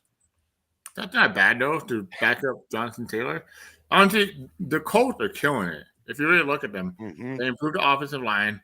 They improved, obviously, the quarterback situation. And they're just doing everything they can to make, like, the Colts not only better, but for the future asset, you know? Quarterback was the biggest issue. How many? You don't think they get tired of the Colts fan to say, "Oh my God, we got Carson Wentz. Oh my God, we got Matt Ryan. Oh my God, we got old ass." They'll probably be like, "Oh, we're gonna sign Brett Favre next year." If you go back to 2016, the Colts have had a different week 1 starter every year. 2016 was Luck. 2017, Luck missed the start of the year, so Scott Tolzien was the week 1 starter. Luck had his comeback player of the year in 2018. He played most of the season, so he was the week 1 starter. And then, of course, he retires. Jacoby Brissett, 2019, the week 1 starter. 2020, they signed Phillip Rivers. 2021, they trade for Carson Wentz. 2022, they trade for Matt Ryan. So, to both of your credits, they probably want to end that. Like, they're gonna have a different week 1 starter this year. But if they start Richardson week 1, that's probably their week 1 starter the next year. So do you give him the 1 week? If he's really not ready, okay, you put in Minshew week 2 or 3, and then and that way that streak's there. So to your points, like, I'm kind of getting more and more sold on Richardson starting from the start this year, just like Young and just like Stroud. The Colts have a good draft. I mean, I put the Colts in top 5 draft right now. I mean, it's just hard. Like, looking at the Eagles and everything they did, like Howie Roseman. Like you guys said, they need to build a statue. But, I mean, it's incredible. Well, actually, Gator said that, right? Yeah, and I agree on 100% real life football, right? In fantasy, there's a whole nother conversation to be had there on who had the better draft. Because, you know, what assets do we want in fantasy compared to what real life NFL is? And I think that's where a lot of us, even as analysts, we get starstruck by the offensive player, whether it's the wide receiver, running back, quarterback, whatever. We don't pay enough attention to the offensive lineman, because that offensive lineman does truly matter when it comes to our running back, when it does come to protecting the quarterback when he drops back. And that's where I think the Colts have exceeded everything that they could do with already having a good offensive line, and they've gone, you know, basically in the last 3 drafts, very much like Howie Roseman's done, built it from the inside out. So I think that's something we got to look at. I think the NFL, like, it made sense from like I'm not a GM, and I can never be a GM because I'm not. They don't even know that I exist. But Puka Nacua, BYU Cougars wide receiver, goes to the Rams. I said it. I told my boss, I'm like, hey, man, I think he's going to go in the 6th or 7th round. Or we in the 6th? Or what round? No, he was the last pick of the 5th round. That was the last pick of the 5th round. So we are now in the 6th round. Okay. Cowboys are on the clock. So I said the player that I thought gained the most value was Jaden Reed. The player that I lost, I have 2 of them, Sean Tucker and Zach Evans. Yeah, just because, you're right. They're honestly, I wouldn't be shocked if they don't get drafted to the late 3rd round, late 4th round. Whatever way you want to go with it. Yeah. Or UDFA it, and they're sitting there. Yeah, some rookie drafts they might even get completely ignored. So, Brian, the question that's out there right now that we're going over is who in this draft, who has gained the most value for you, and then who is, of course, lost the most value in the rookie draft going into fantasy. That's a good question. I want to start by saying that when I talk about like staying off our priors and knowing when to do that and when not to, it's important to recognize that the draft isn't the end, it's the middle. Right? Like, just because Chase Brown got drafted in the 5th round doesn't mean that anybody like Kyle got Chase Brown wrong doesn't mean I got Chase Brown right. What determines wrong and right is what happens in our fantasy points, right? For sure. Now, what the NFL does in the draft is an exercise in risk management, not necessarily a straight up exercise in player evaluation, right? There's positional value and all sorts of things, right? And to an extent, that's what we do in our fantasy drafts. Risk management. What bets are we going to take in a rookie draft versus what bets do we not want to take? And we all have our formula for deciding what bets we're going to take and what bets we're not going to take, right? I think what determines whether one is right or wrong is what happens on the field and in the fantasy scorecard. It just happens to be that draft. No, hold on. That draft capital plays a big part in opportunity for a lot of these guys. So it therefore is sort of like an indirect causation to sometimes the fantasy stuff, right? So I want to say that first and foremost, right? That nobody's wrong or right yet. So, as much as I poke fun, like no victory laps, right?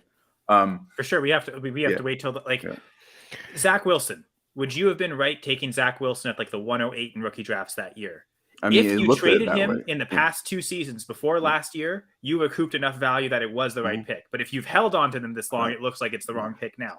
So keeping that in mind, I would say despite second round draft capital, Charb to me took the biggest hit because he was my RB2 and I expected him to be the 1A somewhere. And that's no longer true. So I think from that perspective, he lost a lot of value. Gerson brings up an important point too. Obviously, guys like Tucker, Zach Evans that really fell, Keyshawn Boutte, right? As far as gaining value, again, that's still tough to say but like, how does it affect my calculus in rookie drafts? Laporta.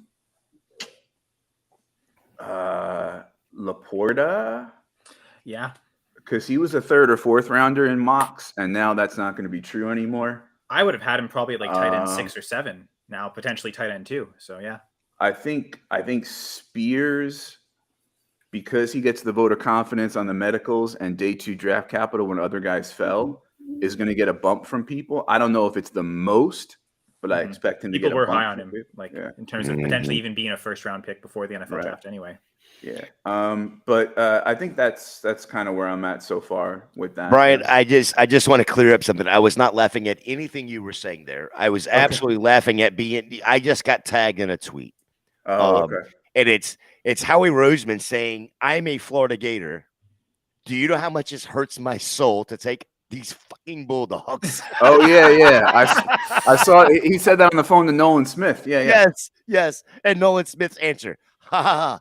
Hell yeah. You want to win though." Well, they must love hearing that. Like, yeah, like we know you hate our school, but you think we're that good that you have to take us anyway. Like that's perfect.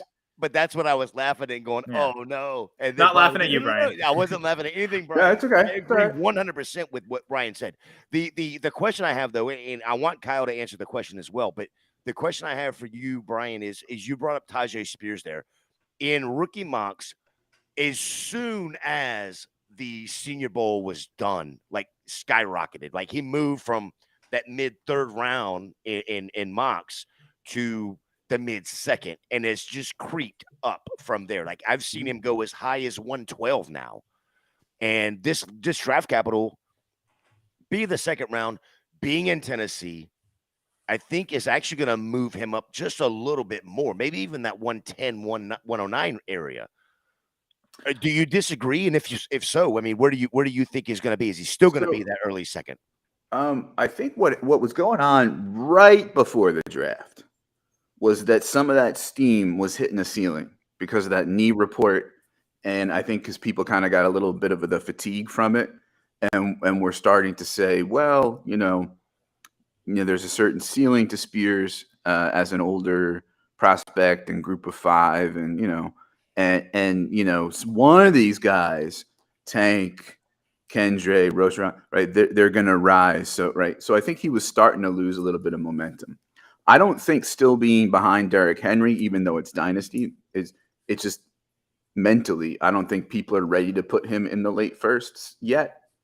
I still think he's probably going to be available in the early second. However, there's going to be leagues where if you're sitting there at the 111 or the 112 and your choice is, Tyjae Spears, who's one Derrick Henry injury away from a strong workload and at least a pass catching back and change of pace back this year, versus, I don't know, Jalen Hyatt, Josh Downs, Zay Flowers on a low passing volume offense with target competition from Bateman, Beckham, Andrews, likely.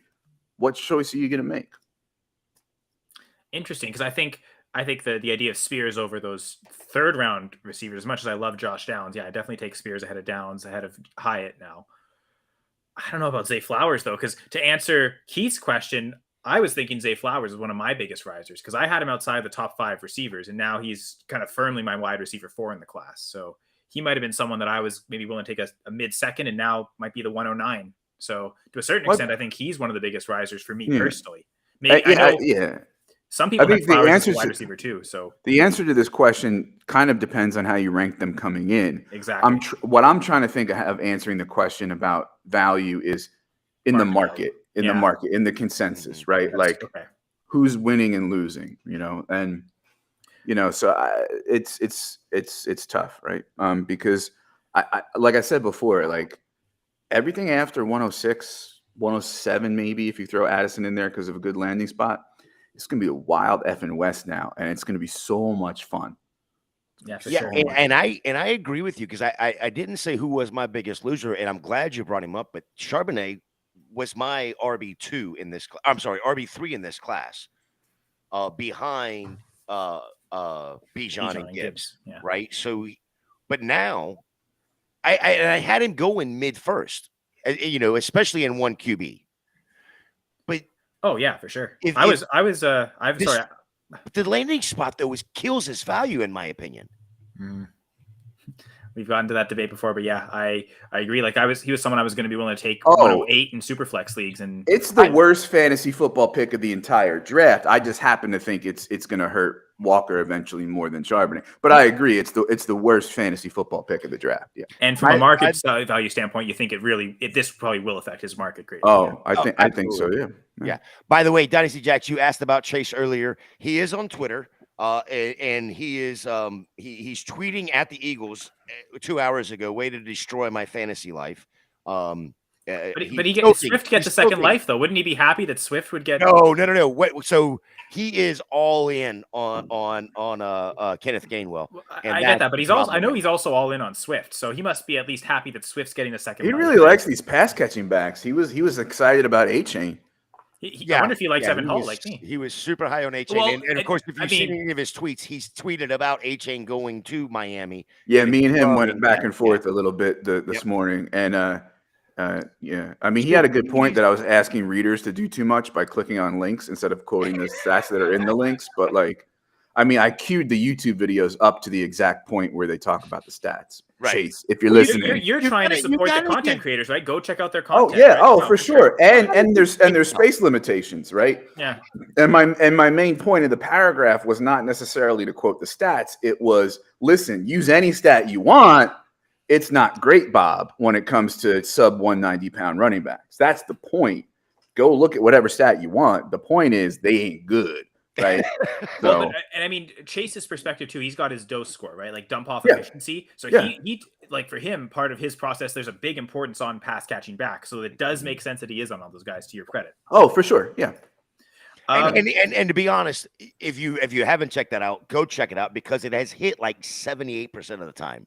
Oh yeah. It's a huge hit when he does it, when he actually does them, and he just hasn't had the time, but he is getting back on it this year. So definitely check that out. Chase has been really good on those. Yeah, I've asked him a few things when it comes to defenses in DFS, like what's whatever the score is, right, on this defense, that sort of thing, right? So yeah, the DVOA.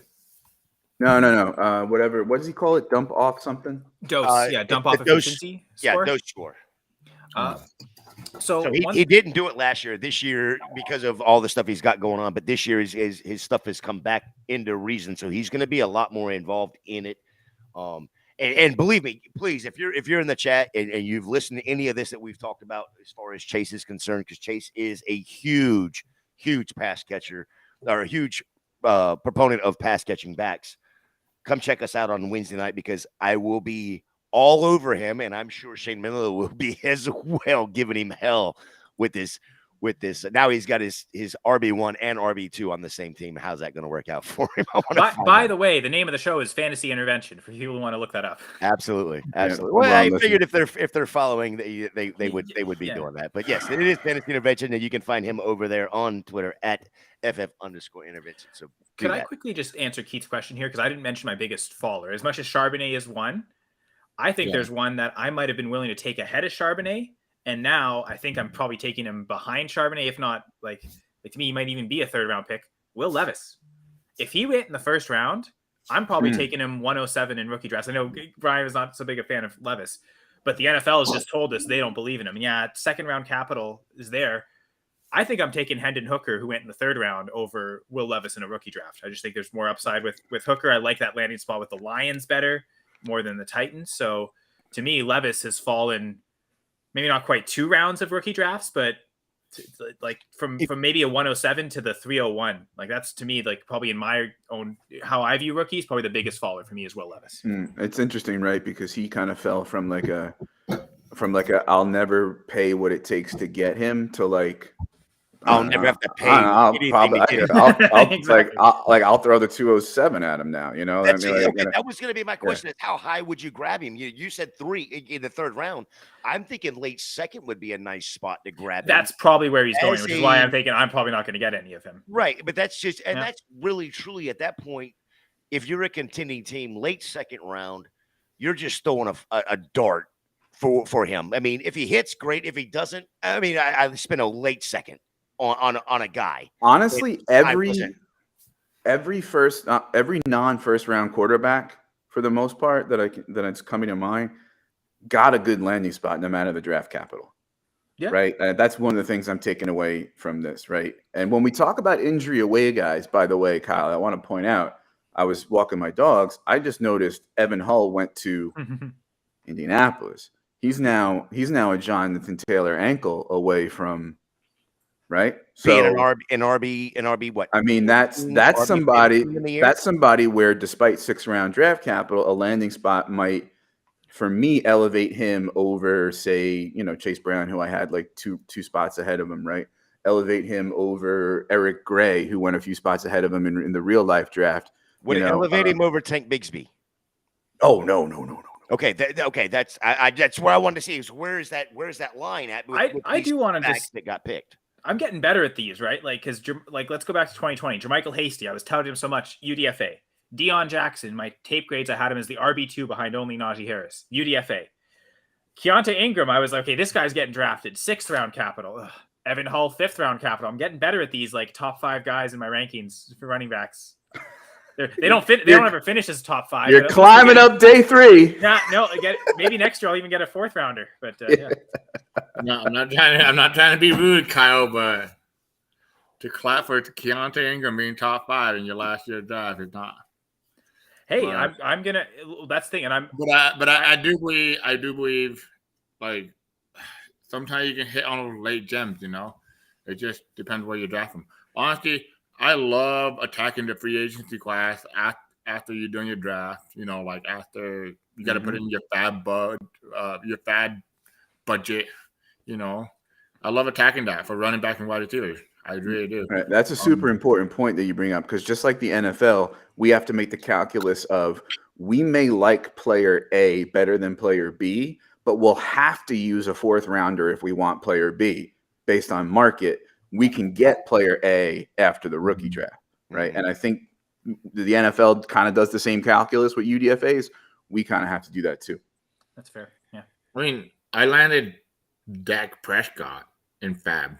That's how, sometimes, I love what Kyle's saying, though. Like, sometimes you got to believe in your guys. You got to believe in your research. You got to believe in your... Yes. Yeah. You got to trust your gut. How many times have we all been made fun of for a player? All the time. All the freaking time. But I think...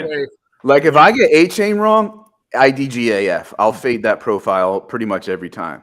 But and I wrote an article about this too. Like if I got Ty Spears wrong, or if I got Darnell Washington wrong, which right now it looks like I might have, right? If I got I don't think you got Washington wrong. I think there was an injury issue that came up after the combine with his knee. And I didn't know about that. I found out about it yesterday as he was on the if I got Quentin Johnston wrong, it would mean that 2 years in a row, although they're different players, I faded a late first round, big athletic but unpolished wide receiver named Christian Watson, and now Quentin. Right, so like those would be the misses that would make me look into my process. Right, I'm perfectly okay with the process that went into being a Richardson truther, a Hyatt and A-chain fader. I don't like if I'm wrong there. I mean, obviously, I'm humble enough to double check, but like I'm fading that profile pretty much every time. There are outliers, right? Yeah. An outlier can succeed, and your process is still correct. And you don't have to because if Hyatt succeeds, you're not going to change your whole process. You'll just be okay. That was just the one guy that happened to succeed in spite of everything working against him. So I always say this, man. Like, I mean, with fantasy football and now with this and whatnot, even NFL. I mean, I don't know. We're bozos with a microphone. Yeah, but like we're just bozos to the microphone. But guess what? Hey, man, you tuned in to check us out. So thank you, first off, for everyone tuning in. Thank you. But, hey, we're not perfect. I was a guy that was very high on Trey Sermon. I used to love Matt Waldman stuff. I still do to this day. But sometimes I have to separate my research and my opinion from Matt Waldman because, I was high on Trey Sermon. Kyle remembers this. I was so high on Trey Sermon. I said he was a top 6, top 7 pick, and I messed that up. I gave bad advice, but guess what? I'm still here. This is 2 years later. I'm still here. I'm still standing. I'm gonna keep going with my. That's because your DFS advice is like on point. Yeah. And that's the thing, like that was a backhanded insult to your non-DFS advice. See, why you gotta do that, Brian? He's saying that you're hanging around because your value comes from DFS. It's no problem. Like I get it. Like I'm not a diehard as you guys are at fantasy, but like I love this stuff. I love football. I love. Yeah. I'll watch. I don't know. I'll go to. There's a website called Nerd, and they have football videos of all the players. I'll watch hours of that stuff because I love it. I love football. It's like my coworkers made fun of me. They're like, "Are you really taking the draft day off, dude?" And I'm like, "It's a holiday, dude." Yeah, dude. And they're like, "Who takes a day of Thursday off?" I'm like, "Me," because I love football. Like that's my passion. But like, here's the way I put it. Like Kyle. I have these late gems, right? I have late gem. Gator had late gem. Brian had late gem. Guess what? For sure. We can all either hit on them or not hit on them. But guess what? You know what we're going to do next year? We're going to be on the same show again. We're going to be breaking out our guys. But we do appreciate all the support we have. But in the end, this is just passionate for us. Like, honestly, I tell people this. Jaden Reed, Mingo. I was on Mingo before the hype started getting on.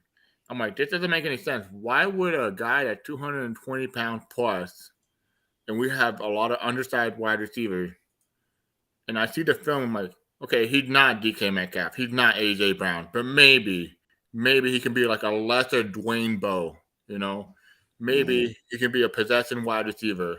The KC version, right? The KC version. Yeah. And then we oh yeah, sorry, I forgot about that. You're right. But then we go back to like you sometimes question yourself. But you know what we don't question is our ethics. I know, dude. I know. Well, it's okay. I'll answer Jason's question because I know this is your brother, and I don't want him to. I don't know that guy. I never met him in my life. Yeah, this guy here. So going back to the last round, Evan Hall, because like Brian said, he's a twisted ankle, he's a knee, he's just a Jonathan Taylor whatever injury away. from truly being a top probably 16, 17 running back in the league. Because, again, he's going to score a touchdown on every rush. Whether he gets tackled or not, he's going to get up and finish the play. He's a beast. Puka Nacua with the Rams, I think, is also another late gem that you could have in stash. Those are probably my two right off the bat. There's still a couple players that are on the board that could actually truly be gems 3 years down the road, 4 years down the road. But Brian, so who would be like somebody right off the top of your head that is a late gem in this draft right now? And the reason it's not Butte is because Butte is Butte. Wait, you mean based on who's been drafted, or based on who I liked coming in, or? Well, I mean, he's just what Garrison was saying is we have our own gems. Yeah, Right, what's a yeah. late Difference- gem, right? The difference being is we will not only say who our late gem is, we will also go get those guys. So I interpreted it, just to kind of clarify, Brian, as like in rookie drafts, who are we taking those late third or fourth round shots on almost every time that Hull now, Hayner, Nakua in the fourth, because unlike Parker Washington, who just went to Jacksonville, Nakua is entering a wide receiver room that is kind of like Kupp and who else, right? So that's something that interests me. Eric Gray, I probably put him behind Hull now, but he's got a well-rounded skill set, and he's behind Saquon. He's a Saquon injury away. You know, I mean, who's he got to beat out? Matt Breida, Brightwell, Jashwan Corbin, and not to mention Barkley hasn't signed his tag yet, right? Like, you know, a guy who I'm fading now based on where I had him is Will Mallory. He's athletic, smooth, soft hands, but he's now Indianapolis's 900th tight end, right? So they're the new Bears. Right. Well, they so, just need them. The Indianapolis just needs tight ends right now to block for the new QB1 of the NFL from the University of Florida, Anthony Richardson. ARQB1 all day. All Let's go, day. baby. Pew, pew, pew, pew. Listen, Noise. I don't victory lap. And when I do, I try to be funny about it, right? Like, but it is a little interesting to now see people say, "Oh, Richardson got the high draft capital, like, so I'm going to make him QB1 now," and it's like I can't gloat too much because my fantasy QB1 designation was based on the assumption he was getting first round, really good draft capital, right? So had he fallen, I would have now not had him QB1. It didn't mean that I was wrong, because it was always baked into the fact that of him being QB1 for me was the fact that he would get top 15, 20 draft capital, because value retention is so much a part of the calculus of why he was my fantasy QB1. See what I'm saying? So like, even then I can't really victory lap because, like, you know. No, I've been high on Anthony Richardson for the longest time. I mean, well, Gator can see this. I drafted him in a W league that we were in last year, and I actually traded. Let's see, you know Evan Ritter, right? Yeah, I'm in a league with him. Yeah, you know Evan. Everybody knows Evan. Yep. He wrote for GoingFor2, or he did podcast for GoingFor2. Yeah, it's part of the cheat sheet.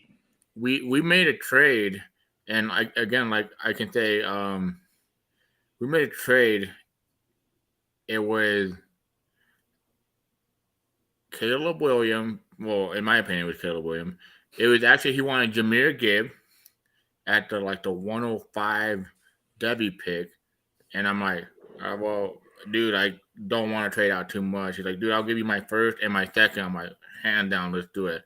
And he was like the 107, and I picked Caleb Williams, and then in the second round, was his second, was actually Anthony Richardson. Huh. Yeah, you just turned two quarterbacks in what I assume is a super flex league. Yeah, and there was a super flex league, and like that's the thing. Like I tell you, Debbie, like it's so much fun because the research you put in is what you get. Like if we think the NFL draft, like the research we put in is what you get. Debbie Devy leagues are just another level. You have to actually put in more research, because you're going from if you do a startup, you're doing from a 3-year window to you're doing a 2-year window to a 5-year window. Oh yeah, Debbie's fun. Debbie's fun because it's even more Wild West gambling, right? Like, because you're so far out. The thing about Debbie that I don't like is that like people get rookie fever times 1,000 and they overvalue the college guys, and it's like, yeah, like I can only leverage that and zig when they zag so much, otherwise before it loses the point of being in a Debbie league. So like, well, like Keishon Butte, right? Or speaking of Keishon Booty, that guy is booty because he hasn't gotten drafted. Yeah, that would be the answer on why we are not putting him as our favorite late round gem. He might actually go undrafted in the NFL and should also, even if he does get drafted at this point, he should probably go undrafted in rookie drafts. The answer to this question, Jason, is yes. You just ignore Deion Jackson. Well, you see, and I can't because I think I actually like him more than Evan Hull. So I think Evan Hull's the elite pass catcher of that running back room. But again, it's about to be an Anthony Richardson quarterback room. Like, do we really care much about the pass catching back, right? So that's my point, is we don't care about the pass catching back. We want somebody that's going to block somebody for Anthony Richardson on the quarterback draw. And that is not going to be Deion Jackson. But I also don't think that's necessarily Evan Hull either. So, never mind. Keishon Boutte just got drafted. Oh, man. To the Patriots. Of course. No! Interesting. Mac Jones is QB1 now? I mean, because of Juju, probably. I mean, the opportunity is there, but the situation's horrible. Oh my God! Can you imagine the argument we'll never hear it, but as soon as Bill Belichick calls him by his number, reminiscent of when not Chip Kelly, but Brian Kelly went to LSU and called him by his number. I don't even know the player's name because Bill Belichick is truly that guy. I don't even know the player's name. Come on, man. You gotta do the actual conversation of how it went.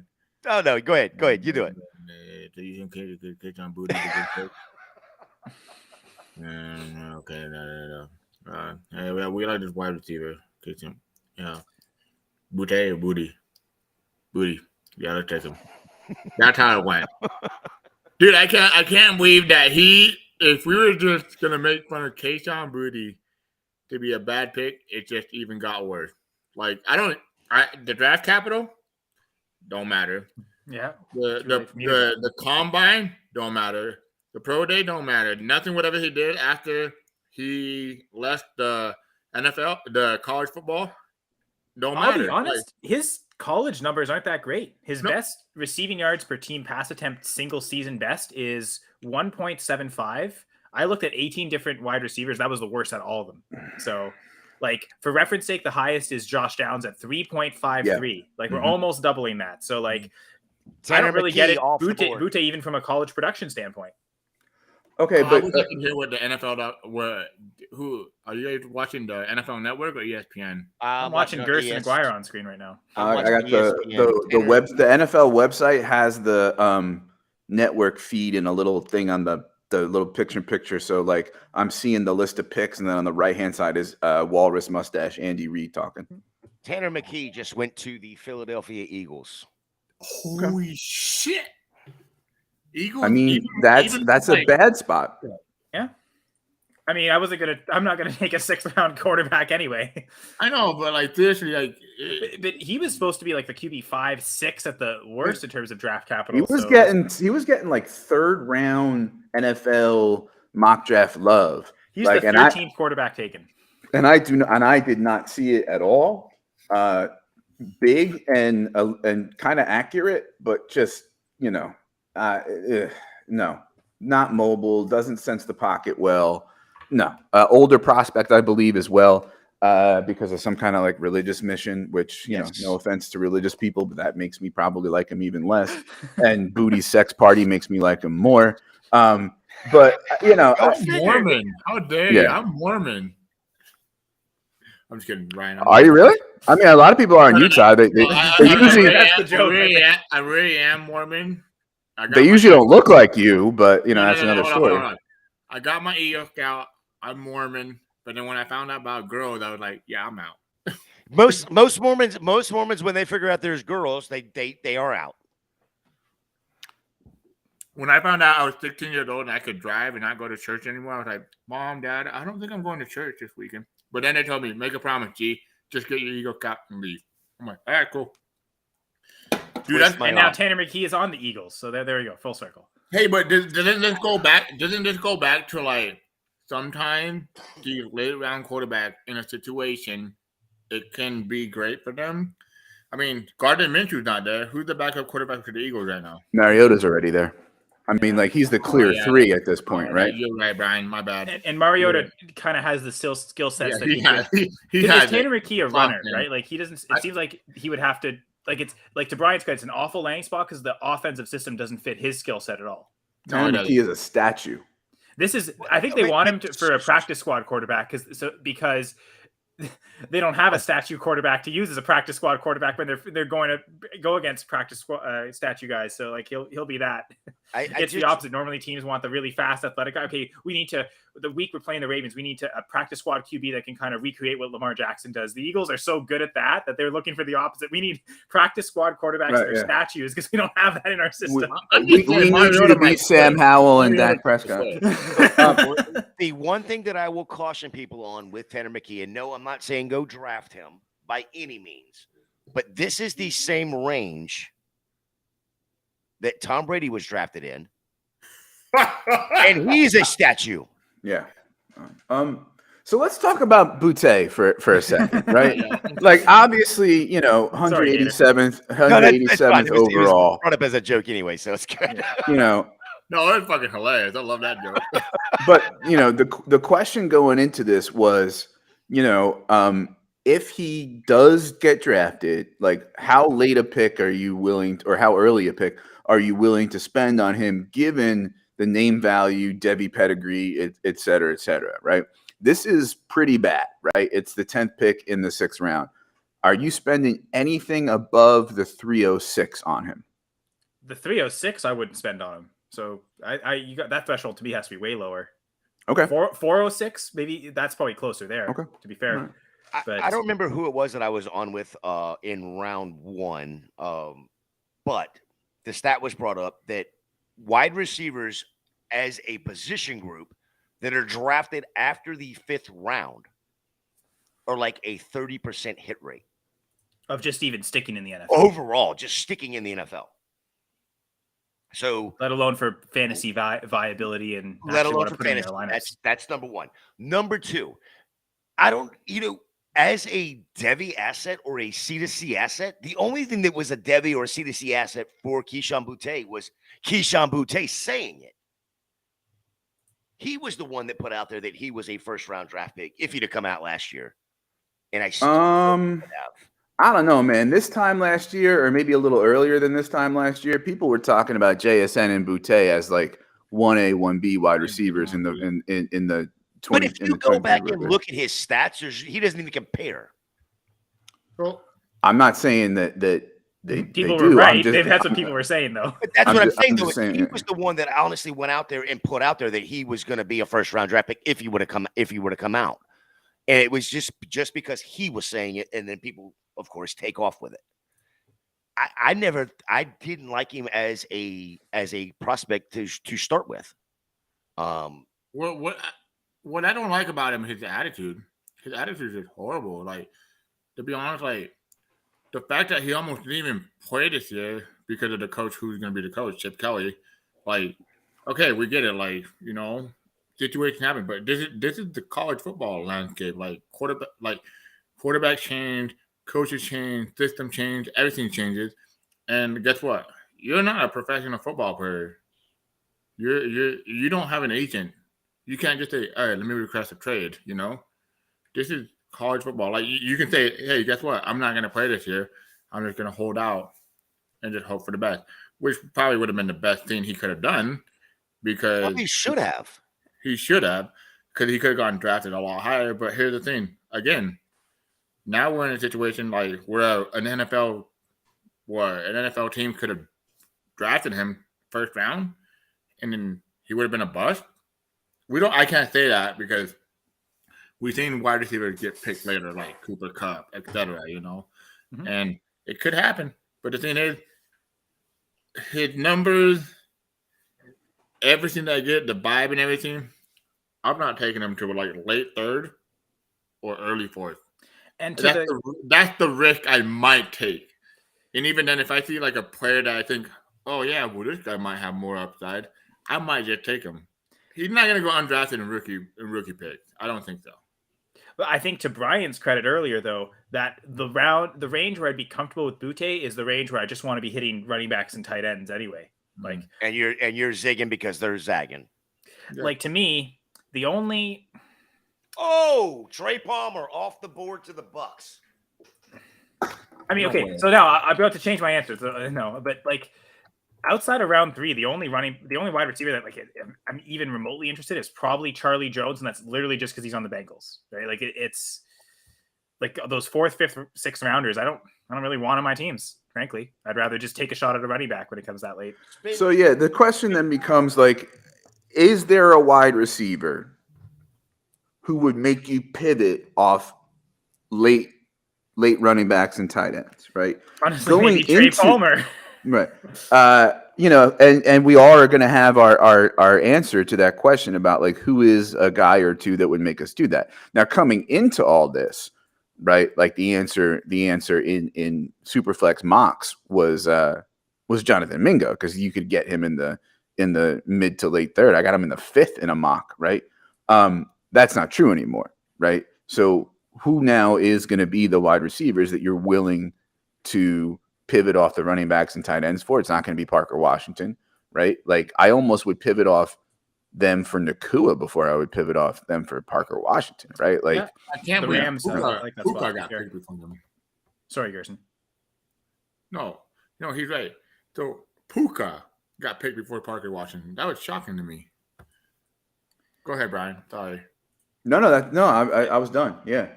Although I do want to say that pick number 191 had quite the journey from Green Bay to LA to Houston to Philly to Tampa. Wow. Yeah, I can't even see it. Like the NFL tracker doesn't even have the it just says T at the end. Like they ran out of letters in space because it got traded so many times. Well, the one thing I was going to say is like we're still maybe about halfway through the 6th round and then the 7th round to come. How much longer do you guys want to go on? Or do you want to end the stream here? Because it's funny because I felt like we'd gone through the whole 4 rounds in previous years, and I checked the videos. We ended like just after 3 hours, and yet we are like almost 4.5 hours in, and we still have like a round and a half. So I don't know. Maybe was it slower this year, or did we not cover the whole draft in previous years? I'm not sure, but what are you guys feeling? I'm in it. I'm in it to win it. I don't have anything to do really till 7:00 Eastern tonight. So you're watching the Leafs game too, okay? No. Oh, y'all are gonna watch the Lightning game tonight? Definitely. Absolutely. Let's go. Lightning. Honestly, if the Leafs are finally going to end this curse that's gone since 2004, it's tonight. Because if they have to go back to Toronto and in front of the home crowd try and win Game 7, that's too much pressure. They're not going to do it. I so bad want to get with Jacob Sanderson and then Stacey Perez. I want to have the 4 of us live. Just do like a group, me or something like that, where we're just all watching the game, because her and I are Lightning fan. You and Jacob are Maple Leafs fans. It is like 20 years since y'all have won a first rounder. I'm a Red Wings fan. Don't put me in this. Like I just live in this province that have to hear about it all the time. I'm not a Toronto Maple Leafs fan. Have you watched anything that when the Bolts lost the game the other night, up 3-1, goes to overtime? Jacob Sanderson was running through the streets on his phone because he was so excited. Then they turn around. That's not stuff Toronto does. They don't come back from that. No. Like that's not what they've done. So they build their fan. They are so much like I can't even know. I don't even know. Cowboys. They're the Cowboys of the NFL. Yeah, the Cowboys would be a perfect example of that. They get into the playoffs and they get to that first round game and they're like, yeah, we're just screwing with y'all. We're done. We're going on vacation. Well, okay. So I didn't get a really clear answer on, let's keep going or no. So maybe I'm going to make the executive decision to end the stream here. We are, again, almost 4 hours or over 4 hours into it. So I appreciate everyone that's joined us. Brian earlier, Matthew as well. But this feels like a tease to not finish the 7th round. We got to at least finish the 6th round. Let's finish the 6th round, Kyle. All right, we'll finish the 6th round. Never mind. Yeah, All right, so and then when we get there, we can convince him to do the 7th round. Yeah, that's true. Hey, quick. Strategy. Slow down, Brian. Slow down. We'll finish that when we get there. Wait, Gator, are you down to stay? We're staying. Whatever you guys I've been convinced to stay. So, Kyle, if you gotta leave, can Gator take over? Oh, I mean, Gator's already hosting, so I could leave at any moment. I actually am going to just really quickly leave, but I won't everything around. All right, there we go. Well, here, I'm even going to do this. Hey, See you in a minute, guys. Let's finish what we started. Wait, what the hell happened there? You're the man. I'm logged in as well on the back end. Yeah, so, yeah. Oh, that's what it was. Okay, yeah. So we got back end stuff all over the place. We don't need anybody, of course, until Jeff comes in here and kicks us all. Oh, listen, I'll do a solo stream. I don't care. You guys go run your errands. I'll just be here, just bullshit. I'm good. I did my fishing in the morning, and I felt Harrison, bad. you don't have control on the back end. What's that? You don't have control on the back end. Oh, we got to fix that. Oh, I don't have anything like that. I'm not fancy enough. I'm just a DFS guy, dude. I don't know that they trust G with back end. Oh, hell no, he don't. Hell no, he don't. Oh yeah, especially for Sunday mornings. Oh my goodness, that'd be so fun. So a punter just got taken, dude, which means now that every running back, wide receiver, tight end, etc. that is taken now is now taken after a punter, and that's their claim to fame. Punter greater than signed Zach Evans.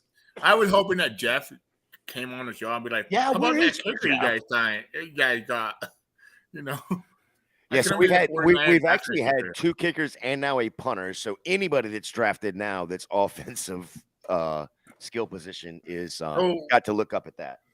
So I have to ask you guys, because I know you guys are very smart-minded people. Well, that's why we got Brian here. That way I look good. Obviously. For sure. I mean, I respect everybody on this panel. Like Sean Tucker, Zach Evans, like I knew it was bad, but like, do you guys think if they go undrafted, are you even gonna put a couple of $100 or a couple of dollars on bad? Oh, sure. I might even grab him in the rookie draft. Right? That's what I was thinking too. Like, I mean, these are talented guys, right? I mean, obviously Tucker's medicals, right, is an issue, right? And I'm a fan of saying when Jahmyr Gibbs gets picked 12th by the Lions, that's the Lions telling us something, namely that they want him to fit that particular offense. When Sean Tucker goes undrafted, that's the NFL telling us something. 32 teams didn't draft him, right? So that I'd be a little wary about. But if Zach Evans is not getting drafted because of, I don't know, inconsistency off the field stuff, weird recruiting process, fighting with his coach in high school, IDGAF, give me, I'll take a 4th or a 5th round pick on him, and because he's a talented guy. Stash him on my taxi. Why not, right? Because Chris Rodriguez to the Commanders. Who? Chris Rodriguez out of Kentucky. I actually think he's one of his only. So he didn't. Where did he finish in my film grades? Like probably like 15, 16, 17. I think I've got him like right behind, right where I have Tank Bigsby, at least in pre-draft rankings. His one good thing is he's like contact balance. Like this guy projects as short yardage goal line back, but he can't do anything else. Well, he's not that great of an athlete. Not really. The footwork's just okay, but he's not really a fluid mover at all. Burst doesn't really exist. So he's like a battering ram for Washington, where if ever Brian Robinson got hurt and it's a Chris Rodriguez, Antonio Gibson backfield, Rodriguez probably has tons of touchdown upside, but at the same time, maybe not. And I agree with everything you said there. He was my RB 19, below Deuce Vaughn, and y'all know how I feel about Deuce Vaughn. Oh, you see, he's ahead of Deuce Vaughn for me, but I'm even, And so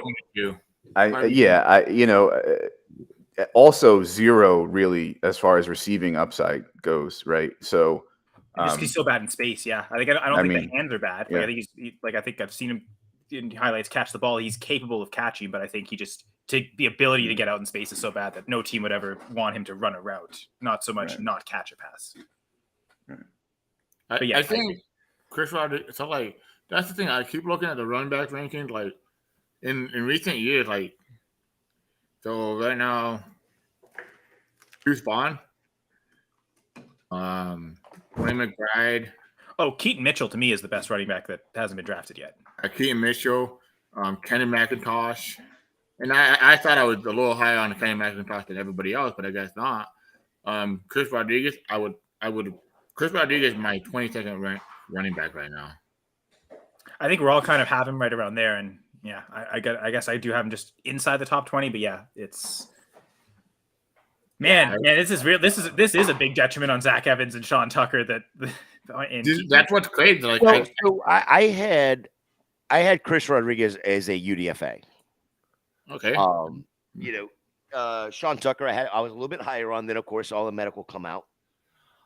Going back to what your original question was, Garrison. Yes, if he goes undrafted, or even if he goes in the 7th round, or even late 6th, if he goes somewhere like the Bengals, the Giants, even the Colts, maybe. So running back needy team? I would probably I'm not going to waste the draft pick of like the 3rd round, but if I'm in the 4th round and I'm like, who else am I going to take? Sean Tucker is going to be one that I might snag, even if he goes undrafted in the NFL draft, because he's going to end up on a practice squad somewhere. I'm going to throw him in the stash. Sean Tucker or Tayshaun Boutte? Sean Tucker. And that's strictly the position, right? Like you'd rather just take the shot on no, it's not even strictly the position. To me, that would be the only reason. I'm not touching Boutte. I just don't trust him as a player. He reminds me, and this is probably bad to say, not as a player on the field, but he reminds me of a person off the field, Antonio Brown. I was going to say Antonio Brown.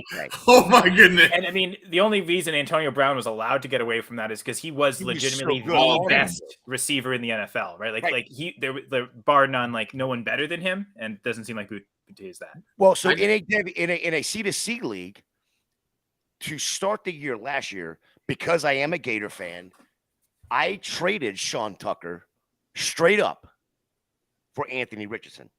Oh, wow. And I caught so much hell because I'm trading a project at the time, project quarterback for a locked in at the time top 7 RB. So this was a Debbie pick trade? No, it's C2C. Oh, So wow. in a campus to Canton league, yeah. So I caught hell over it because I was being a homer. Oh, a Gator. Yeah, that makes sense. No wonder you caught. And I mean, I guess that is the tricky thing, right? Is okay, I'm making my NFL team worse, but I'm helping my college team, right? Like it's not like in a Devy league, you just wouldn't get the points. Anything he did in college last year, you wouldn't get at all. And I mean, It's still the value wise, it's still worth it. But the fact is, you also got the production last year for your college side. I don't know if you won it all, but I hope you did. No, I didn't win either side. But I'm looking pretty damn good this year with what's going on. Well, and now suddenly Richardson helps your NFL team instead of your college team. So I think the biggest thing is like that I'm trying to go back is to I know we're going toward the end of the show and everything, but like I said earlier on, like I'm not always right, I'm not always wrong, but I just want to know where I can do better with my evaluation. That's why I'm trying to ask you guys. Three great smart-minded person. Like, I thought you were gonna say 3 blind mice because we all wear glasses. No, that's pretty much true, huh? I didn't buy that. Three smart-minded person. I mean, I had Zach Evans as my running back, 10th overall. I had Sean Tucker as my 11th running back, and so like I'm like, where am I messing up? Like. I had Zach Evans at 11, so I was right there with you as a top 12 guy. A lot of people are looking at Zach Evans because he left TCU and think he left TCU because he got beat out. He didn't get beat out. They changed coaching staffs. That's why he left TCU. And they lost 30 NIL correct, but that's spots, the reason that he left. He lost money going with the NIL stuff. So the reason he left TCU was not because he got beat out. If he'd have stayed at TCU, we wouldn't even know who Kendre Miller is right now. Yep, but I do think Kendre Miller is still better than Zach Evans, though. Maybe true, and that may be true. But if the coaching staff was there, that's not why he left. No, I have to ask though. This is why I like evaluating you guys' mind. So Brian, you just said he lost an NIL deal. Is that what you just said? Yeah.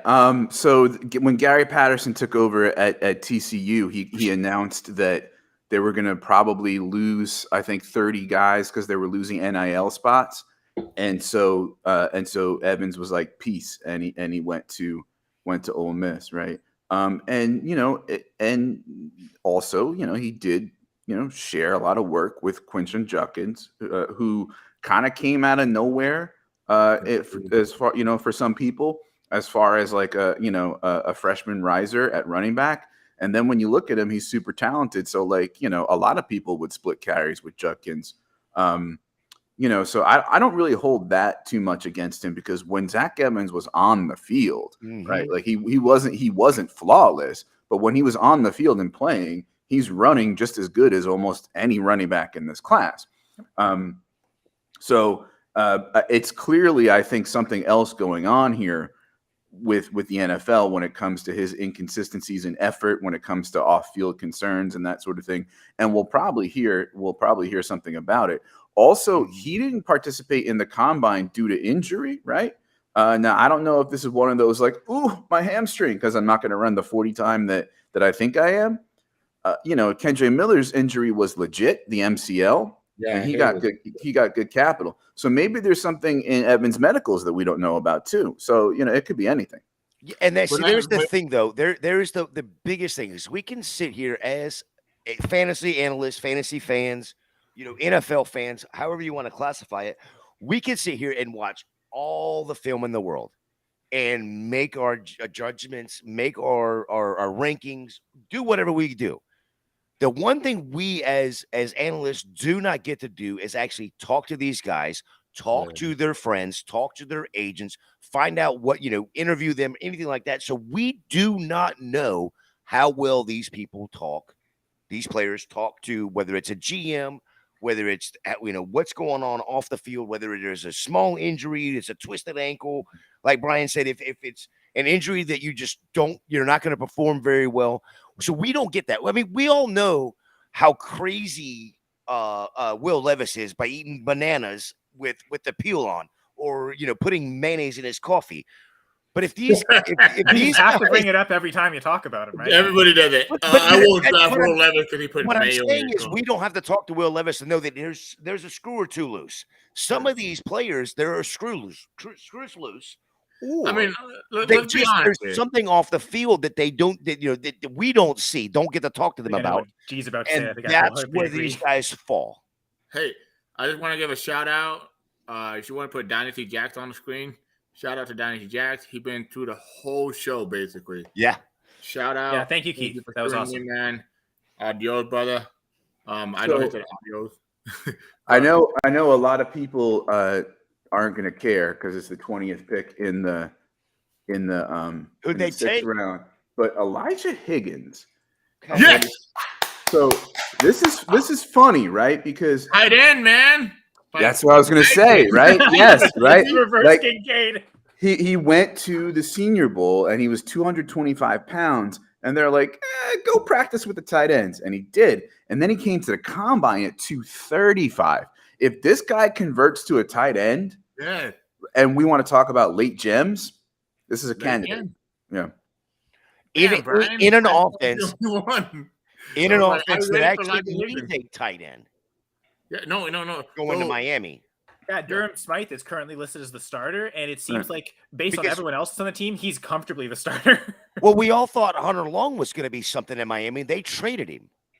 So wait, The one thing that gives me pause is they did let Gesicki go, That's right? what I'm saying. And they didn't use Gesicki while he was there. So you have to kind of take that into the equation of, even if he is a tight end, are they going to use him?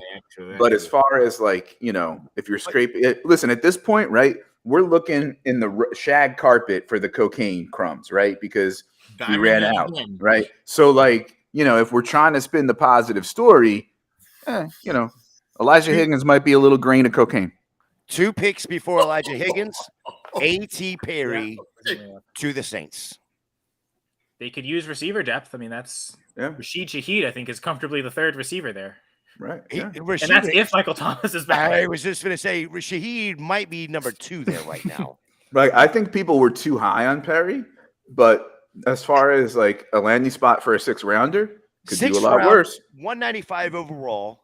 I think A.T. Perry, this is the right spot for him. Again, going back to what I said earlier, it's a 25 to 30% chance that he's going to be in the league for more than 2 years. Yeah. It's just not a great hit rate. Oh, shit. I didn't see that A.T. Perry got drafted. But it's still a good spot for a wide receiver that, hey, there's a chance. And interestingly enough, at pick 196, the Buccaneers drafted the Cleveland Guardians third baseman, Jose Ramirez. Yes, Jose Ramirez. Yeah. So the reverse Russell Wilson. Listen, I will say this about my Tampa Bay Buccaneers. Everybody thought that they were just going to blow it up, trade Mike Evans, trade Chris Godwin. Instead, they said, no, we're going to rebuild. And instead of rebuild, we're going to go get a quarterback, we're going to go get wide receivers, we're going to go get this. No, they're going to rebuild exactly as you would for a true blow it up rebuild. We're going to rebuild from the inside out again. And that's how they had success, really. They set that team up, and then they were able to then trade for Tom Brady once the defense, because you got to remember. I know someone mentioned LASIK Winston in the chat earlier. I think it was Keith. But 30 for 30. Well, but that's the thing, right? He had a pretty great defense in front of him all those times, and he could never even get that team to the playoffs. Yep. And then you get a quarterback there the very first year, and it's bam. That's more just Winston hate than anything. This is not actual content. So sorry. How do you rebuild? How do you rebuild? Here's the thing with how the Bucs are doing it. The Bucs are rebuilding.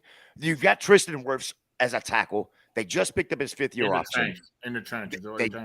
Rebuild it inside out. Rebuild both your offensive and defensive lines inside out. Now I'm talking real NFL football, not just fantasy. But you rebuild them inside out. When they go and they re-sign Tristan Wirfs, they picked up the kid from, and I can't remember his name right now off the top of my head, but out of North Dakota State. Now you have bookend tackles, both basically on small rookie deals. Tristan Wirfs fixing to get a new deal on his 5th year. So, I mean, you're building it inside out. The only thing they're missing is a true quarterback. But instead of going and getting a quarterback and then spending that money, and then of course taking Tom Brady's money and throwing it over the next 2 or 3 years, screw it. We will deal with Baker Mayfield. We'll deal with Kyle Trask for this year. We'll eat all of Tom Brady's money, which is like $30 million this year. If we're set up to go get Caleb Williams, if we're set up to go get Drake May next year, great, cool, whatever. If not, at that point, let's trade it and go find one. I guess if you just said Caleb Williams, I guess that means Kyle Trask is starting then, right? Well, I mean, I think Baker's actually going to be the starter because I do not trust Kyle Trask. Well, but that's my point. If they want to get Caleb Williams, the best thing to do might just start Kyle Trask for 17 games, right? That probably guarantees you Caleb Williams. It's not the Buck way to do things. I know. We don't take we don't do any of that. But that's the thing. Even with let's say Kyle Trask starts, right? Fantasy wise, I will tell you this. Fantasy wise, the one player especially in redraft. If you're going to go and get a Buck wide receiver, it is one and only, and it's going to be Chris Godwin. He's a PPR monster. Career high in targets last year too, right? And so he's had some efficient years where he's even done better than last year, but the volume is But whether it's Baker Mayfield or Kyle Trask behind center, that's the only guy I want. I want Rashad White though. Well, no, I'm saying pass catcher. Oh, okay. I was gonna say. Well, he'll catch enough passes. He's probably third on the team in receptions, to be honest. Sure. I mean, but if I'm taking if you could sit there and say you're only allowed to have a wide receiver, well, the only wide receiver I'm taking from the Bucks, I'm fading Mike Evans right now No, because he's yeah. But if I can get, dude, the Rashad White was truly and honestly, I thought that they were going to do something in the draft. Yeah. And they didn't. That tells me everything I need to know. Rashad White is the guy. We've talked about Pollard and Dallas. We've talked about this situation right here with them taking Rashad White last year. Rashad White is the guy. They trust him, whether it's pass catching or just running the ball. He's going to be the number one. And I've Rashad White everywhere. I've got quite a few shares too. And to Gerson's point, this makes me not want to go trade it because I was trying to trade him before the draft and I was not getting close to the price I wanted. So now I'm going to re-examine in these leagues. Okay, now that he's survived the draft, what's the best deal I can get? And I think I have 4 shares. Can I sell 2 of them? And what are the best deals in the best leagues to make it happen in? So yeah, Brian, what if I had Rashad White? You and I are in the same league. Let's call it Superflex. Start 10. I got Rashad White. I offer him up. You're like, okay, I'll buy Rashad White. What are you buying Rashad White? Knowing the situation as we sit right now, no other running back in Tampa. So before I answer, I have to give context, right? Rashad White, once Leonard Fournette got cut, was a screaming sell for me because so many people were like, Rashad White season. I think he's still a sell. I'm not a believer in the talent. I'm not a believer in the offense, right? I traded a few shares. They were in mixed deals, so it's a little harder to isolate the value. I'll try to find one for you that involved getting Hollywood Brown back. But to answer your question, I'd have to redo, which I'm kind of like doing, building the plane as we fly here, my Superflex tiers. And really know for sure, but I don't know that I'm giving you anything above like 208, probably 207. Oh, let's say you had him and I was wanting to buy him. Well, again, right, like. It's thinking about like how much do I like him versus like how much does the market like him. Mm-hmm. I'm assuming the market is higher and would give me, given some of these running backs not panning out, would probably give me the 204 or 203. I'd expect that, or I'd want like a third this year and a 24 second, even better, right? So yeah. No, I like it. I like the breakdown both ways there, right? I do. What would you give for him? You seem to like him more than I do. No, actually, I just bought him in a league, and I bought him in one league and sold him in another league. So I bought him for, I think it was the 204, and that was just a straight up deal. The league I sold him in, I sent him and the 311 for Najee Harris and the 202. Well, yeah, if you get Najee, you're good. Wait. Yeah, no, that is pretty crazy. I like White a lot, but that's insane. Yep. that's the wrong side of the pick value for sure. Take that. Wait. 304. I sent. Yep. Because it was right after the Leonard Fournette cut. Oh, so this was right after. Yeah. So and of course all the Najee, with offensive line, It was like, okay, well, I'll take Najee off your hands, and so I felt like I got great value. No, I think you won right now because I may end up wrong, on Rashad White, and that's okay. We all make the calculated bets that we make based on the market. So just for reference, I sent Rashad White in the 310. For Hollywood in the 411, right? So I don't hate that at all. You pivoted from a running back to a wide receiver who, for the first 6 weeks last year, yes, it was with a quarterback that is now injured.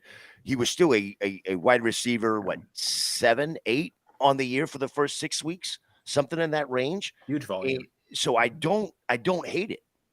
I actually he's drawn Yeah. targets his whole career, no matter where he's been. You talk about this As long as he's Ravens on the offense field. that doesn't pass enough, and there's a season where I think he got close to 150 targets, and like Mark Andrews is there the whole year too. So like Brown's ability to draw targets, those are the types of pivot. Like I'm looking back at the trade offers I made for Rachaad White, and it normally wasn't just for straight up picks. It was because thinking, like a lot of people probably think like Brian, no one was going to give a first for him, and like even early seconds would have been hard to get. And I think at that point, I wouldn't want to sell for just an early second anyway. So I was trying to pivot off to other positions. I think I have Ayuk and Marquise Brown very similar, like I think one spot apart. And I tried to send off basically that, like White for Ayuk and, fourths, thirds, like swaps like that. So seems like that's a good deal to get. Like you're probably not getting much more. So yeah, Marquise Brown, that's the type of pivot I would look to try and make. And maybe now I'll be able to in leagues. Cause again, I did send these out obviously before the NFL draft. So yeah, his market value, like we talked about market before, has increased. It's now seems like it is a good time to sell White. I've only got 3 shares, by the way. I looked, so I'm going to try and at least sell 1, hold on to 2. I think I had 4, but that league folded. So if you can go get Hollywood, now's the time to go get him, because he, you can use that whole. He doesn't have a quarterback. It's going to be this. So and especially before Hopkins is traded. You can get the plus to go with, right? So, but every time I send out and this is kind of dirty, but it is what I do. If you can send out a trade and you're trading Rachaad White away, and they want to give you flack about, well, that's a little, I send out the meme of whenever he was in Germany or whatnot, and he just Najee Harris face planted the guy with the stiff arm from the Seahawks, from right? Seattle, yeah. So it's like, okay, this is what you're getting, this guy. So the one thing, I've had this comment up for a while, because we were talking about Zach Evans and all the off the field stuff, right? And leaving the team, right, into the coaching staff. So apparently Sean Tucker may be having a similar, and again, there was also medical things, injury. He wasn't able to participate. He had his pro day super late. Tucker, so Cow Chad TTV or CAO. I'm not sure how to pronounce the first part. Sorry. Maybe Brian does. Brian's usually good at pronunciation and the speaking of English.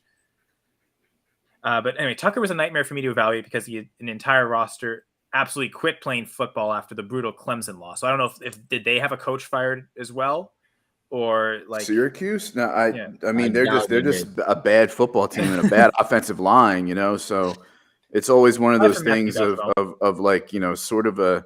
I mean, listen, I find Tucker to be a little more flawed than his truthers do, but in context, it was a bad team, a bad offensive line.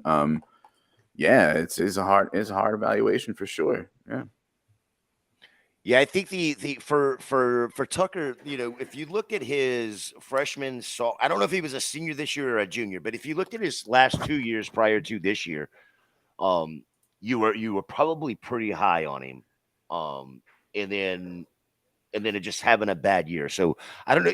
Like Brian said, you can take that for what it is. You can say that the offensive line was bad, and that's why he had a bad year. That's maybe even why he got injured the way he got injured, because he was just battling the whole year. That's all they had. But it was bad. It was just bad. Syracuse is bad football. They quit before the Clemson game, by the way. I just find it crazy that John Tucker and Zach Evans are both going to go undrafted. They are. Well, we still got the 7th round. If Sean Tucker goes undrafted, it is not because of his on the field. It's because of the off the field with his injuries. You want to know who I'm really surprised about? I mean, and again, I love the guy more than consensus, but within reason. Like, I didn't expect him to go like day 1, late day 2 at the best, right? Xavier Hutchinson. I was just What happened? Because he was hyped up. He was hyped up for sure. Like, they love this. But did we, as fantasy analysts, hype him up, or was it? No, the NFL did. Okay, the NFL did. Yeah, he was getting some love. I mean, on the eve of the draft, he was he was a 4th round projection in a couple mock sites like Mock Draft Database and Grinding the Mocks and things like that aggregate mock drafts. So I mean, Parker Washington. Like I at least thought he would get drafted. He did. Jacksonville.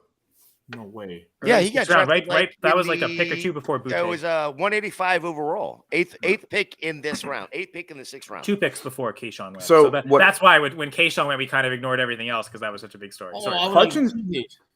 Hutchinson for me was a guy that I expected to rise a little bit because the NFL was going to look at these receivers and say, in a class of smalls, I'll take a reliable, sizable veteran who, may not be super athletic, but I can rely on him to run routes, catch the ball, not mess up, right?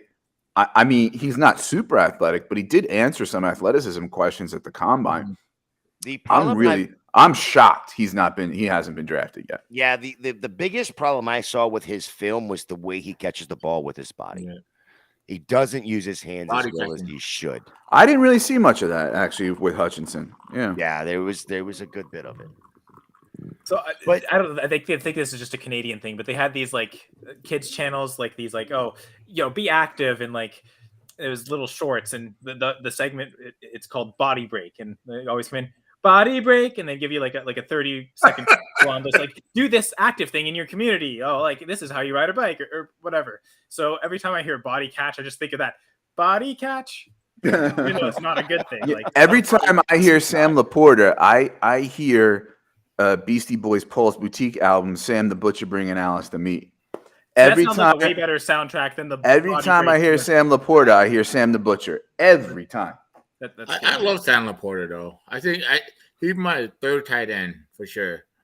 I think I have Kincaid, I have Michael Mayer, and then Sam Laporta right there, right next to Michael Mayer, man. Like honestly, I mean, he was my 4 pre-draft. He might be my 2 after all this. I think I'm gonna have him ahead of Mayer too. I mean, the Lions said that too. They took him ahead of Mayer, and that's an even more wide open depth chart. Shane Zylstra.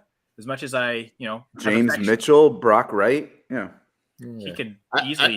I never got the Luke Musgrave love. Like honestly, he didn't break tackle. If he didn't get hurt with that leg, I think he would have went higher than he did. I like him. I think he'll be okay even with Tucker Kraft there because they're kind of slightly they're kind of different players, almost like a Kincaid, like a discount Kincaid Knox. So as much as Jaden Reed is an improvement to the wide receivers, Jordan Love's going to need pretty much all the help he can get as a young quarterback. I don't hate Musgrave at all. Well, in talking with the Packers, sorry, Gerson, I just want to ask Brian with this real quick because like they had that archetypes of tight ends that had different roles left. Like they had really 3 different tight ends playing 3 distinct roles on that team last year. And Josiah DeGuara is still there, but his role is the least we care about for fantasy because he's basically a fullback. Like they use him a ton as a fullback, also sometimes as a receiver, but as a receiver when Robert Tonyan was hurt, right? And that they've got Mercedes Lewis who plays a ton of the snaps primarily as a blocker, occasionally at receiver.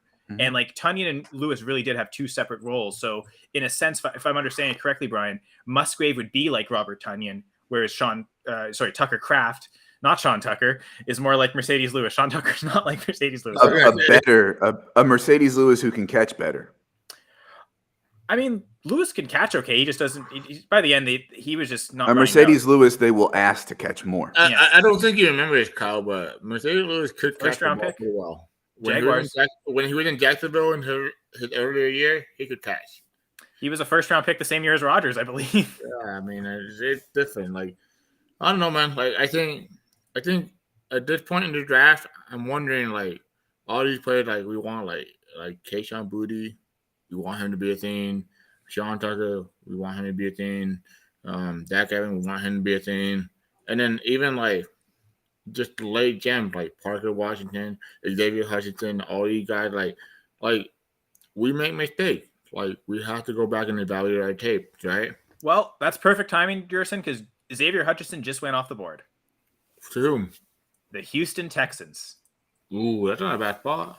So that wide receiver room is crowded, but not necessarily very good, right? Yeah. Yeah.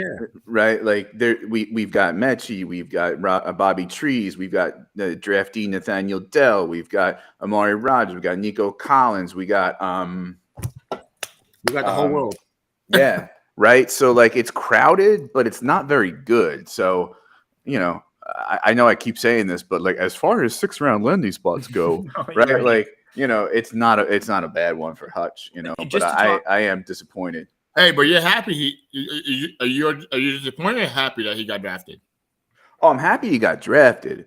I'm disappointed it's the 6th round.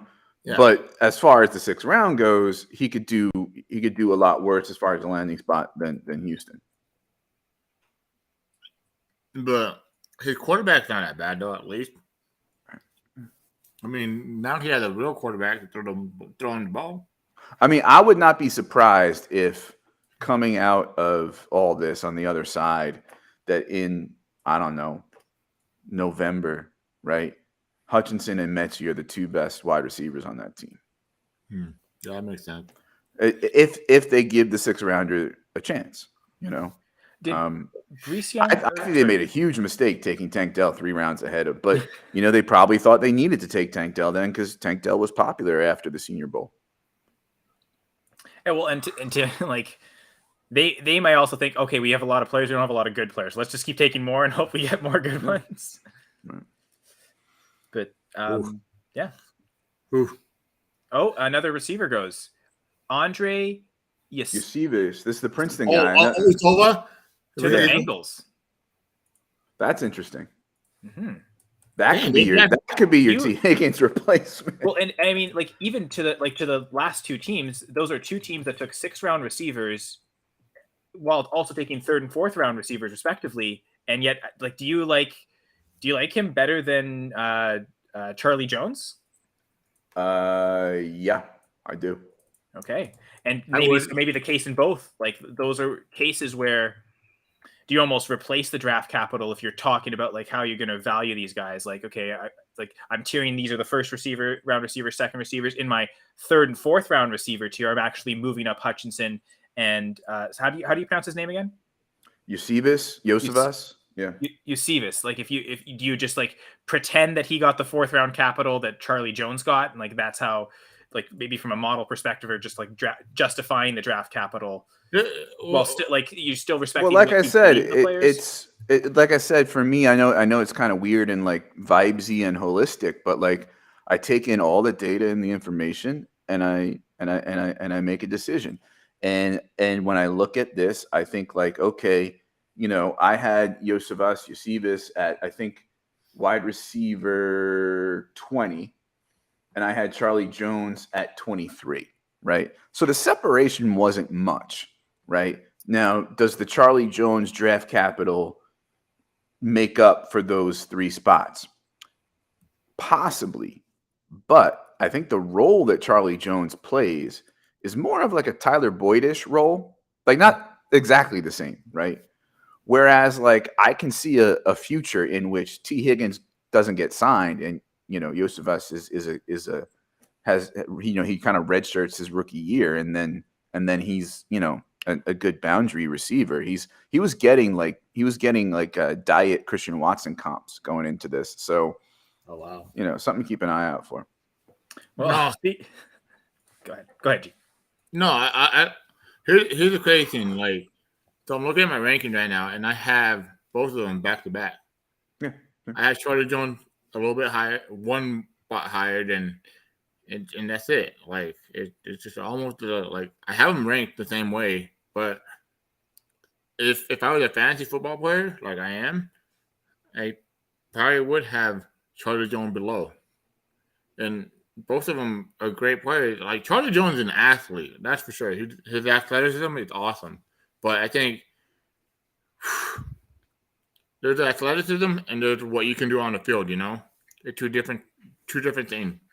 And like I said from the beginning, I'm not like you guys. Like I can't evaluate so much tape like you guys can, but I mean, Don't put me in that crowd. Yeah, I've never even heard of this guy, so I don't even know what you're talking about. Like, I don't know Matt what watches a happened. lot more tape than I do. Like, I yeah. mostly just watch running back tape too, so I haven't even heard of No, Gustavius I before mean, this. I mean, Gustavus. I'm that guy that's gonna like, all right, I got 10 minutes of my time. I'm gonna go evaluate this guy. I go one by one.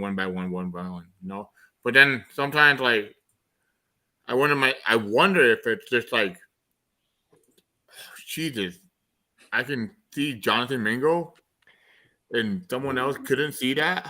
Like, you know what I mean? Like, I'm not trying to be bad or cocky or arrogant or, like. well, I think what people did with Mingo is, yes, that like basically you look at the film, right, and you say, okay, he's big, he's physical, right? He's got some speed to him, even if it's not like, top end speed, it's like it's good enough speed, right? He's not a great separator, he doesn't have great hands, he doesn't run great routes, but he's got that dog in him, right? And he's physical and he can block, and he looks like a good football player, right? But then you go and look at like sort of like say the analytical profile, and you're looking at a 23-year-old prospect with a not very good production profile, Yep. right? And it's not a bet that a lot of people are willing to make, right? And so that's why when I say I love Mingo, I loved him within reason. I think the NFL overdrafted him a bit, as much as I love the guy. And I think that's going to sap all the value out of where you could have gotten him in a rookie draft, right? Are we going back to like, and I believe you said this, where does the NFL love him, and where do we love him? Yeah. And that's the thing. Like, that's where I go back to. I'm like, okay, but then again, I'll admit this. I was wrong about Trey Sermon. Where does the NFL love him? And where do I love him? I love Trey Sermon almost like I thought he was gonna get like. Do you love Trey Sermon more than you love Jason? That's all I need to know. Oh, see, I knew there was going to be a line. Don't let him know. No, I'm kidding. I love Jason's kid more than I love Trey Sermon. Let's just put it that way.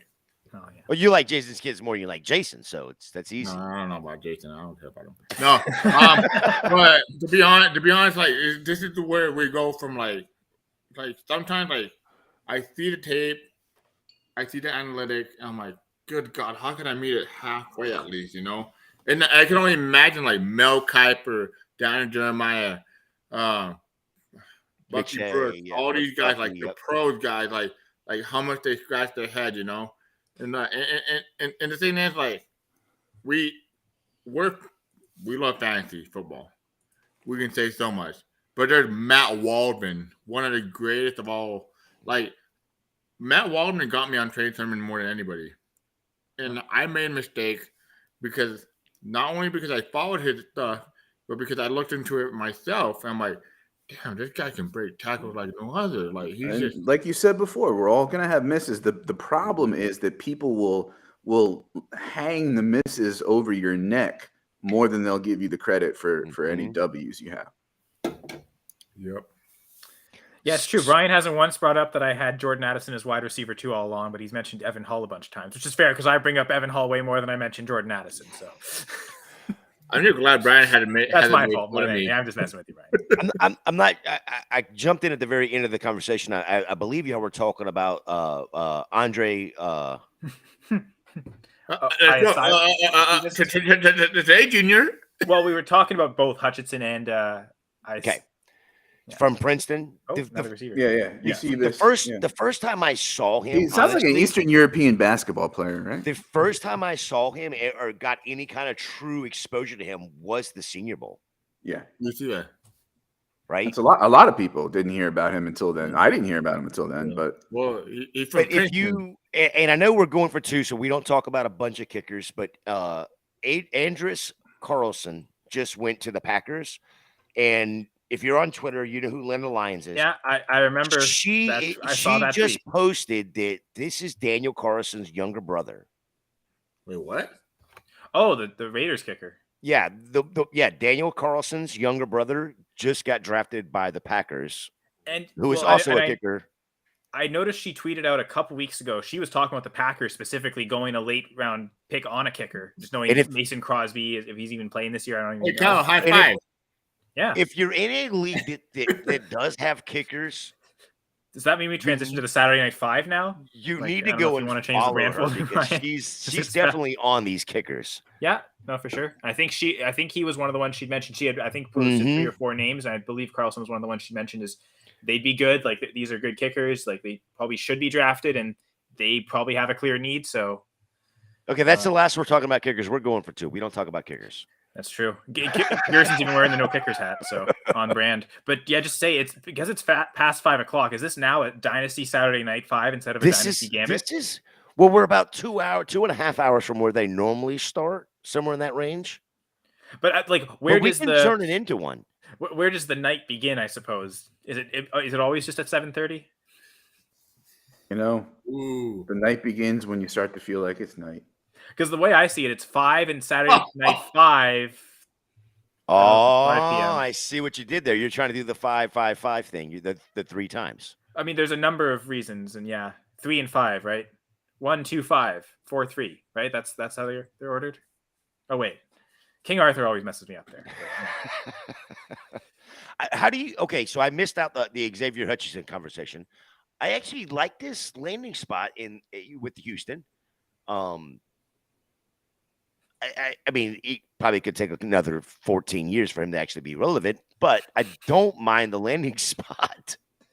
Yeah, Brian's comment was it's a crowded wide receiver room, but not with a good, talented type of bodies. Well, I'm paraphrasing more than quoting, but it's crowded, but easily for him to move up in. Yeah. So, I mean, obviously, right now, the wide receiver room, or the wide receiver one in that room is who? Nico Collins. Mechie? I think it's Mechie. Nico Collins. I mean, does Xavier Hutchinson automatically move into that 3?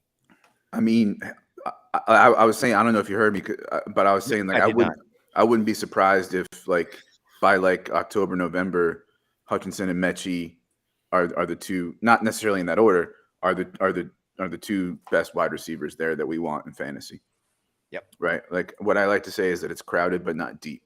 Right? So this Xavier Hutchinson pick 205 overall into the 6th round, back into the 6th round, now is probably that in that 33% range of somebody that actually could hit. This could be that one guy much lower than that as far as a 6th round pick goes. That's what I'm saying though. They're in that range of there's I think it's 30% of these wide receivers that are picked in the 6th and 7th round that actually make it in the NFL. Oh, like years, stick right? to a roster for a couple correct. Years. Oh, yeah.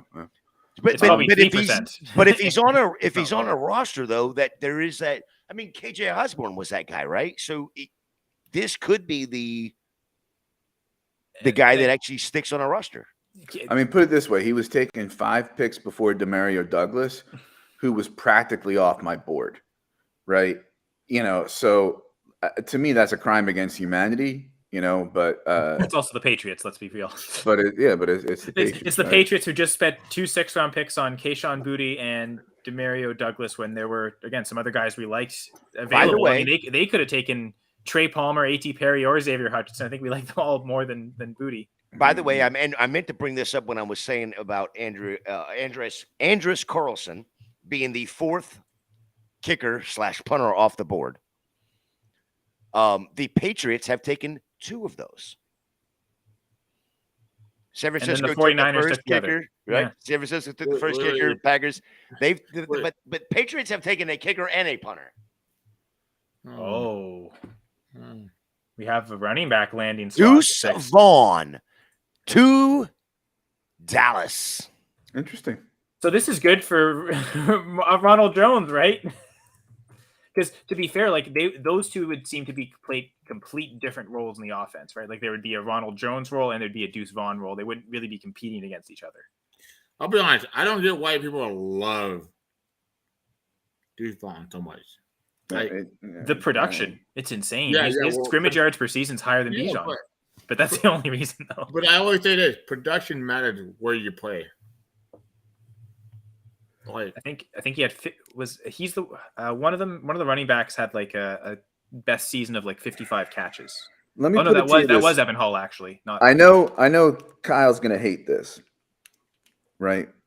But the gap between A-Chain and Deuce Vaughn is razor thin compared to where they were taking the gap and where they were taking as far as draft capital goes.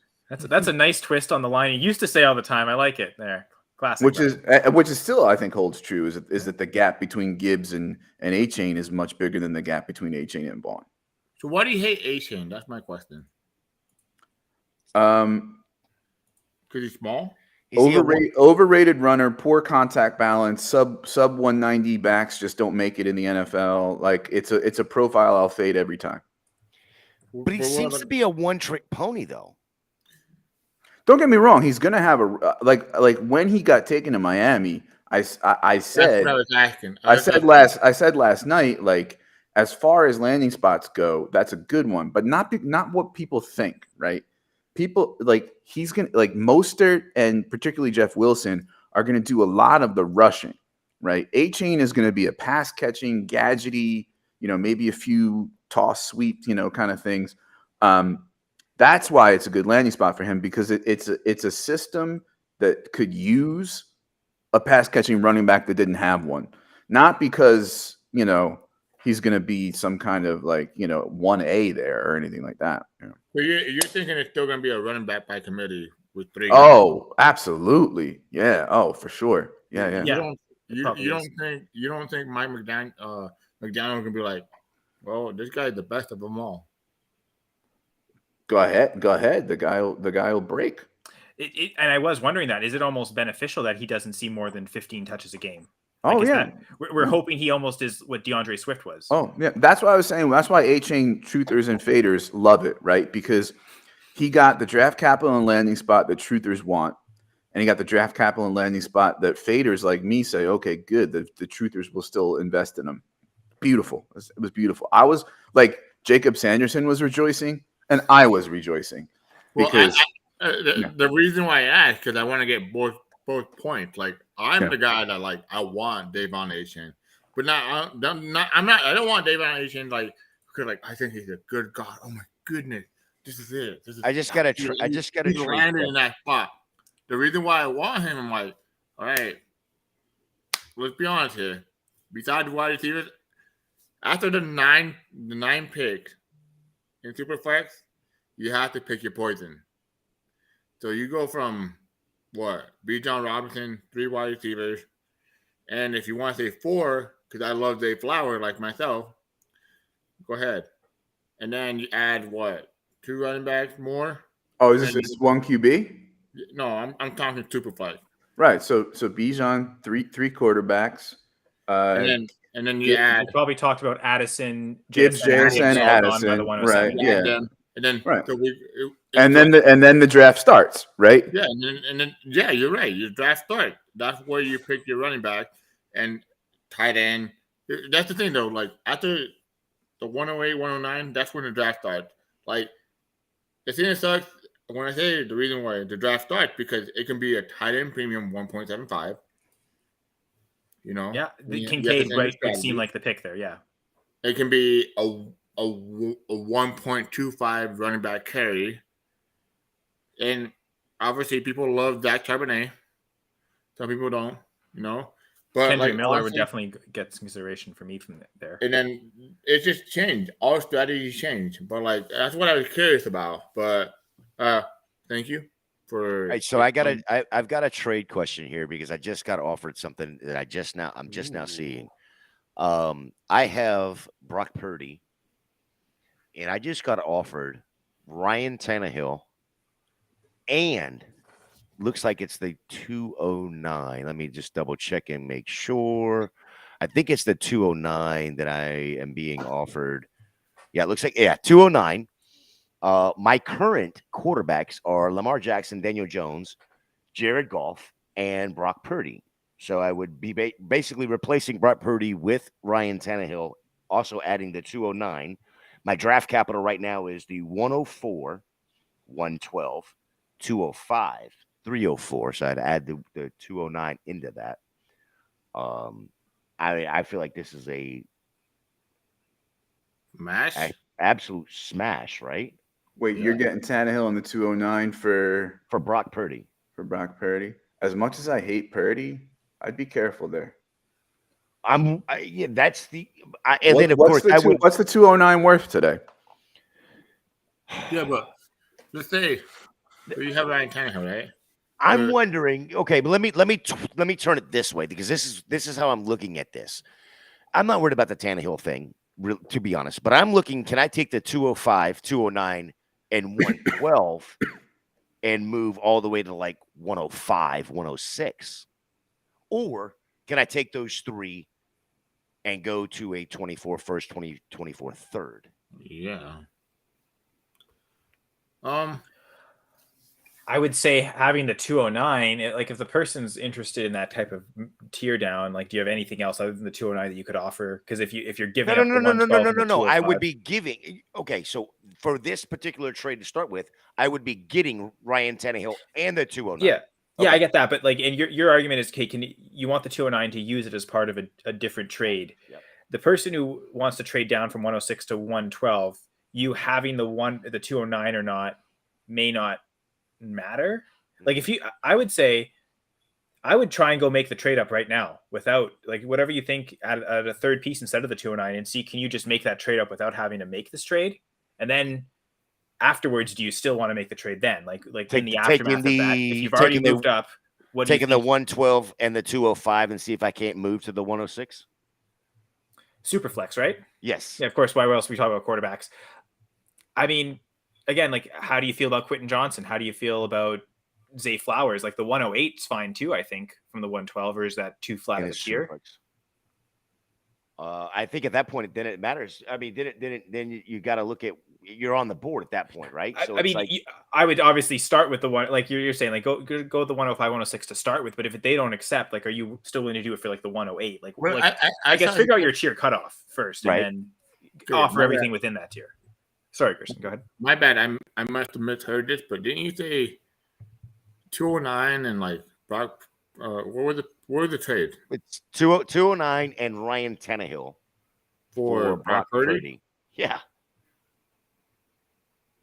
You're gonna trade Ryan Tannehill and 209 because I don't think Brock Purdy's the answer. Right. I don't either, and that's why I'm like, I felt like that was an auto accept right away.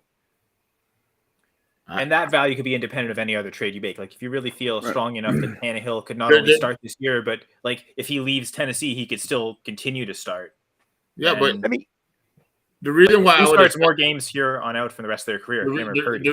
The reason why I would auto accept that is because you get a 209. Ryan Tannehill is not the solution there. You can flip him for a quarterback need team right away. Like, honestly, and I've got three solid with Lamar Jackson, Daniel Jones, Jared Goff. All right, dude. Again, know your league. We don't know your league. So when you're doing that, good to know. That's what I said beforehand. To Gerson's credit, of you could flip. But that's good to know now. Honestly, I would smash accept that. I'd be like, it's already been smash accepted. Okay, I was just gonna say that the one thing with Brian saying the hesitation is, could you just, like, if we're talking about flipping Tannehill to a QB needy team, could you just do that with Purdy without having to go through the middleman? Because like the only hesitation I had is it seemed like you were really trying to make this trade just to be able to make future trades. And this was offered to me, and I wanted to make sure that the thought process in my head is like, that's an auto smash right now. I mean, there's the as devil's advocate, the problem that I have with it is there's a world in which, listen, the 49ers, as much as we hate it, love Brock Purdy because Shanahan loves Brock Purdy because Brock Purdy is a plug and play, paint by numbers game manager quarterback that he can plug into his West Coast genius offense and be his puppet. Okay. And so there's a world in which, Purdy, when ready, is ahead of Darnold. Lance is traded, or who the hell knows, right? You've rented Tannehill for one lackluster, mediocre year, and then what are you doing with the 209? Which right now, Yeah, I guess doesn't look like it as fun as the 209 did a couple days ago. I don't know. No, and I guess the way I look at it is in this particular league, I picked up Purdy off of the waiver wire for nothing. And I just picked up a 209 and a player, whoever the fucking player is. Wait, hold on. Remember, did I say before if Zach Evans goes to the Rams? Yep. Or if a running back or a 6th round running back goes to the Rams, I might be interested. Is this live? Zach Evans to the Rams, 215th overall, the 3rd last pick of the 6th round. That might get interesting. I mean, Zach Evans is more of a threat to Cam Akers at this moment than Chase Brown is to Joe Mixon.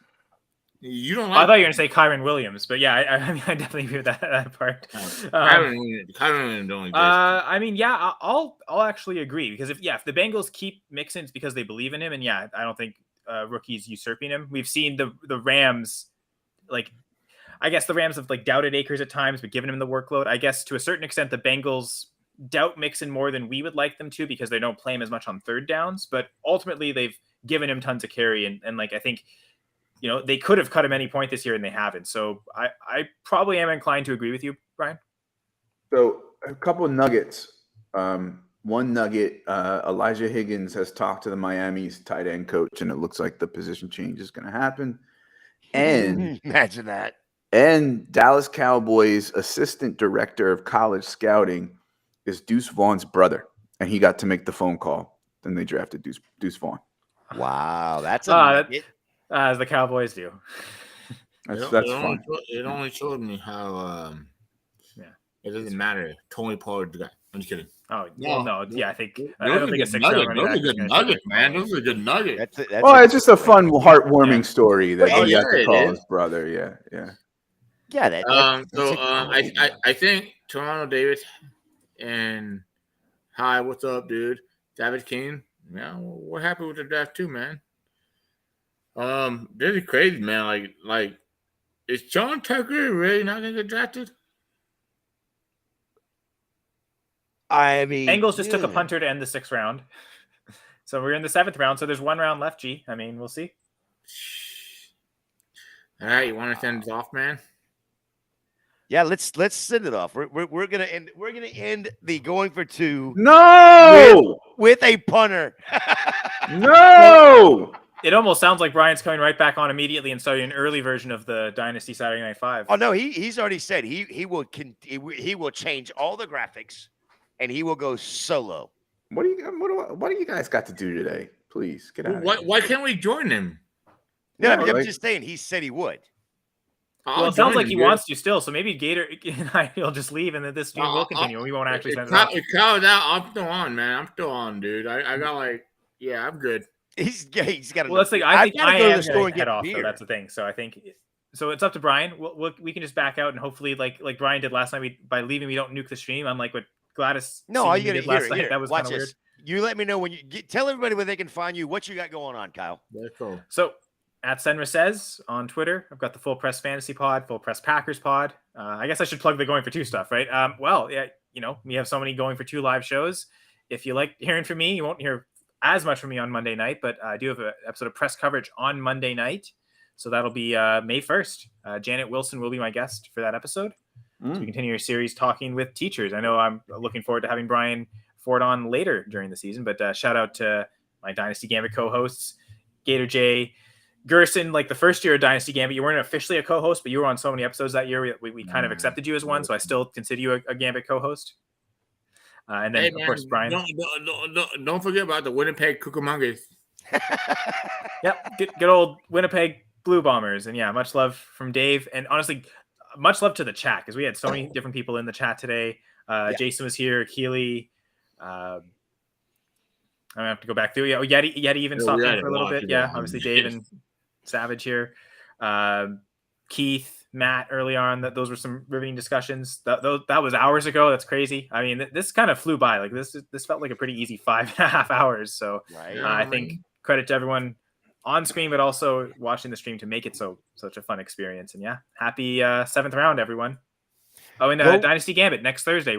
This is Dynasty Gambit. We'll be having more Dynasty Gambit on Thursday.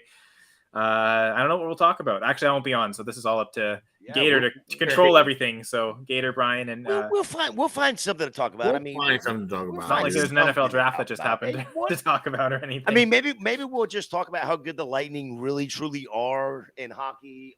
We'll find something. We'll find something to talk about. It's funny because we tie in Lightning and Blue Bombers, and like both of them had a chance for three-peats last year, and both of them missed their opportunity. Okay. Bye, Kyle. Bye. Bye, Kyle. Bye, Lucretia. I mean, I hate that the Argos won. That was worse. I would have loved the Blue Bombers three-peat. I'm a fan of the Manitoba Moose. AHL hockey. There you go. Yeah. Kyle, Right, we well- will see you on Thursday. You get out of here. Go watch the Lightning win tonight on their home ice. That way the Toronto Maple Leafs cannot celebrate on the Tampa ice. Appreciate you, Kyle, for jumping. Because and the Toronto can't celebrate on their own ice, so they Yeah, right. do it. They have to be on their own ice. We appreciate you, Kyle. You have a great night. Yeah, see you, everyone. Oh, that's great shit right there. Garrison, I'm probably going to be here for a little bit, and then I would just back myself out here shortly, and then let you and Brian take over. Well, you're the host, though. So No. Brian's got control on the back end as well. Brian knows how to do this thing. But since he walked away, I'll hang out for just a few more minutes, and I'll probably just back myself out. I may pop back in. Let me track this. Because I have my phone and I have my laptop. All right. So what are we at? What pick? We're like what? 7th round? We are just starting the 7th round, and Antonio Green goes to the Lions. As if they need more pass catchers. I think they need to find kneecap biters, but they want to get pass catchers. Dan Campbell. Somehow this app has stopped updating. I am still sitting here looking at pick 41 in the 6th round, and it has not updated. Well, I have Antonio Green, dude. Yeah, you're right, Antonio Green. I don't know, man. Like, I think we're getting to the point of the draft where it's undrafted free agent. Is that what we call them? I mean, it's something we're not going to draft in fantasy, but it's also. I think that at this point it's dart throws as well, or just filling out the special teams, right? So for example, a guy like Antoine Green was on my list of like deep wide receiver sleepers, right? Oh, really? Okay. I think I called them Rip Van Winkle sleepers because they're that deep. They're sleeping that deep, right? But a team, as obviously within reason, right? A team saying, I'm going to spend a draft pick on him because I may not be able to get him as a UDFA, right, is interesting, right? They may like a guy better, right, that they think they can get as a UDFA, but what they're telling you is, I don't know that this guy will be there later, so maybe let's take him, so always looking for the positivity today, Gator, always looking for the positivity. I told Kyle this earlier. I don't know if you listened to the very beginning or if you heard it. I really felt like we needed to check your temperature as positive as you have been all day on this. And there goes Zach Kuntz, too. Oh, Lord. Oh, God dang it. Thank God Jamie is not here. Why is that? Oh, because he likes to say his name the wrong way. Oh, jeez. And then he's, got the whole Army thing, and he's got a whole skit down for his Army? What? Yeah, because if he was in the Army, he'd be major. Oh, yeah, that's true. Oh, yeah. That's kind of like the Army officers. Wasn't this guy the best RAD scorer? I don't even know what the RAS score was on him, but I think it was. I think he's the best one. I could be wrong though. Yeah, it was I believe a flat 10 among tight ends. Yeah. So did he just go to the Jets, or was it the Colts? Jets. Oh my goodness, that actually might be a very good late gem. Yeah, Jack Cohen. The Jets. You Yeah. know? Okay. I mean, what's there? Conklin, Ruckert, Uzoma, Yeah, right? that might be actually a good late gem. That is. I do not hate the pick though. I think I think that could be a really good late gem. I'll bet you he doesn't last as long in rookie drafts. Yeah, I don't disagree with you. People are looking for an excuse to draft him, and the fact that he went to a team in the draft and isn't a UDFA, and the fact that he has a cool name, and the fact that he goes to a team that conceivably he could come out of the preseason as the starting tight end. He's going to That probably like a lot of excuses. You're right. he's No, gonna, I mean, now Garrison's like, yep, I'm taking him in the second round. yeah. I mean, he's going to go ahead of people who got drafted ahead of him. That's for sure. Oh yeah. You know what I love about this draft? Like we evaluated rookies and all this, and we're just thinking like all over our mind, like, all right, will I draft this? Will I draft this player? No. I think we got our evaluation, and we're gonna do what we're gonna do. But sometimes, if we're trying to get the audience advice, every now and then, like, think about it. Like, do your research a little bit. We'll give you our advice, and that's it. But this kind of sucks. Like, sometimes, I mean, look at the last pick. I think he actually might be a good value in the fourth latest, like four. If he was my fourth, 36th pick? What? The what now? What if he was a last round pick, like the last pick in fourth round? It would be number 48. Yeah, 48. So yeah. I might take a gamble at it, because he had the RAS score, great RAS score. Well, I think. Let's say he had tight end. Let's say we were in a tight end premium, 2 quarterback flex. People, I'm gonna take him. But I just think like it's crazy. Like a lot of running backs don't.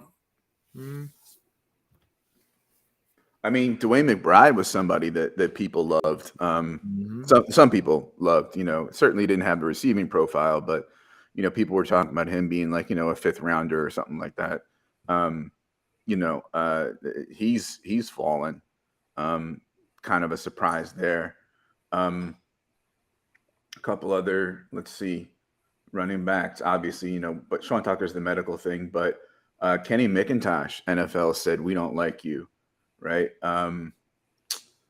Mo Ibrahim, Lou Nichols, Tyon Evans, all guys that people were saying had an outside shot. Right now, it's we're in the 7th round; they haven't been taken yet.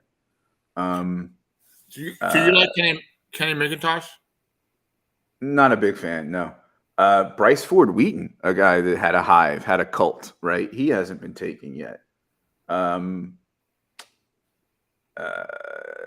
Trying to see here. Other than that, I don't think there's really anybody that's popping out on the wide receivers to me, right? But yeah, that's about it right now. Yeah, that I can think of. Yeah. The one thing I will say about Sam Kuntz is, some people had him as high as like tight end 4. He is a true red zone threat at 6'7". So, going to the Jets, I don't know if they were truly a tight end needy team. No. But young, athletic, coming out of Old Dominion, that's why a lot of people didn't know who he was. I do not hate where he lands. I truly like where he lands. I think it gives him a nice cushion to land on, if that makes sense. I like it a lot. I don't like it with Aaron Rodgers because Aaron Rodgers is Aaron Rodgers, and he's going to hyper target like 2 guys, Garrett Wilson, Alan Lazard, and pick your poison. But in 2 years from now, Zach Kuntz could be very, very, very good, depending on what they have at quarterback at that point. Well, I think they can start the year right and be fine with Conklin and Uzomah as serviceable. Mm-hmm. I think Ruckert was an underrated guy last year because Ohio State doesn't really use their tight ends much. Who knows how he's been developing, right? Kuntz is probably a guy that I'm not going to be interested in unless it's like the 5th round or like post rookie draft waivers, because as a rookie tight end, right? So maybe in 2 years when he's starting to be a little relevant, I'll pick him up with some fab or something. But at the moment, I don't think he's a guy that I'm prioritizing as like I need to get him rather than try to get him after the rookie draft. No, and I agree 100% with that. But it is that guy that like late in if you're in a 4-round or even some of these 5th round drafts, go with the darts that you're just going to stash a dude. Tight end is who you want to stash on most of those 5th rounds. So the Kuntz could be that guy to go and stash with his landing spot. Even though it's the 7th round, who cares? It's a tight end. He's not going to be worth 2 nickels until at least year 3 anyway. Up, and we have our 4th kicker off the board. Or 5th kicker, whatever it is. Punter going. Punter, you mean? It's still a kicker. Punters, kickers, they're all the same. I mean, oh, wait. McBride just went to the Vikings. Now that is interesting. That's what I was just going to say. If Cook gets moved and it's a Madison McBride backfield. Are you surprised Cook didn't get moved today? What I heard is it's very possible there are terms of a deal worked out and it just will take effect after June 1st because of the cap stuff. Yeah. You want to fill us in on where you heard it from? No. I didn't hear any terms. What I heard was it's very possible they've already got a deal worked out, and it's just a question of they can't consummate it until after June 1st because of like. Yeah. What was the deal? What's that? What was the deal? Like, oh, I don't know, but so some folks were saying that like you may not see him get moved this weekend because there's a June 1st thing, right? Because of the cap and all that, and so he might get moved then, and they might already have agreed to a deal, and we don't know yet. But I don't think Dwayne McBride did anything for Alexander Madison, did he? I mean, they're different skill sets, right? Madison's is more well-rounded than McBride, but I'm saying if Cook gets moved, right? No, I'm not saying you're wrong. I'm just saying like I'm talking to the backup running back. I'm just saying like I think at that point it's Madison's way better than Dwayne McBride. At that point it's Madison's backfield. Yeah, that's what I'm saying. But I also think that Madison isn't exactly. Not that they run much in Minnesota, but I don't think Madison's the type of guy that you want to give those workhorse 3-down carries to. So, McBride as a hammer, on the goal line and short yard. Like, there's going to be weeks where McBride, he'll go for, I don't know, like 52 yards, but get 2 touchdowns, and he'll be on your bench. You'd be like, fuck, I just put, 17.2 PPR points on my bench. But like, I don't think but from an NFL standpoint, like I could see him being sort of like a useful guy if Cook leaves. Yeah, that makes sense. You're right. But, he was electric, right? Like group of 5 competition, but he's a rare early declare running back from group of 5 and like led the nation in rushing.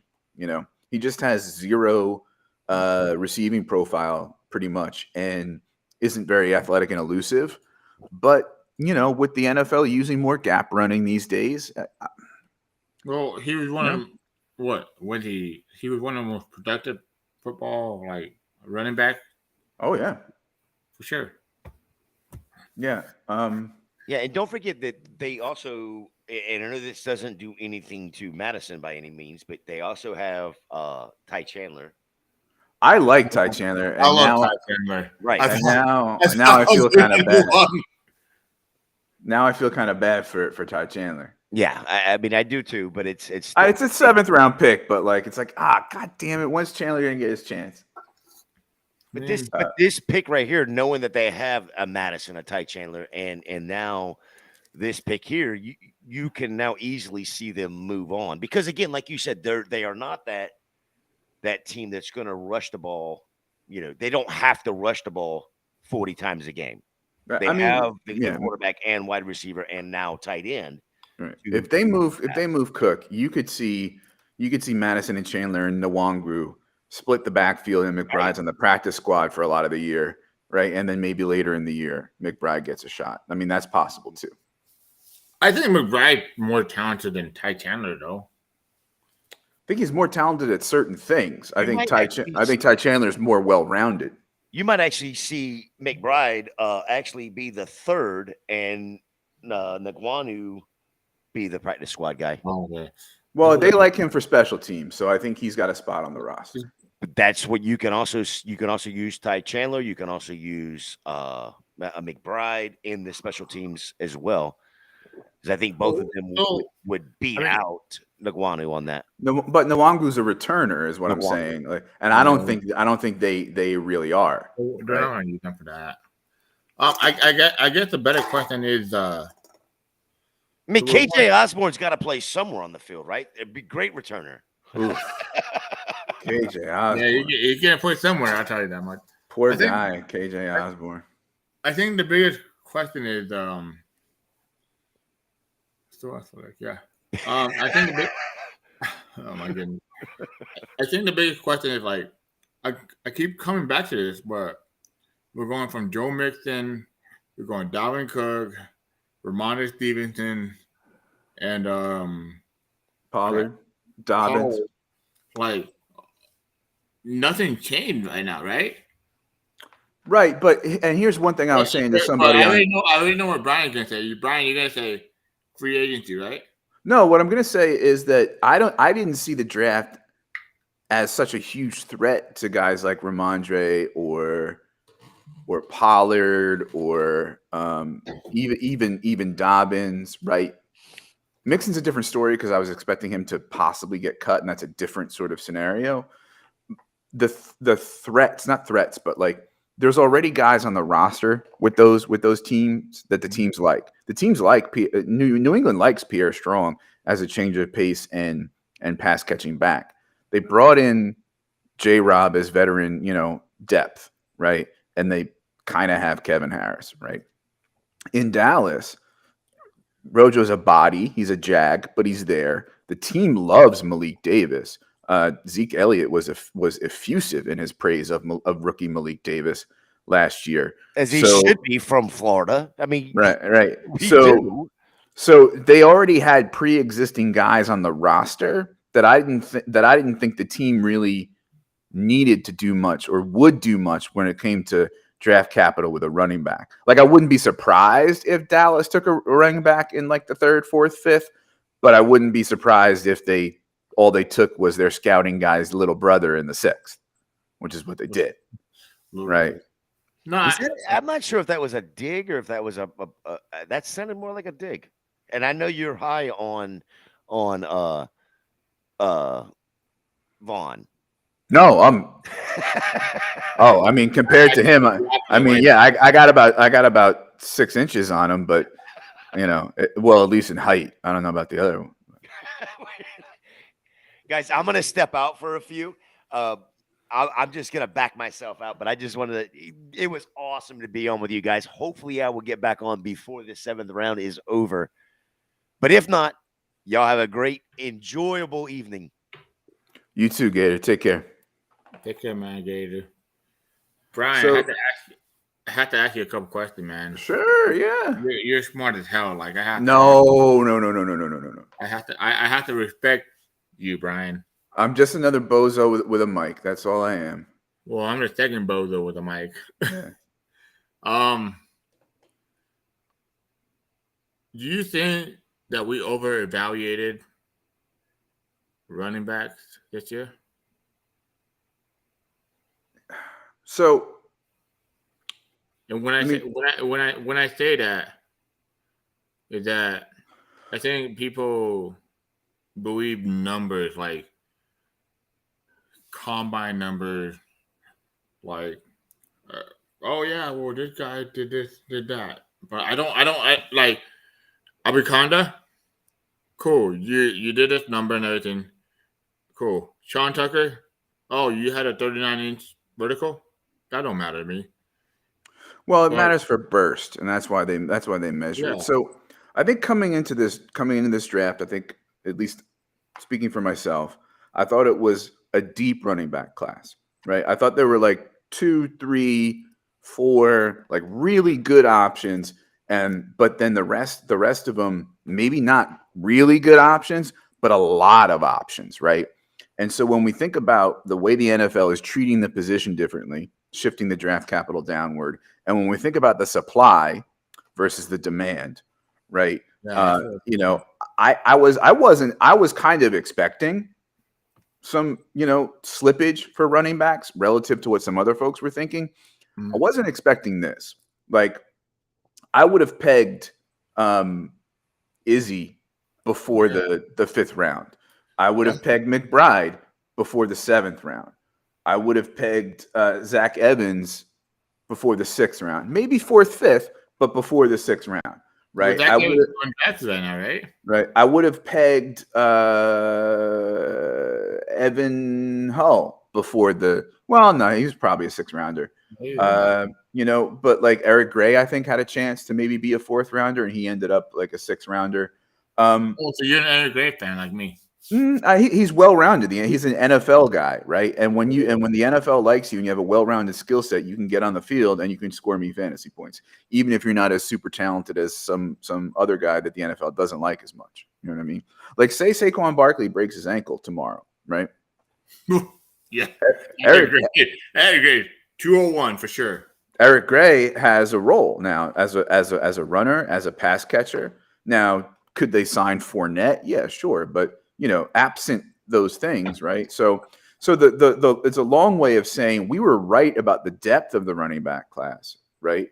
But the NFL, I think, like doubled and tripled down on like we don't like the position, you know, and so some guys slipped even further than I thought, you know. Also, there was a lot of movement in free agency. A lot of these prime landing spots got filled up in free agency. You know, Miami re-signed all 4 of their running backs. Chicago kept Herbert and brought in Donta Foreman.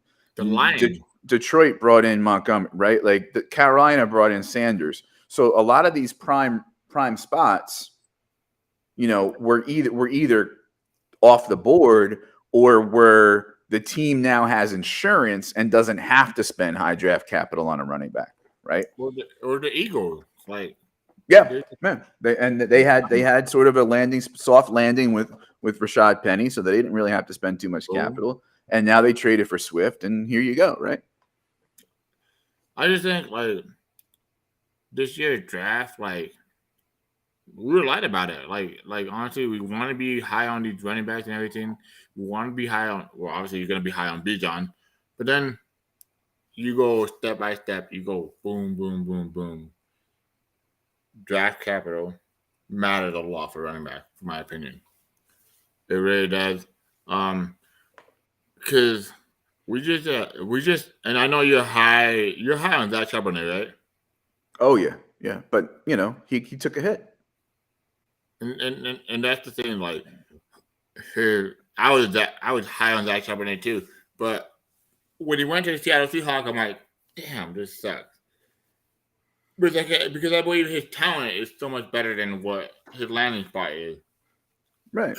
And we can't account for some of those things happening. Like the NFL doesn't give a fuck about fantasy football, and so stuff like this was bound to happen. You know. And I think one thing I learned from today is like, all right, am I wrong about Zach Charbonnet? Am I wrong about Kenneth Walker? Because you spoke about how Zach Charbonnet might be better or equal, right? Oh, sure, yeah. And that's where I was like, holy shit, you know? But I mean, that's the thing about the NFL. The NFL draft is kind of crazy. But the running back position is kind of crazy, right? Up and down, up and down. What do you think about the wide receiver position? Do you think it's pretty set forward? Do I think what? Do you think it's pretty set forward? Like, is it JSN? Is it Quentin Johnson? Is it? You know, as we're doing this, I'm multitasking, you know, and trying to like update my rankings and stuff. And I'm looking at my wide receivers, and I don't know that my top 5 really changed at all for this class. So my top 5 coming in was JSN, Addison, Mims, QJ, and Flowers. Mims. You high on Mims? And I don't know that I got enough info to change any of that. Wow. You know, I mean, Oh. Mims went, what was it, end of the second, right? Yeah. The very last pick of the second, right? And Right. so, and the landing spot is interesting, right? I think KJ Hamler is no more because of Mims. Certainly Tim Patrick is in trouble, right? So now I've just made, in my head at least, Marvin Mims, I've made their wide receiver 3 in a Sean Payton offense. Now say tomorrow they trade Judy. Wow. Yeah, so you're looking at a trade, right? I mean, I'm not baking that into the fact that, like, I'm not banking on a trade, but I'm just, you know, I'm riffing, right? Like, I've already, in my head, I already think he's the 3rd best wide receiver on the team, right? And I actually kind of like him better than Courtland Sutton. I think Courtland Sutton's a little meh, but, you know, he's got a certain skill set that Mims doesn't have, right? So no, I'm not a big Courtland Sutton fan. But if I would have had top 5 wide receiver, I would have JSN, I had Jordan Addison, and then Dave Flowers. I know a lot of people don't love the landing spot for Dave Flowers, but I love the guy. And then I probably had Quentin Johnson and Marvin Mims. I love Marvin Mims. I'm a big Marvin Mims guy. I think he's the top 5. I think he's better than Josh Down and all the other guys. Like, I love Marvin Mims, but it's just, to me, it's like, it's a landing spot that mattered to me more than anything. I understand draft capital matters, but sometimes, like, and it does make sense. It does make sense what you're trying to say right now, because I might move Marvin Mims higher than Quentin Johnson, because if they trade away Jay Judy, right? Because they're not going to get value for the second wide receiver for sure. But yeah. Mm-hmm. I mean, there's no guarantee. There's no guarantee they trade any of them, because they're good players, and and other teams might not be willing to give up what they want. But but you know, if the worst I get is Mims is the wide receiver 3 in a Sean Payton offense, I'm okay spending a mid-second on him, right? Like, because people are going to take Jonathan Mingo before Marvin Mims in some rookie drafts. You know what I mean? Like, and as much as I love Mingo, I'm not with that. So I'm pretty sure I'm going to be that guy that takes Mingo. I love fucking Mingo. I've been saying it for a while. Like, I honestly, like, we had the NFL mock draft show on GoingFor2, and I said Mingo, 1st round, a bold prediction. It didn't happen, but early second. That's not bad. You weren't. I mean, and that what's it website, the 33rd team, in one of their mocks right before the draft, they had Mingo mocked at like 25 to the Giants, right? So he was definitely getting NFL helium. I just don't think the NFL, like, buzz he was getting was. I think the NFL overdrafted him with the early second. I could be wrong, but I think they overdrafted him with an early second. And I like the guy a lot. Like, I love the player, and I love the way that he plays. I just think that he's more limited than some of the guys I had ranked above him, including Mims, Jay Reed, Hutchinson, Reed. Right? Reed. I had Reed one spot ahead of Mingo. Yeah. Okay. So what about? No, you and I were about the same. Like, the crazy thing is, like, when Mingo got drafted, I was like, oh, hell yeah. And then fucking Reed came, boom, right there, you know? It was like that. It was like 1-2, 1-2. So, you know Jason. I don't know if you know Jason, but he's my twin brother. But he's like, oh, dude, damn, that's pretty good. I'm like, I just hope Jalen Hyatt doesn't get drafted anywhere near here. Because honestly, I was so low on Jalen Hyatt. I didn't like Jalen Hyatt. I'm like, all right, are we going? Like, there's only one person more excited about Tennessee offense. It's definitely RG3. Because he loved that they ran that system. And he's so happy about it. I'm like, oh, yeah, well, it's not Baylor, dude. Like, leave it alone. But, man, like, honestly, I don't know, man. If you were to draft Marvin Mims, what round would you do it? It's a good question. I'm still working through that.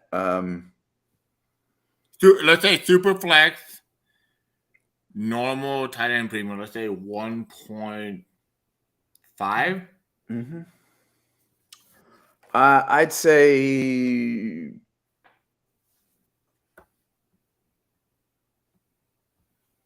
206. That makes sense. I like that. 206. I like that. Yeah. The Raiders are. So I'm looking at somebody who. So for those of you who, not that they need me to sell things for them, but Bulletproof, it has a Patreon, and part of the stuff that you get is a rolling ADP that constantly gets updated. It pulls ADP data from all these leagues, right? So I'm looking at the current Superflex rookie ADP for drafts that are like have already started and are ongoing. Mims is the 211, right? So I may not have to spend that on him because, look at some of the names going ahead of him. Jalen Hyatt, Kendre Miller, Rashee Rice, Hendon Hooker, Jonathan Mingo, Josh Downs, right? These are all, and A-Chain, right? These are all guys going ahead of Mims. So a few of those guys I like Mims better than. So there's a good chance I don't have to spend that 206 on him at the moment. You know what I mean? So it's a value. I mean, his ADP is the 211 at the moment, right? And like, to me that I would if I went into the draft and came out of it and you said, Brian, you didn't see any of the picks that happened at all 7 rounds, but you can get Marvin Mims at the 211, I'd be like, bet. Okay, yeah. Right? Because he was creeping up into the mid-second in mocks, right? Before the draft happened. So yeah, sure, I'll take it. Yeah. There you go. I do agree with that. So what are you doing about kicking booty? Are you not drafting him at all? I mean, he's as close to like off my board as possible, but 4th round? I mean, probably at best, yeah. I mean, maybe late third, but that's only because, name value, a little bit of the Devi pedigree, the fact that there's a competent quarterback and, coaches who ain't going to take bullshit, or so we think, right? So, yeah. Yeah, you're right. I mean, kicking booty to me, it's like right now, and I'm like, oh, man, do I want to do this? I think it might be worth it. But that's the thing. Like, you ever like maybe it's just me, but like the film you see on him in his early day before his injury, you're like, I hope it popped up. But then when you're like post injuries and everything, you're like, I don't think it can happen. And then you see the draft capital of the NFL, you're like, it's not gonna happen. Cause like you're a film guy, right? I'm an everything guy. I'm a sponge. I'm a give me everything. Yeah. Right. So like, how do you really feel about him? Because like, I think if there's one talent that you kind of wonder, one talent that you like, it's Booty. Booty, because you can either be very wrong or you can be very right. And we've done this before. There's Cooper Kupp. There's other very talented guys. We're wrong or right. Oh, for sure. Yeah. I mean, Hakeem Butler, right? Like, yeah. Hakeem Butler was like what? Top 3 pick? Top 4 pick? Top 5 pick? People loved Hakeem Butler, right? And then where did he wind up going? The XFL. Well, yeah. But like as far as the NFL draft goes. Was he a guy who fell, or was he an early pick bust? I forget. I can't remember where he went. That's the thing. That I can't remember where he went. Didn't he go to the Cardinals? He went to the Cardinals, right? Yeah.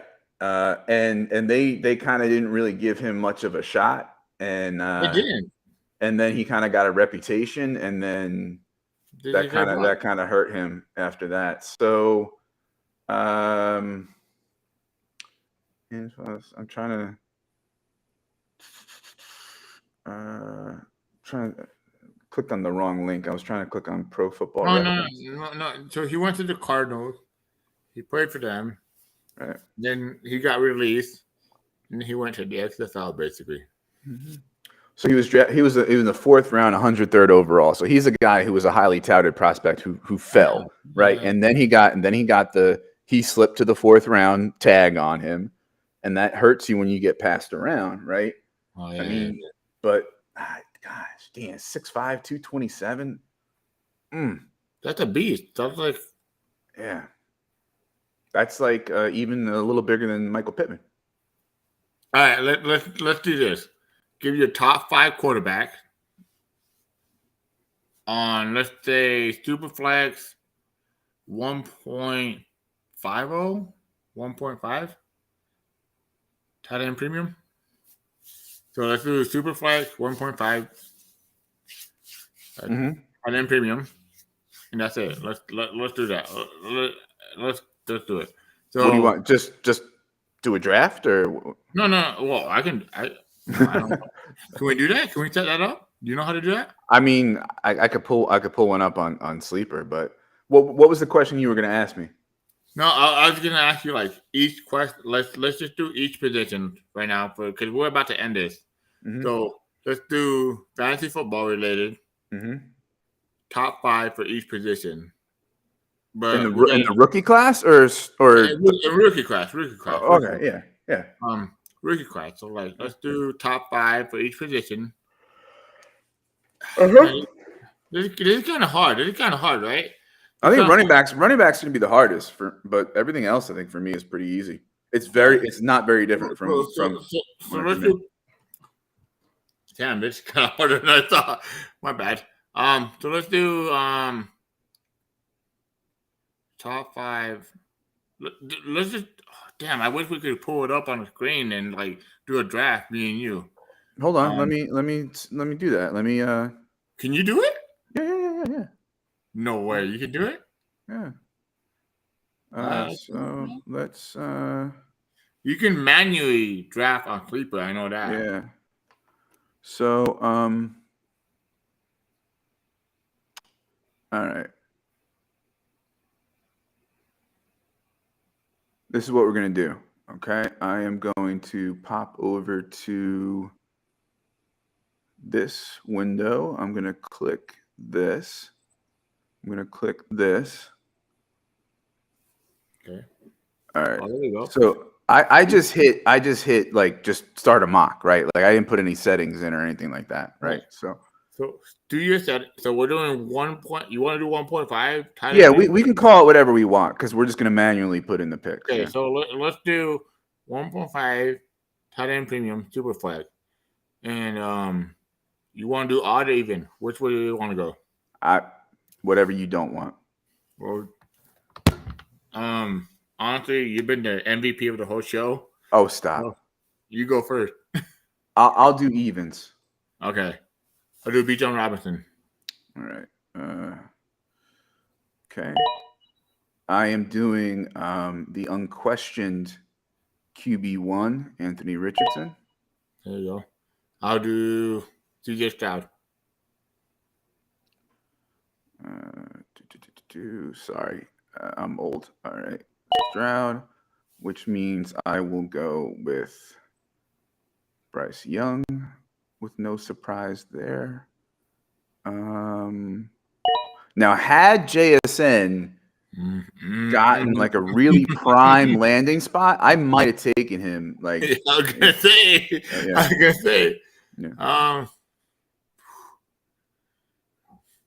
Like I don't hate the JSN landing spot, but it's like I don't hate it either, but it's tough, right? It's tough. Yeah. I had to trust my strategy. Wide receiver longevity. I'm gonna go JSN. Okay. All right. I'm not gonna get cute here, and as much as I am not as to the moon as his truthers are, I'm going to take Gibbs. And now the fun starts. Well, I know there's probably one or two more before the fun starts. Oh, I can't start right now. Okay. Day Flower. Wow. Okay. All right. Now, what makes you pick Flowers here? Talent. Just talent. He had the dog in him. Like, there's a lot of. You haven't found a wide receiver that just wants to link to Lamar Jackson for the longest time. Marquise Brown was that guy for a little bit, but he got traded away. Day Flower. I don't know if it was you or who else said it, but Day Flower is that wide receiver you want without Antonio Brown attitude off the field. Day Flower is just. Yeah. Well, here. Okay, so are you concerned about what are the knocks on him? He's old. He has too many drops. He's short. And now he's in a low passing volume offense and he's like maybe the third option on the field. Does any of that concern you at all? No, because I think he's actually well, when you say third option, so you're saying like Mark Andrews and OBJ and then him, right?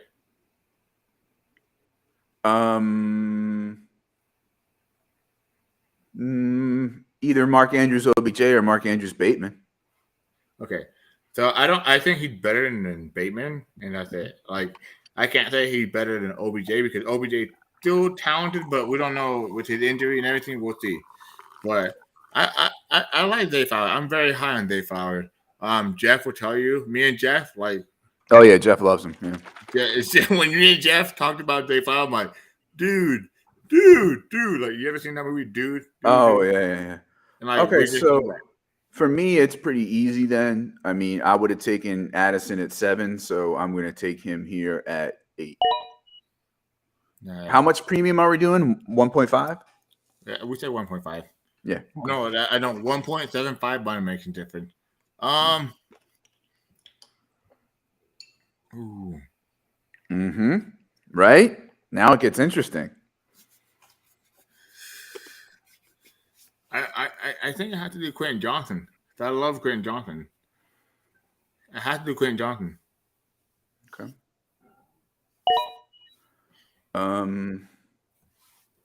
So let's see here.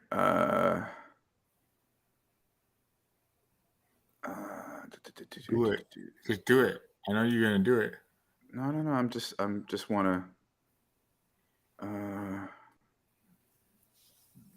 This is where it gets interesting, right? Like deeper first and all this. So, I mean, I don't know how I don't take Dalton Kincaid here, even if it's only in a 1.5. Like I kind of am like, I love Spears, love him more than Kincaid, but I don't think I have to spend a late first on him. I like Tank more than Kincaid. I like, but I don't like if I can get those guys later, right? So if I'm at 110, I think I kind of have to pick Kincaid here. So what do we always say? Get your guy, right? Okay. Just go to flex. Because I don't think we're going to pick any quarterback right now. There's just the 4 positions and super flex. Yeah.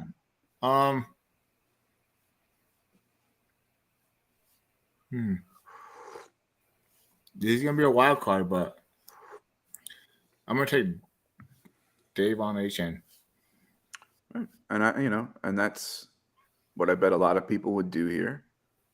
Yep. All right. And so, and at 12, I'm gonna go with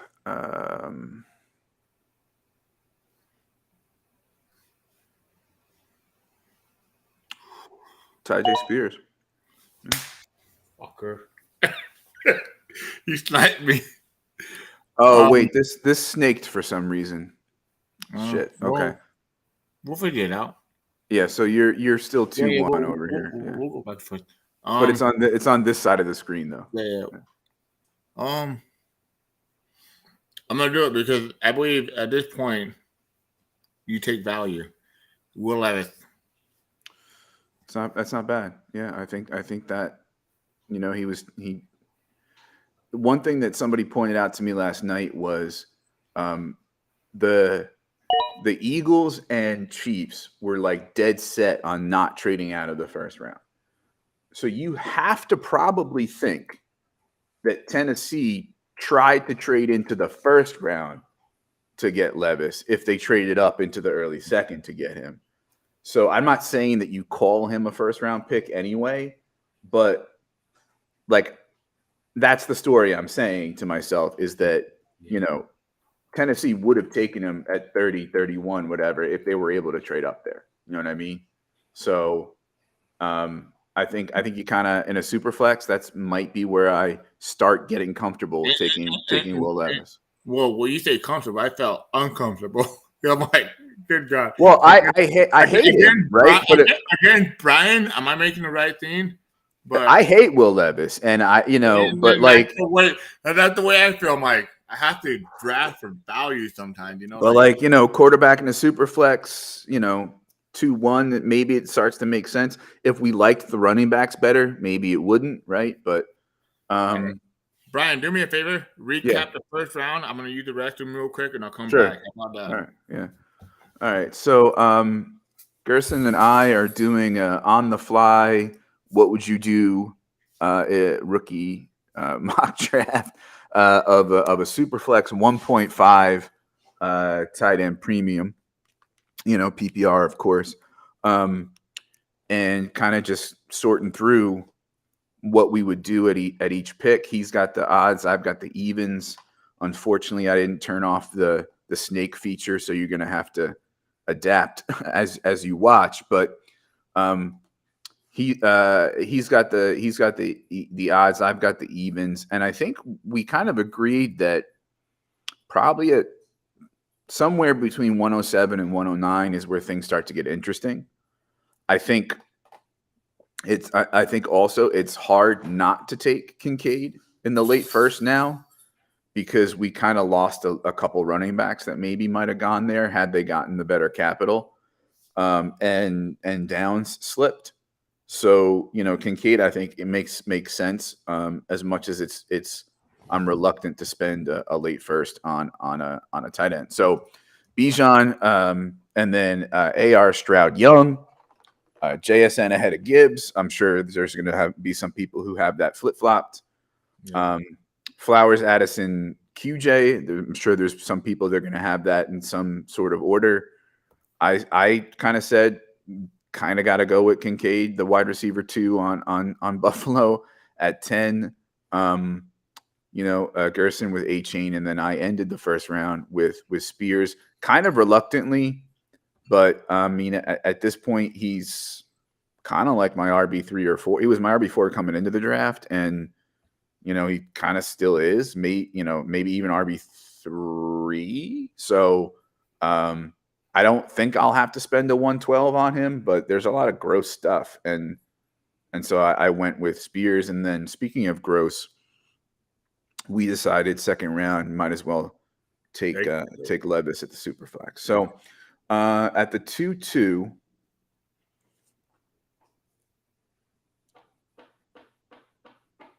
it's only getting grosser, bro. At the 2-2, I'm gonna go with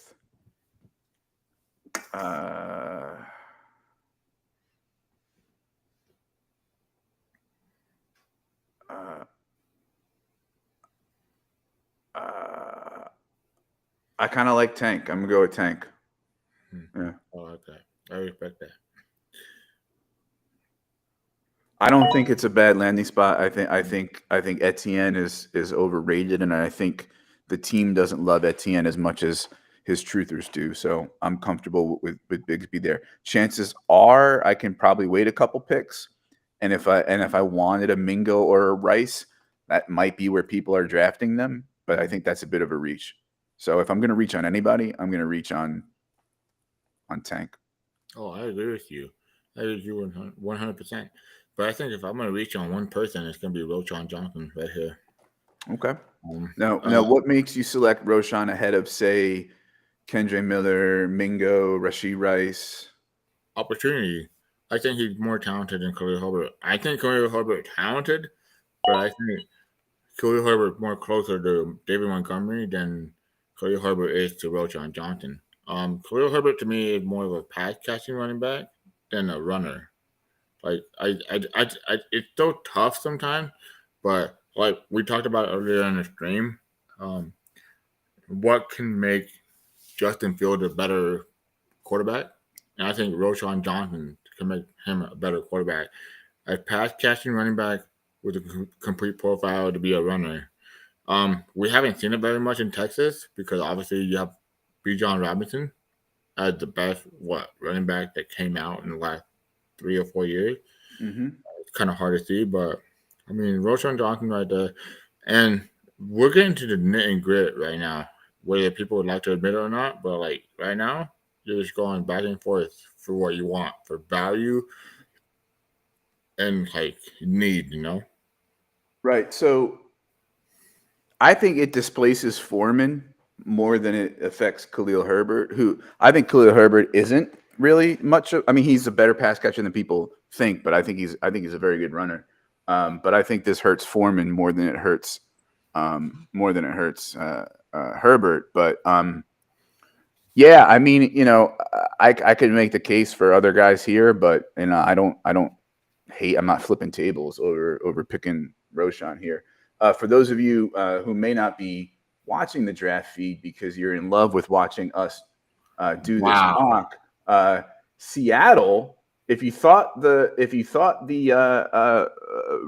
running back room was crowded already, Kenny McIntosh gets added there as a 7th rounder, and the Chargers take Max Duggan, as a possibly number 2 quarterback to Justin Herbert there. So at pick number 22 in the 7th round. So, all right. So at 2-3, interesting. That's crazy. Kenny McIntosh. Yeah. So at 2-4, I'm going to go with Kendre Miller here. I like it. I don't love the landing spot as much as other people do. But when I start to think about where the tiers might be with my running backs, like Miller and Charbs, there's going to be a tier break after them, right? And so I don't know necessarily that that's true with wide receiver. I think we kind of already did a tier break, and then and so I'm going to take the running back here with Kendre Miller. Did I already click him? No, I didn't click him. Boom. Okay. So you're up at the 205. Okay. That Charbonnet. Damn, this is hard. Can you get to the super effect button? What's that? Super effect button? Yeah, sure. Ooh.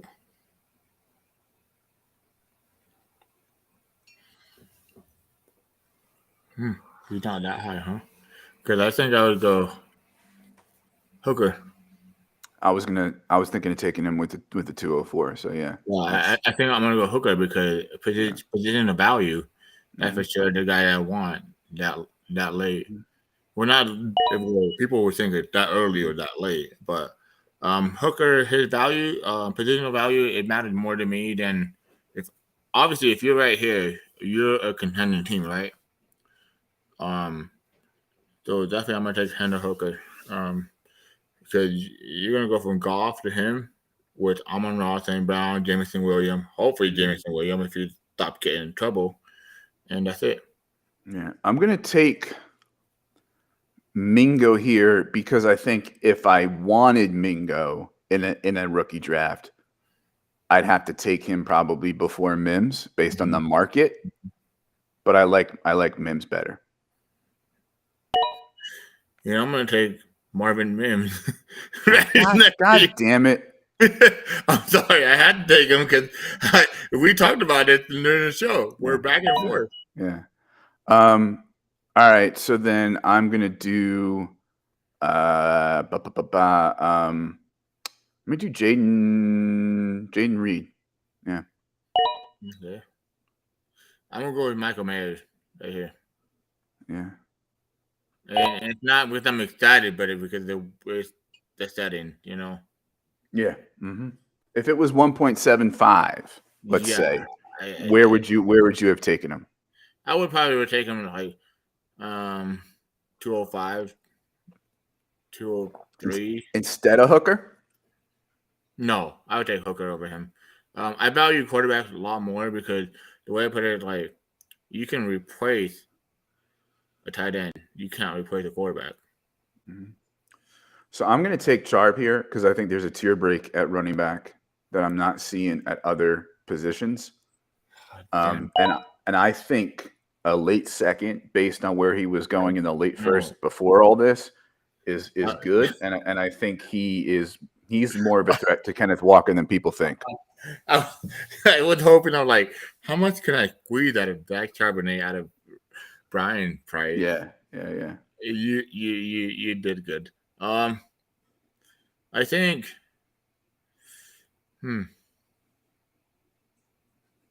It's tough. I think I'm gonna go Josh Down. Yeah. Just the value on his positional value, like not only positional value, but like his situation. You know, it's so much better than other people think. He can get open pretty quickly. Yeah. Has good hands. You know, Yeah. good slot safety valve for Richardson. Sure. Yeah. Yep. I'm gonna go with. I'm gonna go with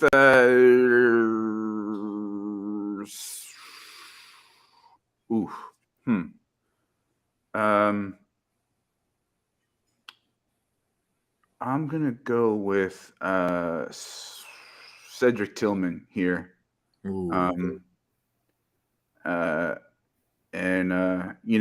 I think going into this draft, Cedric Tillman at the 212 was maybe in the middle of the range where I was able to take him. You know, maybe toward the top of the range where I was willing to take him. And so to get him still at the 212, I think they're really going to pass more this year. And I like the skill set. I think it's going to be a good target for Watson. I'm a little worried, that they still got Cooper and Elijah Moore and DPJ, but I guess I'm going to bet on him before I bet on, I don't know, Rashee Rice being one of 75 wide receivers on Kansas City. Yeah. I mean, it's kind of tough, right? Like you can't honestly. So we're doing 2 rounds, right? Only. I'll go as long as you want. I don't care. Let's do 3 rounds at least. Mm-hmm. So 3 rounds. I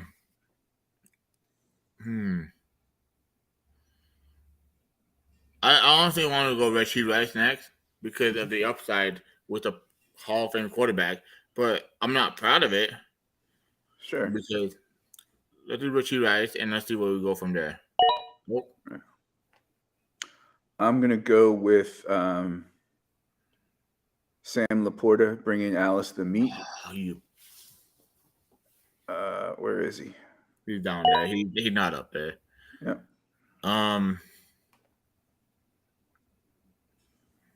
Okay. Go down a little bit because I don't like what you have there. I can't see it. Okay.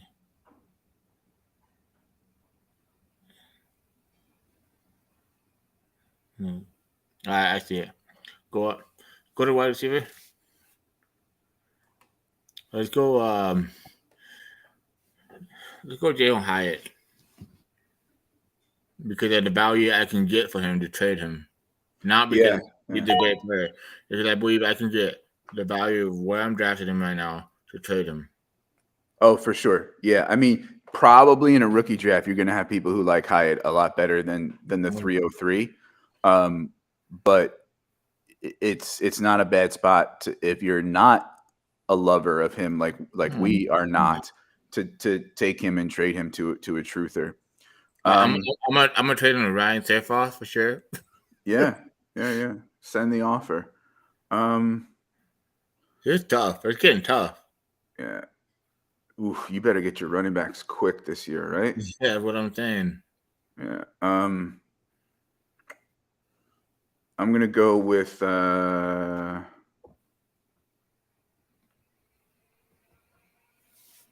gonna go with Michael Wilson here. Ooh, I love that. I think the Cardinals overdrafted him based on where they could get him, but day 2 wide receiver that is now on more people's radars, and I can get him at the 304 with a guy that I kind of liked as a sneaky sleeper anyway. I'm good with it. Okay.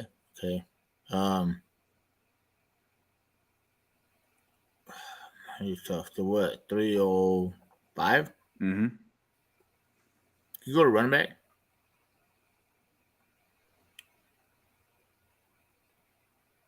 All right. I'm gonna go Israel Abakanda. Okay. Yeah, because I can dig it. I mean, mid third, right? You know. Yeah. I take a gamble at his situation. Brees Hall gets hurt again. Hopefully not ever again. Right. Um, Well, I mean, he's a better runner probably than Michael Carter. mhm. He's an underrated receiver, but he's probably not going to eat into Carter's pass catching at the moment. Well, and so see, he's going to probably be a nice change of pace to reduce Brees Hall's touches. So yeah. Well, I think he's better than Zonovan Knight as far as I'm concerned, right? Yeah, that's what I was saying. Like, I'm kind of shocked that they drafted him this high because, like, you have Donovan Knight and you have Michael Carter Williams. I'm like, these guys, like, they don't exist no more or what? Like, this is like, I kept telling, I in my head, I'm like, well, you guys were all talking, like, is this the 49ers all over? Like, just keep drafting running back after running back after running back? Like, what's your pick? All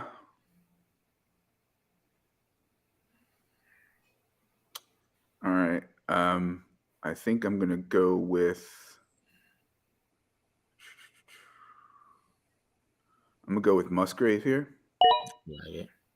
I mean, probably saw him as a mid third at best anyway before the draft, and he's a second round tight end. Probably good reliable safety valve for Jordan Love. So yeah, let's go for it. All right, let's go back to tight end.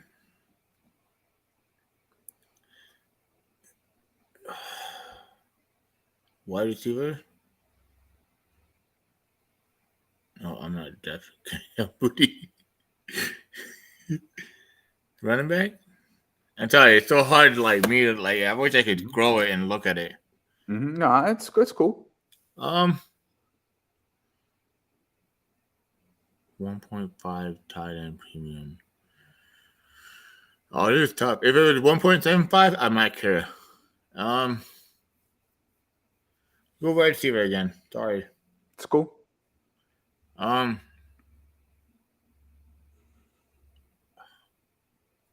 gonna go Darnell Washington for the upside. Okay. So, he's behind Freiermuth. I love the guy, but getting buried behind Freiermuth. Oh, it hurts. It hurts. Is tough for me. Mm-hmm. So I don't know. I think you can. I think at this point, because he's behind Freiermuth, you can probably get him later. But I agree. If you like the guy, then go for it, right? So, okay. Oh man, I'm going to somewhat reluctantly take. No, wait, hold on. I messed up. I saw a play I want. Okay, you want? I can change it. No. Keep going. I messed up. Just keep going. No. Tell me who it is. It's a stupid mock. Go ahead. No. Just keep going. Like, we can't do this. Like, we just keep going Okay. forward. All right. If I messed up, like, you're not gonna tell your buddy, "Hey, bud, You're good. I mean, it's a dumb mock, right? We're just trying to figure out where we would take guys. There's no skin in this game. You know what I mean? Keep going. You're good. All right. So, I don't know who you're gonna go. I don't. Oh boy. Actually, I hope you don't know where you're gonna go.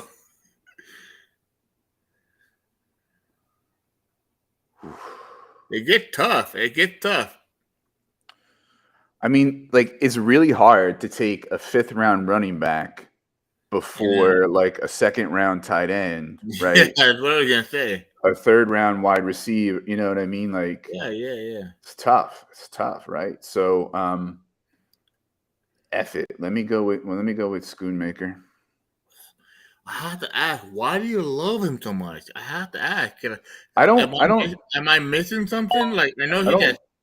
Love him so much. I just like him more than other people do. I think he's pretty well rounded. I think he's under the radar because Michigan's offense is kind of poopy.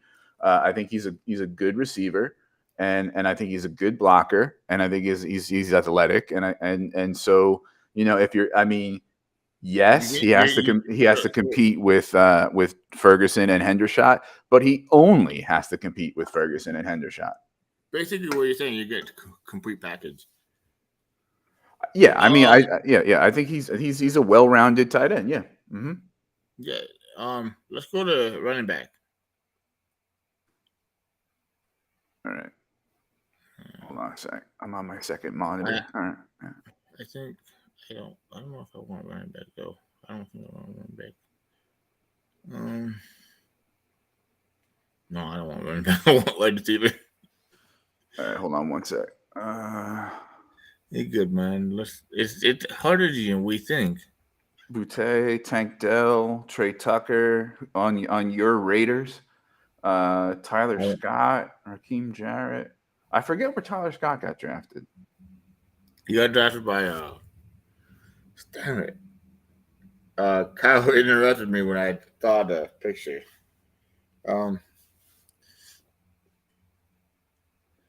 Hey, you know what? Like I said it in the chat, I'm gonna take a gamble sometimes, right? Kayshon Boutte. I think I'll take a gamble right now. The Bears. Tyler Scott got drafted by the Bears. Okay. Yeah. Okay. Boutte. Let's do it. Boutte. I mean, the 3-9. You know, I'm gonna take a gamble.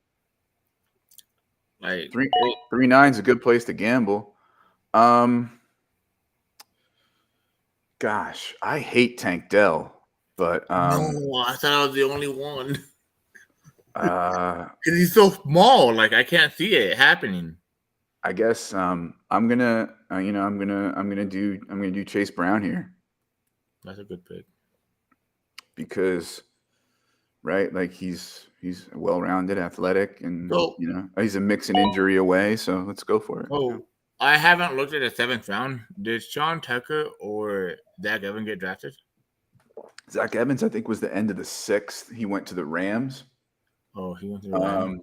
And then Sean Tucker, has not been drafted yet. I think the only offensive player you might have missed is a fella by the name of Jalen Brooks, a wide receiver out of South Carolina, who I don't even think I researched. And I researched like 40 wide receivers. Yeah, I know you did. So, you know, I don't know about that. Go to the tight end position, please. I don't even know because I know. Oh no, Jalen Brooks, South Carolina. Let's see. Lance Zierlein has a 5.68 score on him. Wow. Yeah, he slot receiver, does crossing routes, acceleration, screen passes. Seems like a slot guy. All right. So let's go to wide receiver though first. Okay. Look at wide receiver. Yeah. Damn, that's pretty bad. Right, but I mean, like, but now you're asking yourself, I got a day two wide receiver here in the late 3rd in Tank Dell. Like, is now the time where, like, even if you hate him like you and me do, like, is spending the 311 on him okay? You know what I mean? I know other people don't like him, but I'm gonna go with David Hutchinson. I love the tape. I saw what I saw and that's it. I'm gonna go with JJ Hutchinson. I mean, no arguments for me. I love Hutchinson. You know, it's tough. A sixth rounder, right? Yeah, you know. It sucks. I thought I was the only one. Let's see. I'm gonna go with Evan Hull here. Ooh, I like that. Jonathan Taylor's new pal. Yeah. Damn, you sniped me on that. But I think this is a 3-round mock draft right here, man. Yeah. So I mean, taking a look at this, I'd say you get your running backs early, right? And so like a couple weeks ago, or for a couple weeks, I've been saying the strategy of pound running back and tight end late is going to be harder this year because the running backs are concentrated up in the second round and the wide receivers are there in the third round, right? So then the draft happened, and I said, okay, weird, right? Like the running backs are slipping, right? And the tight ends are rising. So this is going to be, but now that I'm looking at it, because the running backs fell a little bit, you better get running backs by the time you're in the, I don't know, late second, early third, right? Otherwise, like there ain't much there.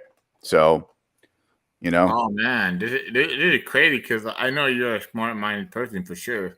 3, 4, 5, 6. So we took 7 running backs in the first 16 picks.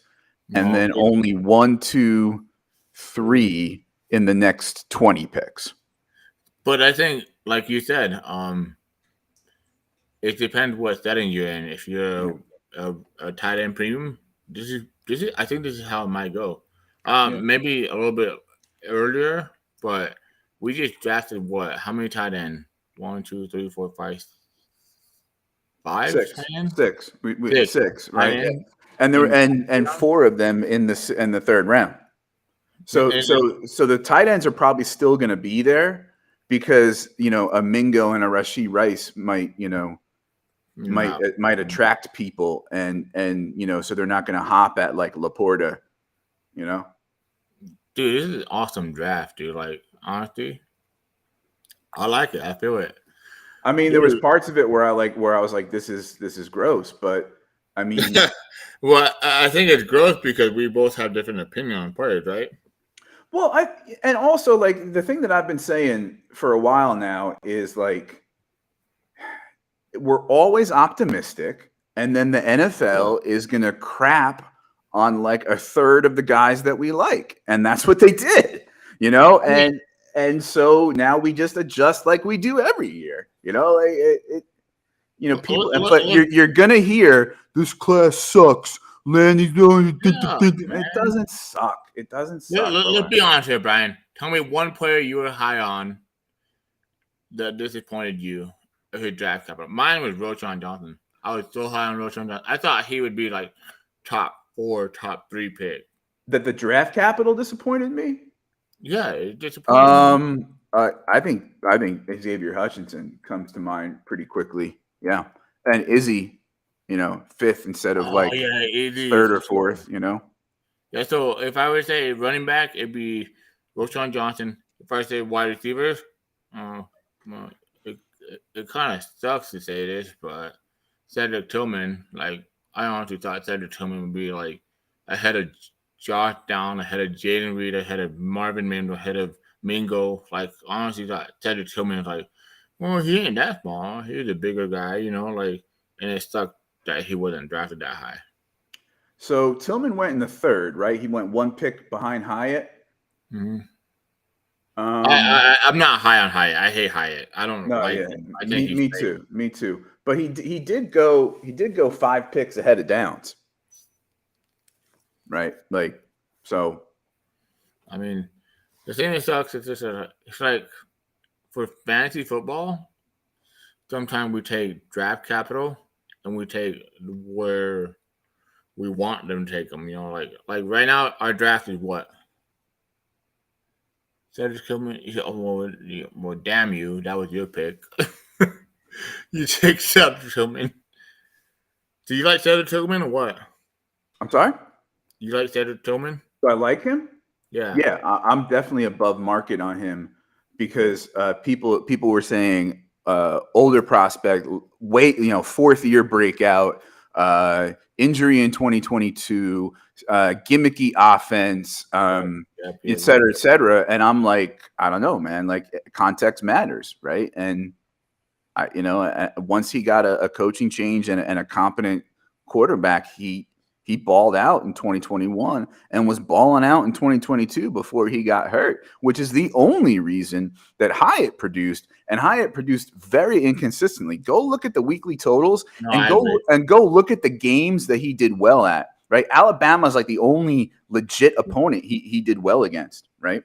And and that's because the offense schemed him where he was getting like mismatches on like safeties and stuff like that because he gets a running start or they stack him behind somebody and like essentially hide him.